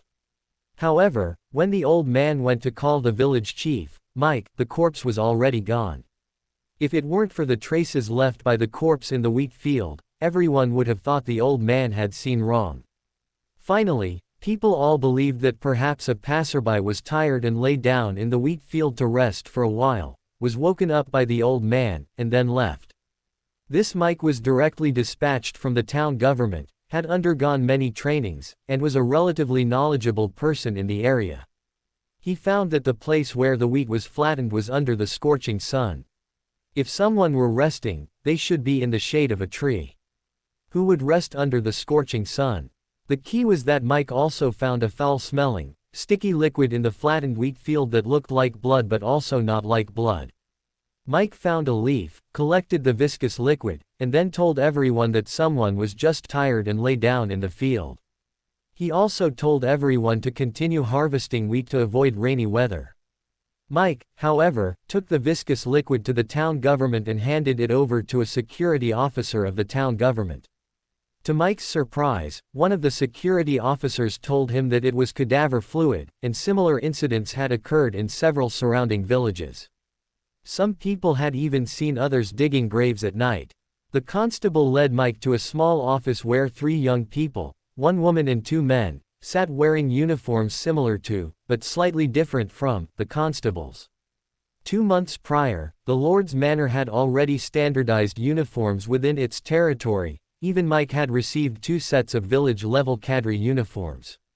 This made Mike feel much more dignified than before, but the uniform manual did not feature the styles worn by the 3 people sitting opposite him. The leading man smiled and said, "I can tell you're a meticulous grassroots worker, to have noticed that our uniforms are a bit different. We are a special department within the Lord's Manor, specifically tasked with resolving strange occurrences like the one you've encountered." He then introduced himself, "My name is Monriot. I'm here to ask you a few questions. Did this happen at noon? Were any other traces found nearby? Was the corpse one of your villagers? Are there any other witnesses?" Mike found these questions a bit strange but answered them one by one. Afterward, Monriot thanked Mike and asked him to pay close attention to the village's movements upon his return, and to report any similar situations immediately. The captain of the security team praised Mike a few more times and informed him that his proactive report would be communicated to the town government and recorded in his end-of-month evaluation. Mike left in high spirits. On his way back, seeing the wheat harvest on both sides of the road, a heartfelt sense of pride once again swelled within him. Just past the mountain pass ahead was the village where he worked. He saw that some villages had already finished harvesting their wheat. He felt his own village should also work harder, aiming to finish tomorrow and start drying the day after. Earth Mother above, please let these next 2 days be sunny. As he passed through the mountain pass, Mike's expression gradually stiffened. He saw his village was eerily quiet. People had collapsed in their homes. People had collapsed in the fields. Mike seemed to realize something and moved to rush forward. It's too late. Monriot's voice suddenly appeared behind Mike. By the time we realized something was wrong, it was already too late. Mike pointed at the people in the distant wheat fields. They're all dead. Tears streamed down Mike's face. All dead. Why? Kelly, the young man at the village entrance, just got married. Conra's wife just got pregnant. I even promised old Vid I'd treat him to a drink in town after payday. Those devils only left a few months ago. Everything was just starting to look hopeful again. As he spoke, Mike slowly squatted down and began to sob, his head in his hands. Monriot sighed with a touch of emotion. Some things are just so hateful, always striking a blow just when hope begins to emerge. He took out a bottle of wine. I hear you like to drink. Drink up, it's on me. Mike uncorked the bottle and took 2 big gulps. Raymond advised, have 2 more sips. Mike paused slightly, finding the wine quite good, so he drank a few more sips. Raymond squatted down and patted Mike's shoulder, saying, there's something I must tell you. In fact, you're also dead. Mike's eyes widened, and he finally remembered everything that had happened last night. A black fog enveloped the entire village. After speaking, Mike collapsed to the ground, motionless. Raymond sighed, then said to the female team member, go quickly and invite Dunn. This case is too bizarre, we can't handle it. Hobert rested for half a day in Backland, made some preparations, and on the night he had agreed upon with the world, and the hanged man, he put on his mask and used travel to arrive at the entrance of a cemetery in the suburbs of Byam, their meeting point. The hanged man, Alger, with his wild blue hair, had already arrived. He smiled and said, long time no see. Hobert also smiled and said, long time no see. At this moment, the space beside them tore open again, and the cool-faced German Sparrow, who was Klein, arrived last. Hobert smiled and said, look, our great adventurer has arrived. I'm not an adventurer anymore. Klein's expression remained unchanged. Are you both ready? Alger, beside him, paused slightly. Didn't you say the Emperor was a demigod? Wouldn't it be impolite to not show any smile? Hobert, however, was not angry. Instead, he said, you should smile more, my friend. Surely the burdens of life aren't crushing you already. How about I invite you to travel to Fenaport in a few days to relax? Klein glanced at Hobert, and this time there was some warmth in his eyes. If I have time, I'll go. Alger immediately realized, they knew each other before, and seemed quite familiar. That made sense, they each represented 2 allied deities and should communicate frequently. Then, Hobert and Klein both looked at Alger. Alger immediately understood. I know, I'll lead the way. Klein placed his hand on Alger's shoulder, the meaning clear. Hobert should place his hand on Klein's shoulder. Hobert, however, did not comply. Like this, we look a bit like blind people traveling together. Alger paused. It did look a bit like that. Then you can put your hand on my other shoulder. That would look like we're escorting a prisoner, Hobert said. How about this, I'll use travel to push you 2 into the spirit world. After agreeing on their formation, the 3 of them entered the spirit world together and quickly arrived at the target island. Alger, walking in front, lit a lantern and explained, if we came during the day, it would be quite lively here. You might even see some bird creatures that only exist in myths and legends. But at night, the power that dominates this place seems to change, and many extraordinary creatures hide away. While listening to Alger's explanation, Klein also lit his lantern and asked Hobert, you didn't bring a light. My night vision is excellent, Hobert smiled. You'll understand this feeling once you become a demigod. If it were before, he definitely wouldn't have said the latter half, because it was quite annoying. But when Hobert realized he needed to break through the rules he had set for himself, he consciously began to change some of his habits. Klein and Alger both smiled with somewhat strange expressions after hearing Hobert's words. Alger cleared his throat, forcefully skipping the previous topic. He pointed forward. We'll follow this path into the forest, straight ahead, and we'll reach that ancient ruin of unknown specific age. Along the way, any extraordinary creatures we encounter and are capable of dealing with, If killed by one person, all corresponding materials go to the killer. If completed cooperatively, Mr. Emperor will keep them, and after leaving here, they will be distributed by a rotating selection method. And the order of selection will be adjusted based on the specific contributions made. The members of this team included one demigod and one crazy adventurer. Alger, who had just been promoted to Sequence 5, was the weakest among them, so he first explained how to distribute the spoils to avoid unnecessary trouble during the journey.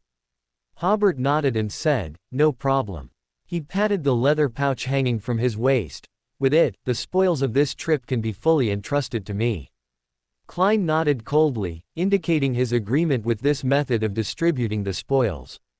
Thus, the three of them, with their lanterns lit, began their exploration. Klein walked in front, Alger in the middle, and Hobert at the very back.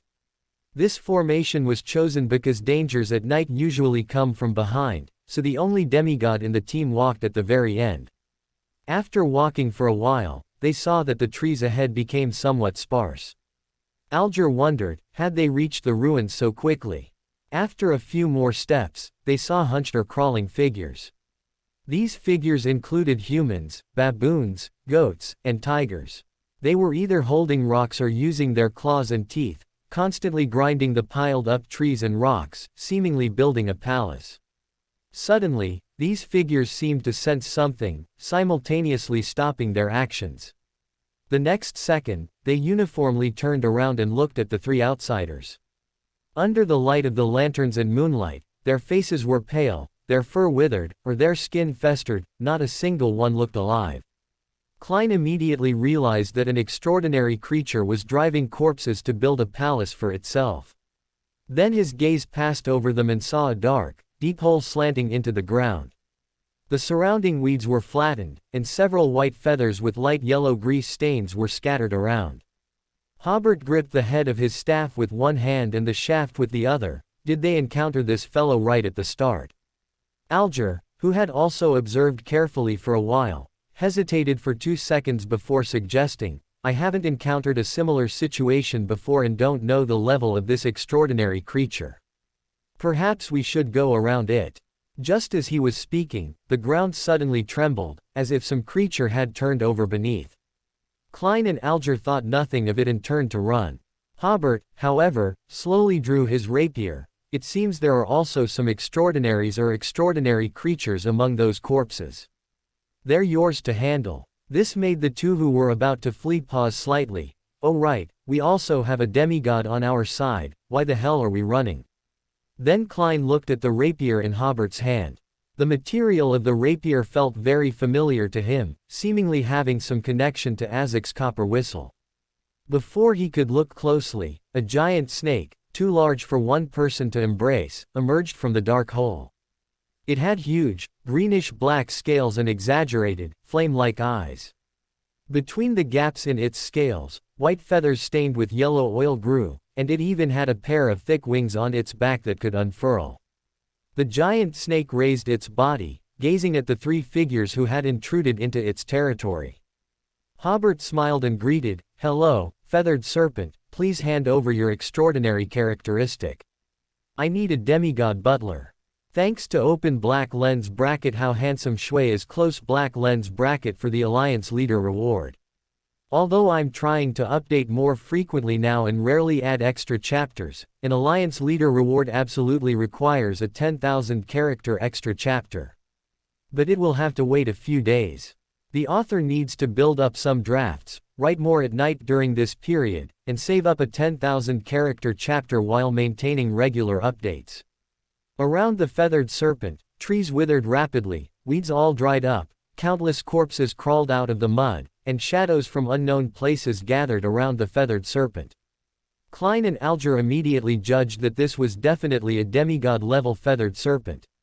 The two unconsciously took another step back, because just the gathered corpses and shadows looked very difficult to deal with. As for the feathered serpent itself, their spirituality warned them not to look at the feathered serpent, as doing so would likely lead to death. Hobert walked forward unhurriedly. He could feel his life draining away, so he immediately used the mark Mr. Azek gave him, and the process of life loss immediately stopped. If it were other demigod-level extraordinary creatures, Hobert would have to consider whether to hunt them, but for an extraordinary creature of the death pathway, with a rapier in hand, and the mark Mr. Azek gave him, what was there to consider? The feathered serpent also seemed to sense Hobert's peculiarity and did not immediately attack, instead letting the corpses and specters launch a probing attack. Hobert smiled slightly, and with a graceful and handsome flick of the sword in his hand, he drew a beautiful arc in the air, opening a netherworld gap. The living corpse and wraiths realized something and, disregarding the feathered serpent's command, turned and fled. But they couldn't escape. The netherworld gap produced a huge suction, not a normal wind-driven suction, but a suction that seemed to capture all spirit bodies. The living corpse fell like dominoes, one after another, while the wraiths suddenly seemed to lose all their strength and were sucked into the netherworld gap. Klein and Alger were both stunned. Did the lawyer pathway have such an ability? But they quickly guessed that the rapier in Hobert's hand was likely a Sequence 1 sealed artifact. Klein was a little envious, because he currently only had one Sequence 1 sealed artifact, and he could only use it on the gray fog above. Alger, on the other hand, didn't feel much, because a Sequence 1 sealed artifact was too distant for him. Hiss. As Hobert got closer and closer to the feathered serpent began to emit continuous, hissing, sounds. A sense of fear filled Hobert's heart, making his spirit body somewhat disobedient to his command. Klein and Alger, at the edge of the battlefield, felt as if they had fallen into an ice cave and both turned their heads away, not daring to look at the battlefield. They realized that even watching from a distance was dangerous, so they simply retreated a few steps to deal with the corpses controlled by the feathered serpent to build the palace. As Hobert said, some of them were also dead extraordinaries or extraordinary creatures. Amplify. Hobert amplified the undead language on his rapier, countering the hissing sound. The hissing sound, of course, lost, so the feathered serpent abruptly whipped its tail, striking at Hobert. Hobert poured his spirituality into 1-109 slaughter. This was the ability of the iron-blooded knight he had just herded. Hobert's fist seemed to be covered in an orange-red glow as he punched the feathered serpent. If this ability were used on the rapier, it would temporarily override the rapier's suppression of death pathway extraordinary creatures, so Hobert simply attacked with his bare fist. The feathered serpent hadn't expected its probing attack to provoke such a powerful blow. This was also Hobert consciously changing some of his habits. Normally, he would likely be even more cautious than the feathered serpent. Just as Hobert was about to strike the feathered serpent, a bronze gate with intricate mystical symbols suddenly appeared before him. This underworld gate, before it even opened, took the full force of Hobert's blow. The bronze gate was visibly warped and emitted creaking sounds, as if its hinges had been broken. Underworld gate is just a general term. The strength of the extraordinary's own abilities determines the strength of the underworld gate summoned. Like a demigod-level feathered serpent, the underworld gate it summons is also demigod-level, so when struck by a demigod-level slaughter, it will appear to be injured. Hobert bypassed the underworld gate and stabbed the feathered serpent with his rapier. With the underworld gate's obstruction, the feathered serpent had already prepared to meet the enemy. It flicked its black tongue at Hobert. Hiss. Hobert immediately felt himself struck by an invisible force. His soul and body seemed to instantly decay. This wasn't just a feeling, his skin actually began to fester immediately. Grant. Hobert immediately granted these negative statuses to the feathered serpent. Seizing this opportunity, the feathered serpent struck Hobert with its tail, sending him flying into the opening of the underworld gate. Pale arms stretched out and immediately grabbed Hobert. He felt cold all over, unable to move, and his entire life force was draining away. Just like that, Hobert was dragged into the underworld gate. Thump. The gate closed and quickly disappeared. Only then did the feathered serpent have time to look at its rapidly withering scales. This was the injury Hobert had just given it, and those scales seemed to have festered. But soon, under the feathered serpent's extraordinary ability, these scales returned to their original state. Just as it looked at the other two extraordinaries who had intruded into its territory, the air was suddenly torn open with a large gap, and Hobert emerged from the underworld, punching the feathered serpent at close range. He directly sent the massive feathered serpent flying. Hobert, like a launched cannonball, punched the feathered serpent again while it was in midair, then kicked its head fiercely, shattering one of its eyes and mangling its eye socket. This was the fatal attack of the hunter pathway, with each blow heavier than the last. If 5 consecutive blows could be landed, it could even injure an angel. However, angels wouldn't just stand there and take a beating. Although Hobert only managed to land 3 blows before the feathered serpent flapped its wings and dodged. But the feathered serpent only escaped a short distance before it fell to the ground from midair due to severe injuries. Hobert was about to rush over and continue the pursuit, but the feathered serpent's skin suddenly split open, spewing out a large amount of black mist. These mists had the smell of death. Hobert quickly avoided them. Then Hobert summoned dozens of fire crows. Just as they were about to fly into the black mist to bomb the feathered serpent, a size smaller, suddenly poked its head out of the black mist, almost biting Hobert. Hobert narrowly escaped under the cover of the fire crows. This made him a little curious. Were there 2 feathered serpents here? When the black mist dispersed, Hobert saw a thick layer of snakeskin on the ground. Only then did he understand that the feathered serpent had just shed a layer of skin, and it seemed to have shed its previous injuries along with that skin. At this point, the feathered serpent was lightly armored, looking more agile than before, constantly attacking with bites and whips. At the same time, a illusory gate appeared on its body, releasing 3 evil spirits one after another, all attacking Hobert. Hobert, however, dodged the attacks while once again opening a netherworld gap. The 3 evil spirits that the feathered serpent had kept inside its body were also very powerful, but under the power of the underworld, they were immediately suppressed, struggling against the suction from the underworld. It was at this moment that Hobert noticed blood tears flowing from the feathered serpent's eyes. He suddenly realized that the injury caused by his most vicious kick had not been completely shed by the feathered serpent during its molting. Hobert seized the opportunity, extended his fist, and used the flesh bomb ability of 1:109 to detonate the blood flowing from the feathered serpent, blowing up its eye again. The feathered serpent was also blasted, rolling onto the ground. At this point, the feathered serpent didn't hesitate and immediately turned towards its cave. For it, this battle was too humiliating. The rapier in Hobert's hand nullified most of its abilities. It had finally managed to capture Hobert into the underworld. After all, it was the underworld, not the spirit world, and even an angel would take some effort to return from the underworld. Of course, extraordinaries of the death pathway were an exception. What the feathered serpent didn't expect was that this guy returned as easily as if he were in his own backyard. As for the attacks of undead language and wither, these were the feathered serpent's signature skills, but they had no effect whatsoever. When the feathered serpent saw that the 3 evil spirits, which it considered its last trump card, were also completely controlled by the power from the underworld, it decided to escape. How could Hobert let it go? Chaos. He rushed forward fiercely, and the rapier instantly lengthened, piercing the feathered serpent's back. The intense pain woke the feathered serpent from its brief, chaos, state. It opened its mouth and spat a mouthful of black mist at Hobert, continuing to crawl towards the cave. This time, Hobert directed all the fire crows to strike the feathered serpent. The whistling sound of the fire crows flying by was very much like a string of launched rockets, and their power was also similar to rockets. The violent explosion dispersed the black mist, and Hobert stepped forward again. Distortion.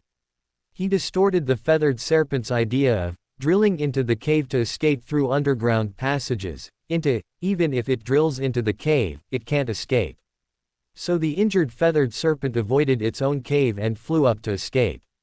When it realized that its thoughts went against its original intention, it needed to turn around to get into the cave, but Hobert had already blocked the entrance to the cave and reached out towards the feathered serpent. Just as the feathered serpent was about to drill into another pre-reserved opening, the place where it had been injured earlier exploded again. Hobert detonated the flesh and blood in the injured areas again, causing a secondary attack on the feathered serpent. Amplify. Hobert amplified the feathered serpent's severe injuries into fatal attack. The feathered serpent immediately became on the verge of death. It was about to shed its skin again, but Hobert had already rushed up, and the rapier in his hand instantly transformed into a two-handed greatsword, chopping off the feathered serpent's head. The feathered serpent's entire body suddenly stiffened, then its massive body began to struggle violently. Logically, it wouldn't die if its head was chopped off, but Hobert's sword was different, it also cut its spirit body in half. So during the feathered serpent's struggle, its scales turned white for a moment, then black, and then returned to a dark green. Hobert realized that this feathered serpent was unwilling to die like this and showed signs of losing control. He quickly jumped onto the feathered serpent, digging his fingers into its flesh to avoid being thrown off, and placed his other hand on the feathered serpent's scales, injecting his spirituality into 1:109. Hobert had originally intended to herd the feathered serpent's spirit body first, and then release it after leaving this island to obtain its extraordinary characteristic. Who knew that 1:109 was clearly resisting Hobert's spirituality, seemingly unwilling to herd this soul. Hobert could, of course, forcibly herd it, but he realized that this was not only 1:109's warning to him, but also his own spirituality's warning to him. So he let go, jumped to the side, and quietly waited for the feathered serpent to die in a state of loss of control. The extraordinary characteristic concentrated on a single scale, eventually forming something like a green domino. Hobert put away this domino, which constantly caused everything around it to wither, then opened his leather bag and stuffed the feathered serpent's body into it. This was the leather bag with space magic that Christine had given him earlier. The space inside was as large as a basement, more than enough to fit a feathered serpent. At this point, they were already far from the original battlefield. When Hobert found Klein and Alger, their battle had already ended, yielding 5 extraordinary characteristics. Hobert said to them, "It's resolved. Let's continue forward." Klein and Alger both found it a bit unbelievable, as the battle had only lasted 2 or 3 minutes. Hobert seemed to have seen through their thoughts, so he smiled and said, "The rapier in my hand has a suppressive effect on extraordinaries or extraordinary creatures of the death pathway." Klein and Alger's expressions didn't change much, because even so, it was too fast. That feathered serpent was a demigod-level being. A demigod that was extremely difficult to kill. A few seconds later, Alger cleared his throat and said, "I hope the battle just now didn't awaken any power." The explosion of the fire crows earlier was very loud and should have traveled a long distance. Hobert nodded. "I should have amplified the explosion just now. If it had awakened other guys, our harvest would have been richer." Alger opened his mouth. "That's not what I meant." Klein then said, "We'd best reach that ruin quickly." Although he hadn't directly fought the feathered serpent just now, he still felt a lingering sense of trepidation, which was the impact brought by a demigod-level enemy. This was not a very good experience, it would be best not to encounter enemies of this level again. Alger had a similar thought, pointing to the forest, "Go inside." The 3 continued forward. After a few minutes, Alger suddenly stopped. "After walking a bit further, there will be a bewildering wind chime tree. I want to try to deal with it myself first." Hobert didn't think much of it. Okay. He actually quite liked exploring with Alger, this guy always knew when to be frank. To maintain his persona, Klein said with a cool yet somewhat refined demeanor, "If you can't handle it, it's best to actively ask for help, otherwise I'll assume you're still holding on." Alger quietly took a breath and continued forward, holding the lantern. As they walked, they heard faint tinkling wind chime sounds and immediately felt a sense of returning home, with their minds and bodies relaxed. After walking a few more steps, the 3 saw a strange tree. Its brownish-green trunk had many long, thin cracks, and inside each crack seemed to grow constantly rotating eyes. On its outstretched branches hung gray, wind chime-like objects that swayed on their own, emitting pleasant sounds. And in the center of the topmost branch, close to the trunk, was a fist-sized, colorless, translucent fruit. No matter how much Klein and Alger emphasized and repeated in their minds that they were under hypnosis, they both strongly wanted to approach the bewildering wind chime tree, always feeling that something they deeply cherished was there. Hobert was also affected to some extent, but not significantly. He sat on a rock, like an audience member ready to enjoy a performance. Alger put on the whip of mind, which had the negative effect of causing headaches. The negative effect of this magical item allowed him to effectively avoid being hypnotized by the bewildering wind chime tree. Then he took out a wooden box, inside which were rats he had prepared earlier. At this moment, Hobert was already laughing unkindly, but because he was sitting behind, neither Klein nor Alger noticed. Klein was secretly nodding at this moment. The hanged man wants to use rats as bait to attract the attention of the bewildering wind chime tree. He's very well prepared. But Alger seemed to have discovered something. He lifted the rat, his expression a bit strange, and flicked it, only to find the rat had already stiffened. Although he hadn't directly fought the feathered serpent in the battle just now, the influence it emitted was enough to kill ordinary creatures like rats. Klein's mouth twitched. He wanted to laugh but dared not make a sound, fearing he would break his persona. Hobert, however, simply asked with a smile, "Do you need help?" "I have a backup plan." Alger cleared his throat and, walking towards the bewildering wind chime tree, began to sing loudly, "Surge, surge, surge, oh sea, surge against the gray and cold rocks." His singing was rough and bold, but completely off-key, filled with a power that was irritating, disgusting, and headache-inducing. The branches of the bewildering wind chime tree trembled simultaneously and collectively drew back, seemingly trying to curl up together. The accompanying beautiful chimes slightly diluted the terrible noise. Although Klein had restrained his spirituality, at this moment, his blood vessels throbbed in his forehead, and a sudden urge to kill the singer surged in his heart. Alger continued forward, singing loudly, "Surge, surge, surge, oh sea, shatter at the foot of the rocks." Chaos. This beautiful singing was interrupted by Hobert's ability. Klein and Alger both looked back at the masked demigod. Hobert had stood up at some point. Although his expression couldn't be seen, Klein could guess that he was probably frowning deeply, even gritting his teeth. "I didn't mean anything else," Hobert said. "That fruit is yours. If anyone dares to snatch it from you, I'll beat him to death. But please, don't sing anymore." Alger seemed to understand something. He first gave a helpless smile, then seized the opportunity to summon invisible wind blades, which struck the fruit at the very top of the bewildering wind chime tree. The fist-sized fruit fell, and a strong gust of wind carried it into Alger's palm.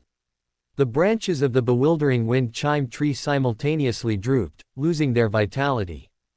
Hobert and Klein both breathed a sigh of relief. The hunt was finally over.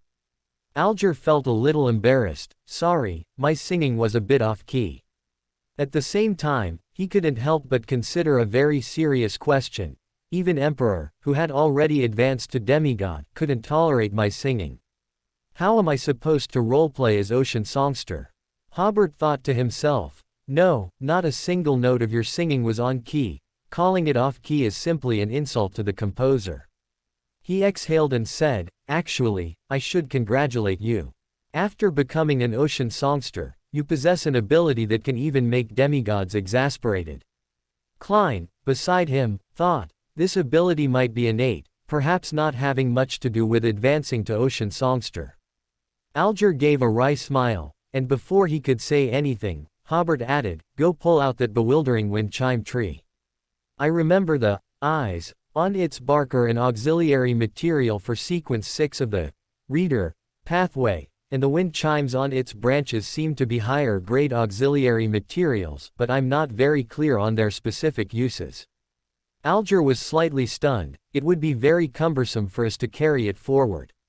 Hobert took off his satchel. "It's not cumbersome, I'll carry it."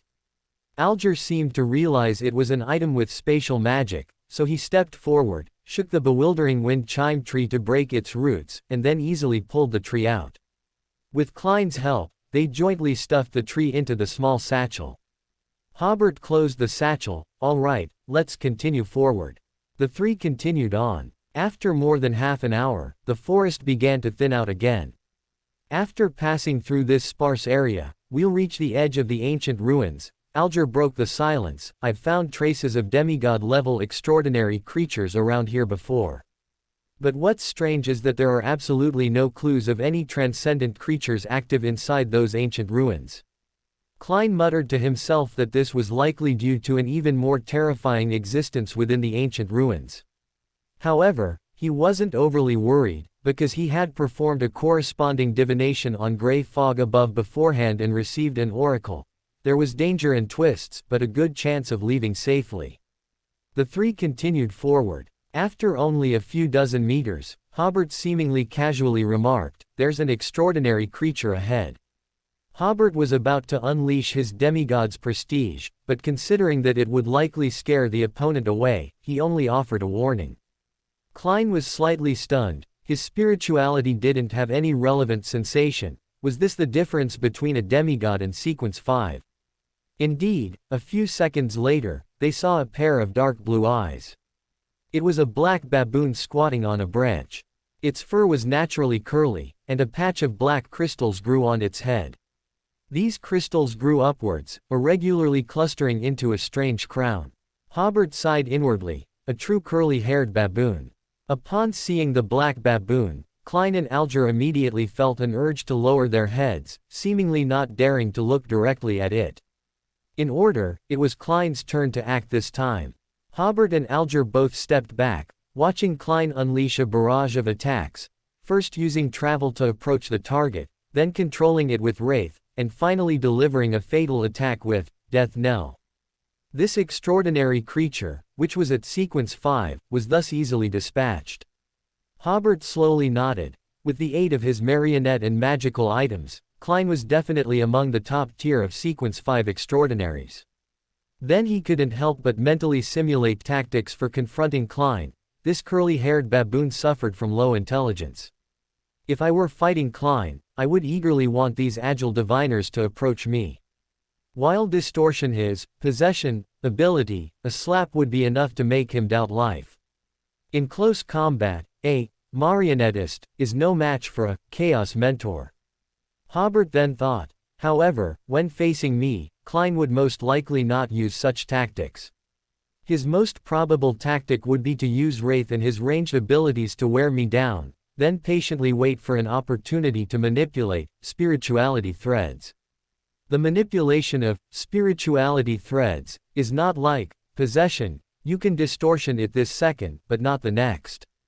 Facing such tactics, the only option is to attack proactively, also using travel to approach, and continuously using arrogance and chaos. No matter which ability hits the main body, it would create excellent conditions for close quarters combat. Just as Hobert was thinking this, he suddenly had a premonition of danger approaching. He threw the satchel to Klein, stuffed the corpse into the satchel and quickly hid inside the ruins. Alger was still astonished at how easily Klein had hunted a Sequence 5 extraordinary creature, and Klein was also waiting for the opponent's extraordinary characteristic to precipitate. But upon hearing Emperor's warning, they immediately sprang into action, stuffing the curly-haired baboon, whose extraordinary characteristic had not yet precipitated, into the satchel. As soon as they finished, they felt an immense oppressive force. This oppressive force was several times stronger than that of the curly-haired baboon just now.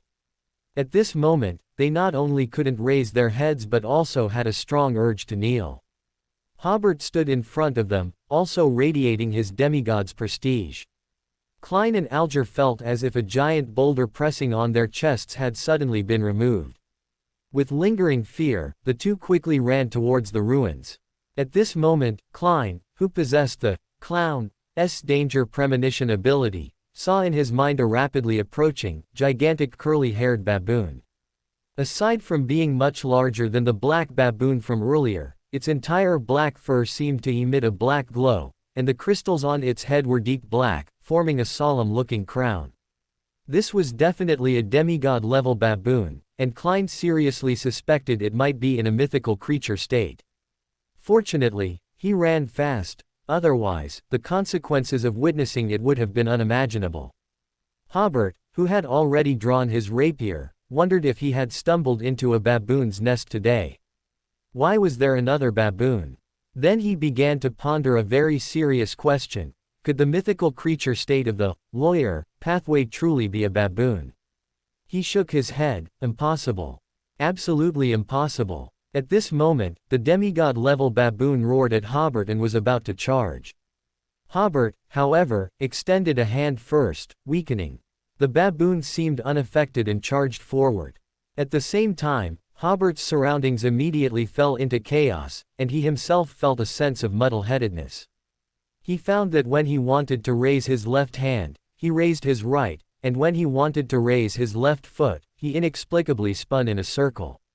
Distortion. Hobert, distorted, his position with a tree, appearing outside the chaos area. Hobert's muddle-headed feeling disappeared, but his body was still a little uncoordinated. It was the first time he realized how much inconvenience his own chaos could cause an enemy. The baboon seemed to anticipate Hobert's movement and swatted at him with a paw. Grant. Hobert granted the remaining chaos state to the baboon and punched it, engaging in a direct test of strength.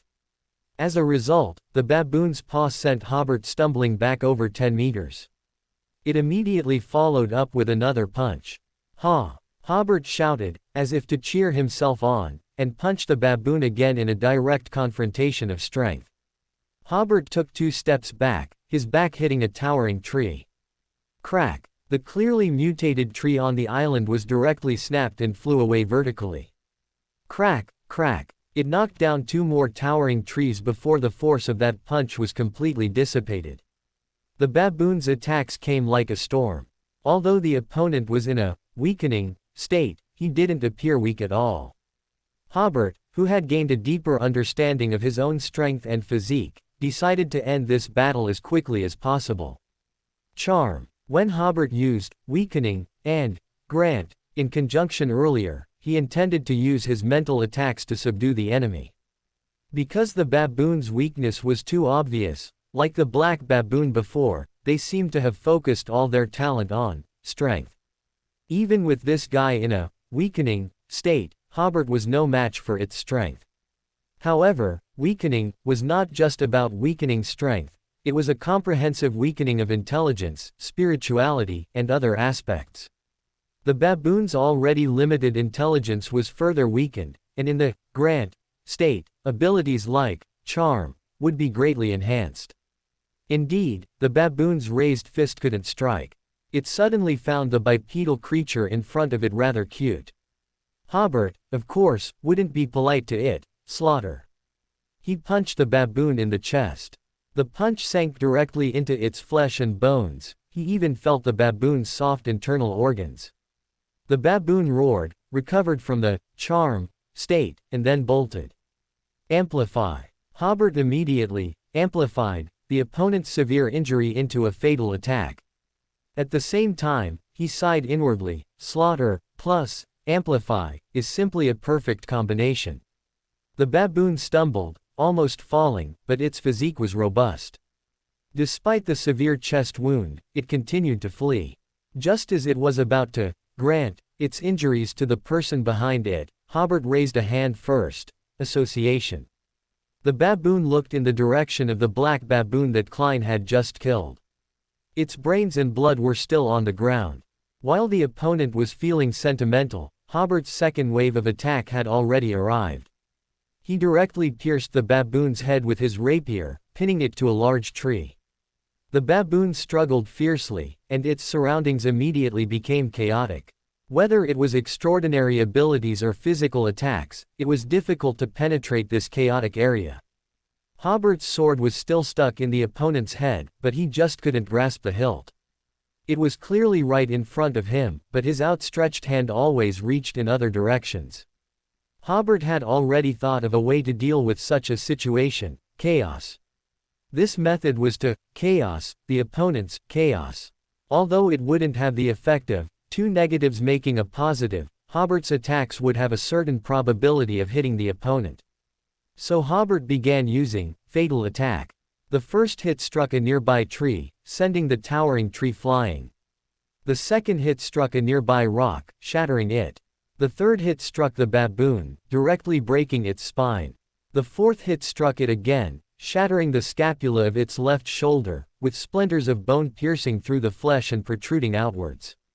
The surrounding chaos gradually dissipated, and the baboon's gasps grew fainter. Hobert stepped forward, gripped the hilt, and the rapier instantly transformed into a two-handed greatsword, bursting through the baboon's head. Putting away his sword, Hobert was about to wait for the baboon's extraordinary characteristic to precipitate, when he suddenly looked up towards the ruins, so many demigod-level extraordinary creatures. Klein and Alger quickly headed towards the ruins. As they walked, Klein suddenly felt something. He raised his hand and saw his fingernails gradually losing their luster. Then his knees stiffened, and his muscles solidified. At this moment, he and Alger's spirituality sensed extreme danger. Klein immediately grabbed Alger's shoulder, entered the richly colored spirit world, and prepared to quickly travel to the ancient ruins. Suddenly, the colors before Klein's eyes uniformly turned deep black and presented a fine texture, like a head of long, dark hair. A chill filled his heart, and Klein unhesitatingly left the spirit world, returning to the real world. The close contact with the long hair had already caused both of them to petrify starting from their feet. At this moment, they could no longer move their legs. Just then, they saw Hobert running towards them, dragging the corpse of a magnificent, 3 to 4 meter long baboon with one hand. His running was quite peculiar, as if he was moving forward in jerks. This reminded Klein of some horror movies he had seen before. In the first half of that second, Hobert was still 7 or 8 meters away. By the second half of that second, he had appeared in front of them as if he had leapt through space. Half a second later, the other party had advanced another 7 or 8 meters. This running speed was incredibly fast. Hobert was just seen appearing in the sparse forest, and in the blink of an eye, he was very close. In another blink, Hobert had already thrown a punch, striking a graceful figure from the air not far from them. Its hair, whether hers or its, was very long, like a curtain, and it disappeared back into the air. Hobert threw the baboon from his other hand into the ruins not far away, then, with an arm around each, he swiftly used distortion of distance to enter the ruins with Klein and Alger. Upon entering the ruins, all three breathed a sigh of relief, and their spiritual warnings also disappeared. However, Klein and Alger's petrification had reached their thighs, and Hobert's fist was also petrified. Fortunately, the grayish-white petrification was gradually fading, and their bodies were rapidly recovering. Hobert laughed, "This island is a treasure. In such a short time, we've already encountered the third demigod-level mythical creature. It's a pity my spirituality has been depleted a lot, and I don't have a magical item to counter its ability. Otherwise, I might have tried to hunt it." Klein and Alger, however, were drenched in sweat. They had already decided in their hearts that they would never come to such a dangerous place again before becoming a demigod. At this moment, Alger looked at the baboon's corpse that Hobert had thrown in earlier. He couldn't help but sigh. These two teammates, one at Sequence 5, so easily dealt with a Sequence 5 extraordinary creature. The other, at demigod level, so easily dealt with a demigod level extraordinary creature. They had only been separated for a little over half a minute, and Emperor had already killed the opponent and caught up. Hobert, who was the first to recover, was in a good mood as he stuffed the enormous baboon into his satchel. This satchel, with its spatial magic, was already full, barely able to fasten its outer buckle. Hobert sighed inwardly, "I truly hope Furs can become a demigod soon, then I'll have an endless supply of spatial magic equipment." At this point, Alger, who had also recovered, asked, "What kind of creature attacked us just now?" If it weren't for the graceful figure Emperor had struck out of the air, he would have thought that the area itself was petrifying them. "That should be an extraordinary creature on par with Sequence 3 Feet Eternal Witch," Hobert said. "I remember the eternal witch, has petrification abilities. He then casually added, the extraordinary creatures on these small islands are very strange, many possess the complete extraordinary characteristics of a certain sequence. Alger nodded as if he had learned something. Klein, however, recalled the eternal witch he had encountered on Dizzy's Lieutenant General's ship. Then, the three of them looked at the ruins ahead. Alger said, I came here during the day, it looks like a church. After a short rest, he led the way into a relatively intact main hall. I explored inwards from here before. Inside the building, through some collapsed areas, they could see the outer towers and bell towers. Alger continued to explain, after leaving here last time, I consulted some material. This is a 4th epoch architectural style. Its biggest feature is a temple above and a tomb below, unifying life and death. However, I cannot confirm the internal structure of this church, as my last exploration was not deep enough. Ahead is the mural area, that's what led me to believe there's something extremely important here. As they spoke, they arrived at the area with murals on the walls. The first mural depicted a cross emitting layers of light. In front of the cross was a majestic figure, surrounded by angels with 2, 4, and 6 wings. Hobert merely glanced at it and continued forward, but Klein paused noticeably. He had seen similar murals in Amon's tomb. But he quickly found a difference, there were no descriptions of Adam and Ammon. The majestic divine figure held an ancient, simple slate in both hands.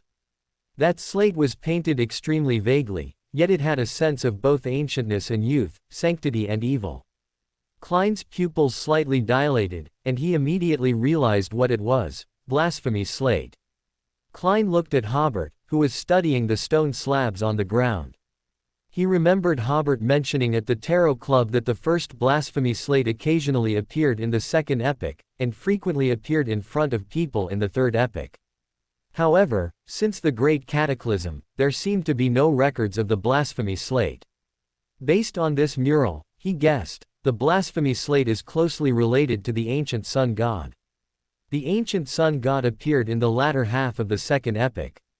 Although he didn't know the process of his becoming a god, based on the limited information currently available, he seemed to have gradually reclaimed the authority of the ancient gods. Perhaps in the 2nd epoch, he occasionally remained dormant. That's why the blasphemy slate only appeared occasionally. Klein continued to speculate. The 3rd epoch was the era of the ancient sun god, so the blasphemy slate was always in front of people. After the Great Cataclysm, the ancient sun god fell, and thus the blasphemy slate disappeared. Then he had new questions. Where did the blasphemy slate go? And where did it come from? Alger hadn't noticed this yet, and only tentatively asked, the ancient sun god. Klein was about to nod and say, yes, but then remembered he was currently playing Gehrman Sparrow, so he said, that's not hard to see. Alger asked again, in the 4th epoch, were there still people building churches for the ancient sun god? Were there still people believing in the ancient sun god? Could this be the reason why this place was abandoned? After all, no matter how much they prayed, they wouldn't get a divine response, whereas believing in other gods could easily yield a response. Over time, the followers of the ancient sun god were bound to convert in large numbers. Klein didn't answer the question, because he didn't know the answer either. I suspect this small island wasn't originally in its current location, Hobert, who was squatting on the ground, suddenly said. Come look at the small grooves formed by the cracks on these stone slabs. They are all the size of a human forehead and extend forward continuously. What do you think of that? Before Klein and Alger could answer, Hobert answered his own question. What I thought of was devout believers prostrating themselves on the ground, crawling forward, and every so often, hitting their foreheads hard against the ground, causing blood to flow. This is also why these marks are dark red. Some of them might have been extraordinaries, but most should have been ordinary people, because if extraordinaries casually cracked the stone slabs here, it would be a very rude act. And even if they cracked the stone slabs, it's unlikely they would bleed. Hobert stood up and looked towards the end of the marks. There must have been a large number of believers passing through here again and again, eventually leaving such marks. But this small island obviously can't support so many people, which is why I deduce that this island might not have been in this location before, or this church wasn't on this island. It might have been in a more prosperous place, or even somewhere on the north-south continent. Klein nodded. It wasn't impossible, but a new question arose. Who moved this church to this island? Why did he do it? Anyone capable of doing that would at least be an angel-level extraordinary, so Klein directly used he.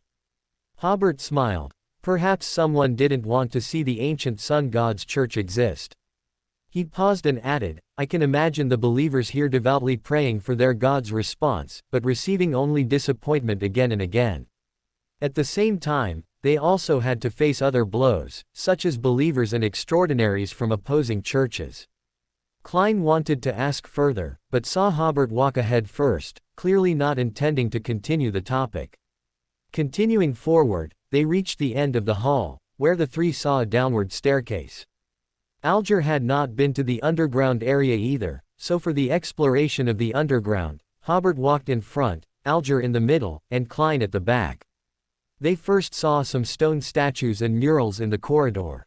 Those stone statues were clearly petrified adventurers from before, moved here by someone or something unknown. The remaining murals depicted the ancient sun god defeating ancient gods and saving the world. In the dim environment, the dilapidated murals and the terrified stone statues made the surroundings extremely eerie. All three of them could feel that danger seemed to lurk here, so they walked cautiously, fearing they might awaken something.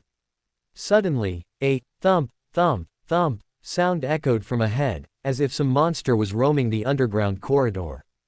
Hobert, who was in the lead, said, to save time, I'll take care of it. No sooner had he spoken than a tall, nearly 4-meter figure emerged from the corner ahead. Its entire body was grayish-white, its surface carved with scale-like patterns, and its head bore goat horns. What was most striking about it were its eyes, burning with red light, and its 6 pairs of grayish-white wings. Although Klein had never seen one in person, he recognized it at a glance, a 6-winged gargoyle. Its core crystal was one of the main materials for a marionettist. As Klein was pondering the combat power and extraordinary abilities of the creature before him, Hobert, as if strolling leisurely, distorted the distance between himself and the 6-winged gargoyle, appearing almost instantly in front of it. He then leapt up and grabbed its goat horns, pulling the gargoyle's entire head off its neck. The 6-winged gargoyle's body truly turned into a stone statue this time, falling forward stiffly. Hobert, as if tending to a drunkard, supported its chest with one hand and slowly lowered it. Throughout the entire process, the 6-winged gargoyle seemed not to have reacted, and even when its corpse fell to the ground, it didn't make much noise. The chaos of a demigod-level extraordinary was completely irresistible to an extraordinary creature of sequence 5.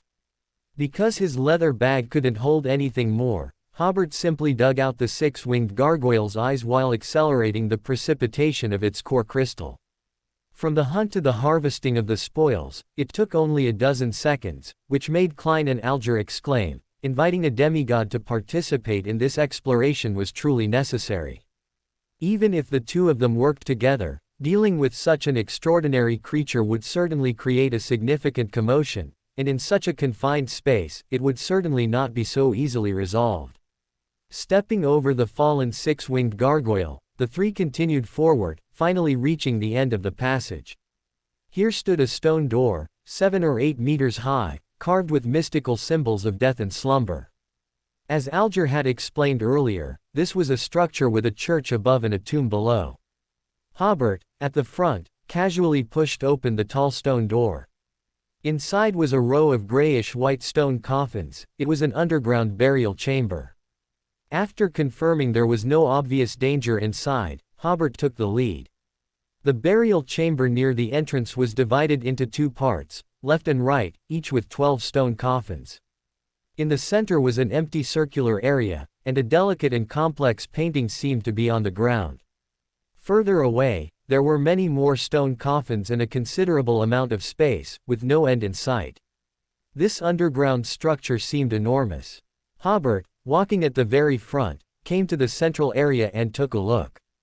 The main subject of the painting on the ground was a long table, on which lay a figure bearing a radiant cross, surrounded by three figures shrouded in shadow. One was handsome and vibrant, one was majestic and bold, and one had a white beard, appearing very wise. Yet their eyes all exuded an indescribable evil, and their actions were equally so. One tore off the arm of the figure on the long table, one held up the head, and one dug out the still beating heart. In the chest and abdomen of that figure, a long, wide gash had opened, and inside sat a gloomy, dark infant. These four seemed to sense someone peeking, and their gazes simultaneously looked upwards, as if watching every living being who saw this painting. Upon seeing this scene, Klein's mind exploded with some information he had traded with Hobert earlier. The pure white angel later became the eternal blazing sun, the wind angel later became the storm of Lord, and the wisdom angel later became the god of knowledge and wisdom. So, the figure on the long table was the ancient sun god. Did they share the ancient sun god, and thus completed the process of becoming gods? Then he thought of the information Hobert described about the rose redemption. Could the formation of the rose redemption have been to kill the ancient sun god and allow these three to become gods? Klein shook his head, then felt this guess wasn't quite right. The gods weren't so harmonious, or was the act of killing the ancient sun god actually planned by these three? Finally, he calmed down. This mural might not be real, it could be a slander. In the god-forsaken land, there were clearly darkened images of the six gods. At this moment, Alger, who also saw the painting, his hands trembled uncontrollably, like a patient with epilepsy. He also thought of the information he had traded from the emperor and made many blasphemous conjectures. Both of them looked at the emperor, Hobert, only to see Hobert's expression as usual, even with a slight smile, as if appreciating the artistic quality of the painting. Then both realized, he knows about this. Klein even thought further, this might be the other part of that 20,000-pound intelligence. And at this moment, Hobert had a sense of déjà vu, like checking in at a famous scenic spot. The characters in it are lifelike, as if infused with a certain spirituality, which reminds me of the oil painting in Hogwarts Academy. Just as Klein was about to ask, he suddenly heard a sharp squeak. Before Klein and Alger could react, Hobert, who was already prepared, kicked a nearby stone coffin flying. Thud! With a muffled thud, the stone coffin shattered against the wall, and the corpse inside fell out, its head rolling far away. But the headless corpse immediately rose as if waking from deep sleep, fumbling to find its head. The lids of two other stone coffins beside them also opened, and a corpse stood up from each. One of the corpses was clad in an ancient white robe, its forehead and the backs of its hands covered with deep, eerie eyes. The other corpse wore a tricorn hat, and slimy, thick tentacles emerged from beneath its clothes. It exuded an aura of majesty, arrogance, and tyranny, giving Hobert the illusion of facing a high sequence extraordinary. He said, "I'll deal with this, Octopus, you two handle the other two." Without waiting for the other two to reply, Hobert threw an arrogance at it. This was already a corpse, and the sailor pathway was notoriously prone to anger. Coupled with the state of arrogance, it directly made the opponent's meager intelligence disappear. The rapier in Hobert's hand transformed into a greatsword, and he cleaved the opponent in half with one stroke. Because of the sword's special quality, the corpse with many tentacles merely struggled for a moment. Those tentacles instantly retracted, and it turned into a truly bisected corpse. Hobert stepped forward and indeed found the tyrant card on the corpse. Without time to examine it closely, Hobert went to accelerate the extraction of the corpse's extraordinary characteristic. After Klein dealt with the corpse covered in eyes, and Alger dealt with the corpse that finally put its head back on, with dark green pus flowing from its body. They saw that the emperor was already prying open other stone coffins with his greatsword. As the lid was pried open, the corpse inside frantically fled in the opposite direction from the emperor. The emperor casually swung his sword, directly cutting the corpse in half. "You're just a sequence 6, what the hell are you running for?" Then the emperor, sword in hand, went to pry open another coffin. "I hope there's a sequence 5 in here." Klein twitched his mouth. This was supposed to be such an eerie exploration. Why did the style suddenly change, giving him a sense of opening a blind box? Before that coffin could be pried open, a long sigh simultaneously reached the ears of all three. Ah! The sigh came from the deepest part of the tomb hall, carrying an inexpressible sense of ancientness. The muscles in their backs all tensed at the same time. Without hesitation, Hobert used distortion to shorten the distance, appearing beside Klein and Alger, and holding their shoulders. The space in front of them suddenly became illusory, but none of the three entered the spirit world, because they saw a spirit world creature with skin like a grouper and a lantern-like structure on its head, coincidentally appearing in the spirit world space in front of them. The spirituality of the three almost simultaneously had a premonition that this spirit world creature would be very difficult to deal with. Hobert simply withdrew his spirituality from the traveler's blade, and very politely bowed in the direction of the sigh. I am very sorry to have disturbed you, and thank you for your gift. Alger, who had experience exploring with the Emperor, also quickly bowed in that direction. Klein was slightly stunned, thinking, are they all so polite? Who was prying open the coffins here with a greatsword just now? In the depths of the tomb hall, a very pleasant, magnetic voice said, I know very well that those two will come here sooner or later, but why did you come here? The spirituality of the three did not detect any abnormalities in the tomb hall, nor did they sense the presence of anyone, as if a ball of air had just spoken. Hobert smiled helplessly. Didn't follow your script. That only shows your script isn't good enough. He seemed to know who he was communicating with, yet he also seemed not to know. However, in the afternoon, he had already made corresponding preparations, sealing many memories, and also had contingency plans for the current situation. So Hobert calmly said, I came to confirm something. At the same time, he injected his spirituality into the mask, forming a layer of protection, otherwise he would have no secrets in front of the other party. What thing? Hobert pointed to the oil painting on the ground over there. After confirming this matter, what does the creator plan to do? Klein and Alger, who had initially thought it might be a special extraordinary creature, now realized this guess was extremely absurd. The other party actually knew the creator. So, is this extraordinary? Klein also noticed that Hobert rarely used the honorific, you, which proved that the other party should be a big shot. Neither of them spoke, believing it was most appropriate to let the Emperor handle this matter at this time. Hobert said, at least on this matter, the creator will stand with you. The other party was silent for a few seconds, then said, answer my two questions, and I will let you leave. Hobert breathed a sigh of relief and made a gesture to speak. The other party asked, is the creator the embodiment of the uncertain mist? Hobert smiled. How could I possibly know such a thing? Based on my observation of your expression, you are very clear about this matter. I'm wearing a mask, what the hell can you see? But immediately after, Hobert sighed helplessly, no. Very good. The other party said. Then, is he an activated source material? No. The other party paused for a few seconds. Hobert was very nervous. He knew the other party was weighing whether it was worth breaking through the barrier created by the Order Crystal and digging out all the secrets in his mind. He also didn't expect things to develop to this point. He remembered that this expedition should have been very safe. But soon, Hobert was ready to go all out. At this point, through meditation, he made himself stop all inner activities, so as not to expose more secrets. Only 7 or 8 seconds passed, but Hobert felt as if a very, very long time had passed. Finally, the other party sighed again before saying, you may go. Without another word, Hobert put his hands on Klein and Alger's shoulders. The space in front of them became illusory again, and the spirit world creature that had looked very difficult to deal with earlier happened to leave. The three entered the spirit world together, but soon, they emerged from the spirit world again. At this moment, they were in midair, with the small island beneath their feet in front of them. The mist that had previously enveloped the primitive island was rapidly dissipating. They saw that the small island was gone. The primitive island, home to many demigod-level extraordinary creatures, was gone.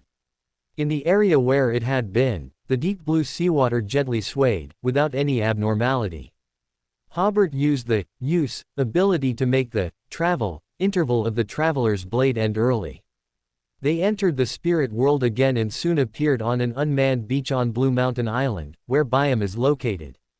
The three of them first collectively breathed a sigh of relief, taking a few minutes to recover from their previous surprise. Then Hobert opened his leather bag and took out the black-haired baboon killed by Klein, and the hallucinatory wind chime tree from which Alger had picked the fruits. As for the corpses of the demigod-level curly-haired baboon and the feathered serpent, Hobert simply didn't take them out. After all, they were his own hunted prey. The three of them gathered the spoils they had each temporarily kept: 3 pieces of sequence 5, 3 pieces of sequence 6, and 3 pieces of sequence 7 extraordinary characteristics, the core crystal and eyes of the 6-winged gargoyle, and the tyrant card.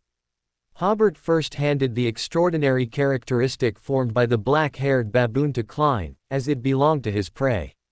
Then he said, "I helped bring back this black-haired baboon's corpse and the hallucinatory wind chime tree. According to the custom of the extraordinary world, I will charge a certain fee. If you sell them to me, I will buy them at 80% of the market price, and that 20% will be my share. If you plan to sell them to others, I will take 30% of the profit."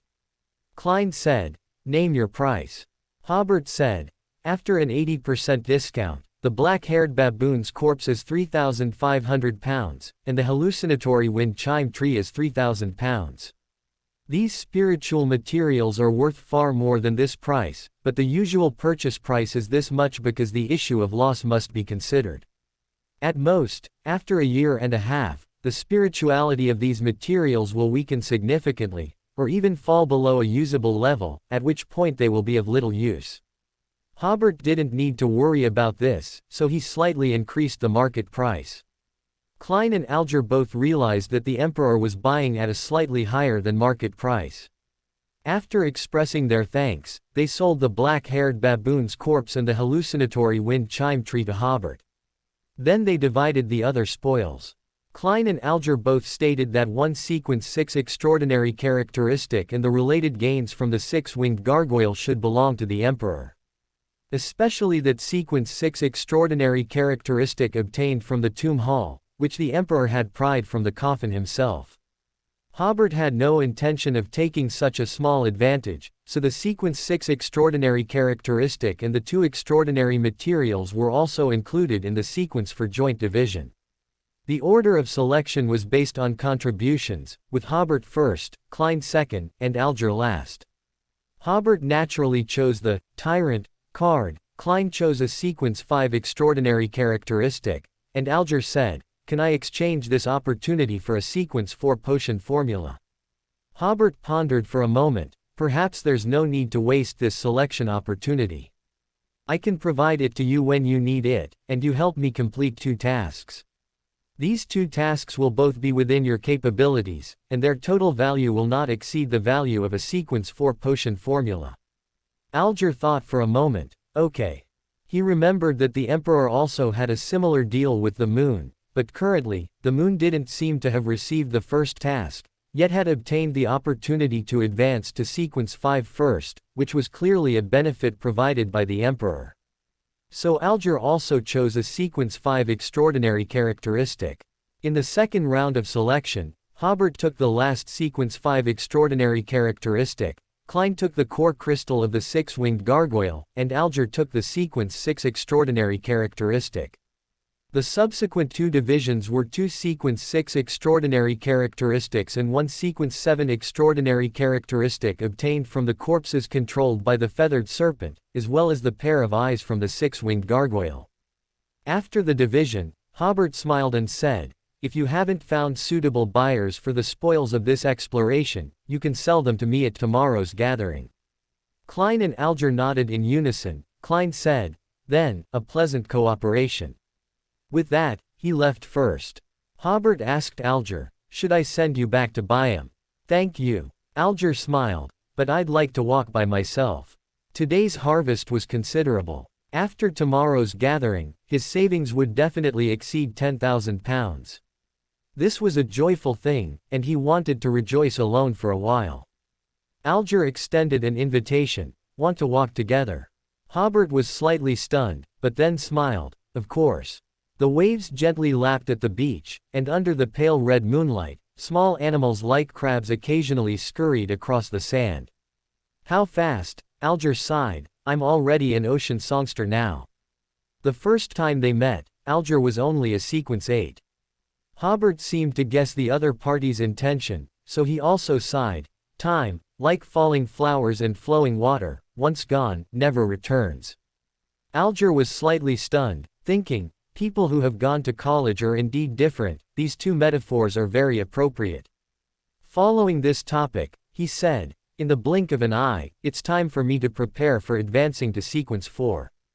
Alger got to the point, if the time is right, I'd like to ask for your help in exploring a ruin, the last of the 3 coordinates I found previously.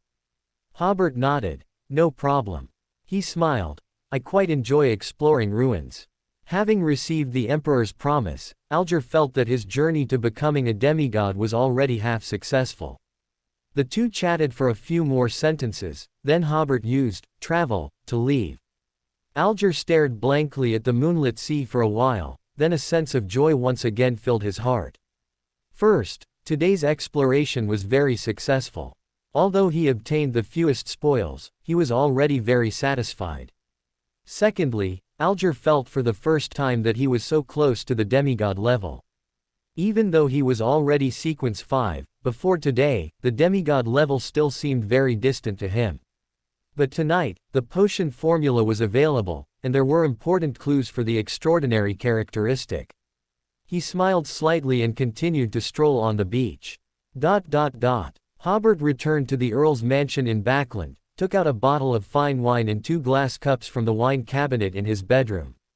Just as he finished pouring the wine, Hobert heard a knock on the door. Come in. The bedroom door opened, and Klein, with a scholarly aura, pushed it open and entered. Sorry for disturbing you so late. Hobert raised his wine glass and pointed to another glass. Shouldn't we celebrate first? Klein picked up the wine glass. You knew I was coming. No, I just saw that you seemed to really need this. As he spoke, he took out the tyrant card from his pocket. The moment Klein saw this card, his spirituality realized that it was a blasphemy card, and if used in conjunction with his sea god scepter, it could produce good effects. It could even temporarily suppress the negative effects of the sea god scepter. It wouldn't be impossible to bring the sea god scepter into the real world when he summoned himself again. He asked straightforwardly, what do I need to pay to get this card?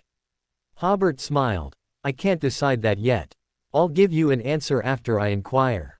He was actually procrastinating, wanting to take this blasphemy card to the country of disorder, first to see how useful it was to him. If it wasn't very useful, he would then consider trading with Klein. Hobert paused and then said, however, if you need it, I can still temporarily lend it to you. Klein thanked him, then drank the wine in his glass and was about to leave. Wait a moment. Hobert smiled. Do you remember the invitation I extended before my operation? There will be a travel festival in Feniport in a few days. Are you interested in going to relax? Klein was slightly stunned. Travel festival? Yes, Hobert finally found an opportunity to explain. This is a concept mentioned in an unpublished draft by Emperor Rosal. Klein suddenly asked, was the light bulb also mentioned in the draft? Hobert began to act surprised again. How did you know? Oh, right, Mr. the Fool can understand Rosal's diary. So he, frankly, explained. Actually, it was a draft with many innovative inventions, such as the light bulb. Emperor Rosal proposed the idea of using it for lighting, but the material of the filament was not good enough before, and its lifespan was not long enough.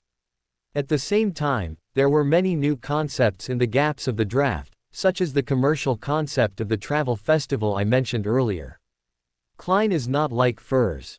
If he had to expose the fact that he was a transmigrator in the future, when Klein asked why he was lying to him at that time, he could say that it was a form of self-protection. After all, Klein had not actively announced that he was a transmigrator. Klein nodded thoughtfully. He did remember Rosal mentioning in his diary that many of his ideas were difficult to realize due to the lack of oil. It was possible that he recorded some of his ideas, which Hobert saw, and due to more than 100 years of technological progress, some of them could now be realized. Before this, when he heard Hobert's use for the light bulb, Klein wondered if the creator was also a transmigrator. Or was Hobert also a transmigrator? But today, after hearing Hobert's explanation, Klein finally understood what was going on. Then he asked casually, "Where did that draft come from? I'm quite interested in such new concepts. Can I borrow it?" Hobert did not answer directly, but just smiled. "I remember saying before that Rosal had become a Black Emperor, so we have some intelligence and information here that is not available to the outside world. That information is top secret. If you want to borrow it, you will have to pay a considerable price." "We'll talk about it later," Klein said with a smile. For him, those might be common sense things. If he paid a considerable price for some knowledge like postpartum care for sows, it would be a bit not worth it. "If it doesn't conflict with my time, I will attend the travel festival." Klein smiled. "Oh, and one more thing, I've decided to infiltrate St. Samuel's Cathedral to obtain clues about related potion formulas. If you truly have a good way to hide yourself, we can act together." Hobert smiled slightly, suddenly turning into a pool of flesh and flowing into the wine cabinet. After he disappeared from Klein's sight, his spirituality could not sense Hobert's existence at all. Soon, Hobert flowed out of the wine cabinet again. "How was it?" Klein nodded. "I'll plan how to infiltrate the cathedral. If I need your help, I'll contact you again." "All right." Watching Klein leave with travel, Hobert thoughtfully opened the notebook on his desk, which contained simple tips for sacrificing to the Creator and entering the country of disorder.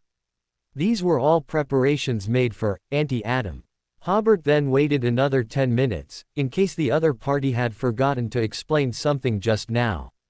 After confirming that Klein would not suddenly return, Hobert sacrificed all of his gains from tonight to the country of disorder.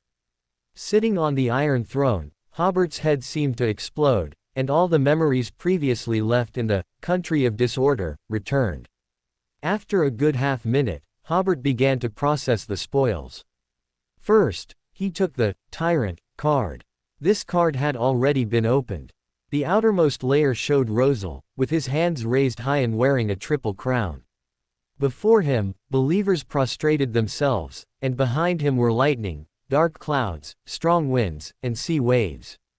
Then Hobert flipped open the blasphemy card, which was like a small booklet. On each page was an image of Rosal, either dressed as a sailor, or wearing a captain's hat and holding a sextant, or singing loudly against the backdrop of the sea. He looked through it, and at the end was sequence 0, Tyrant. The promotion ritual was needing hundreds of thousands of followers who obeyed and believed out of fear, secondly, individually challenging a true God and surviving, and finally, consuming the potion in an atmosphere of fear and obedience. Hobert smiled. This ritual looks simpler than the Black Emperor's promotion ritual. Next, he wrapped the Tyrant card with his spiritual body and then tried to mobilize the power of the country of disorder.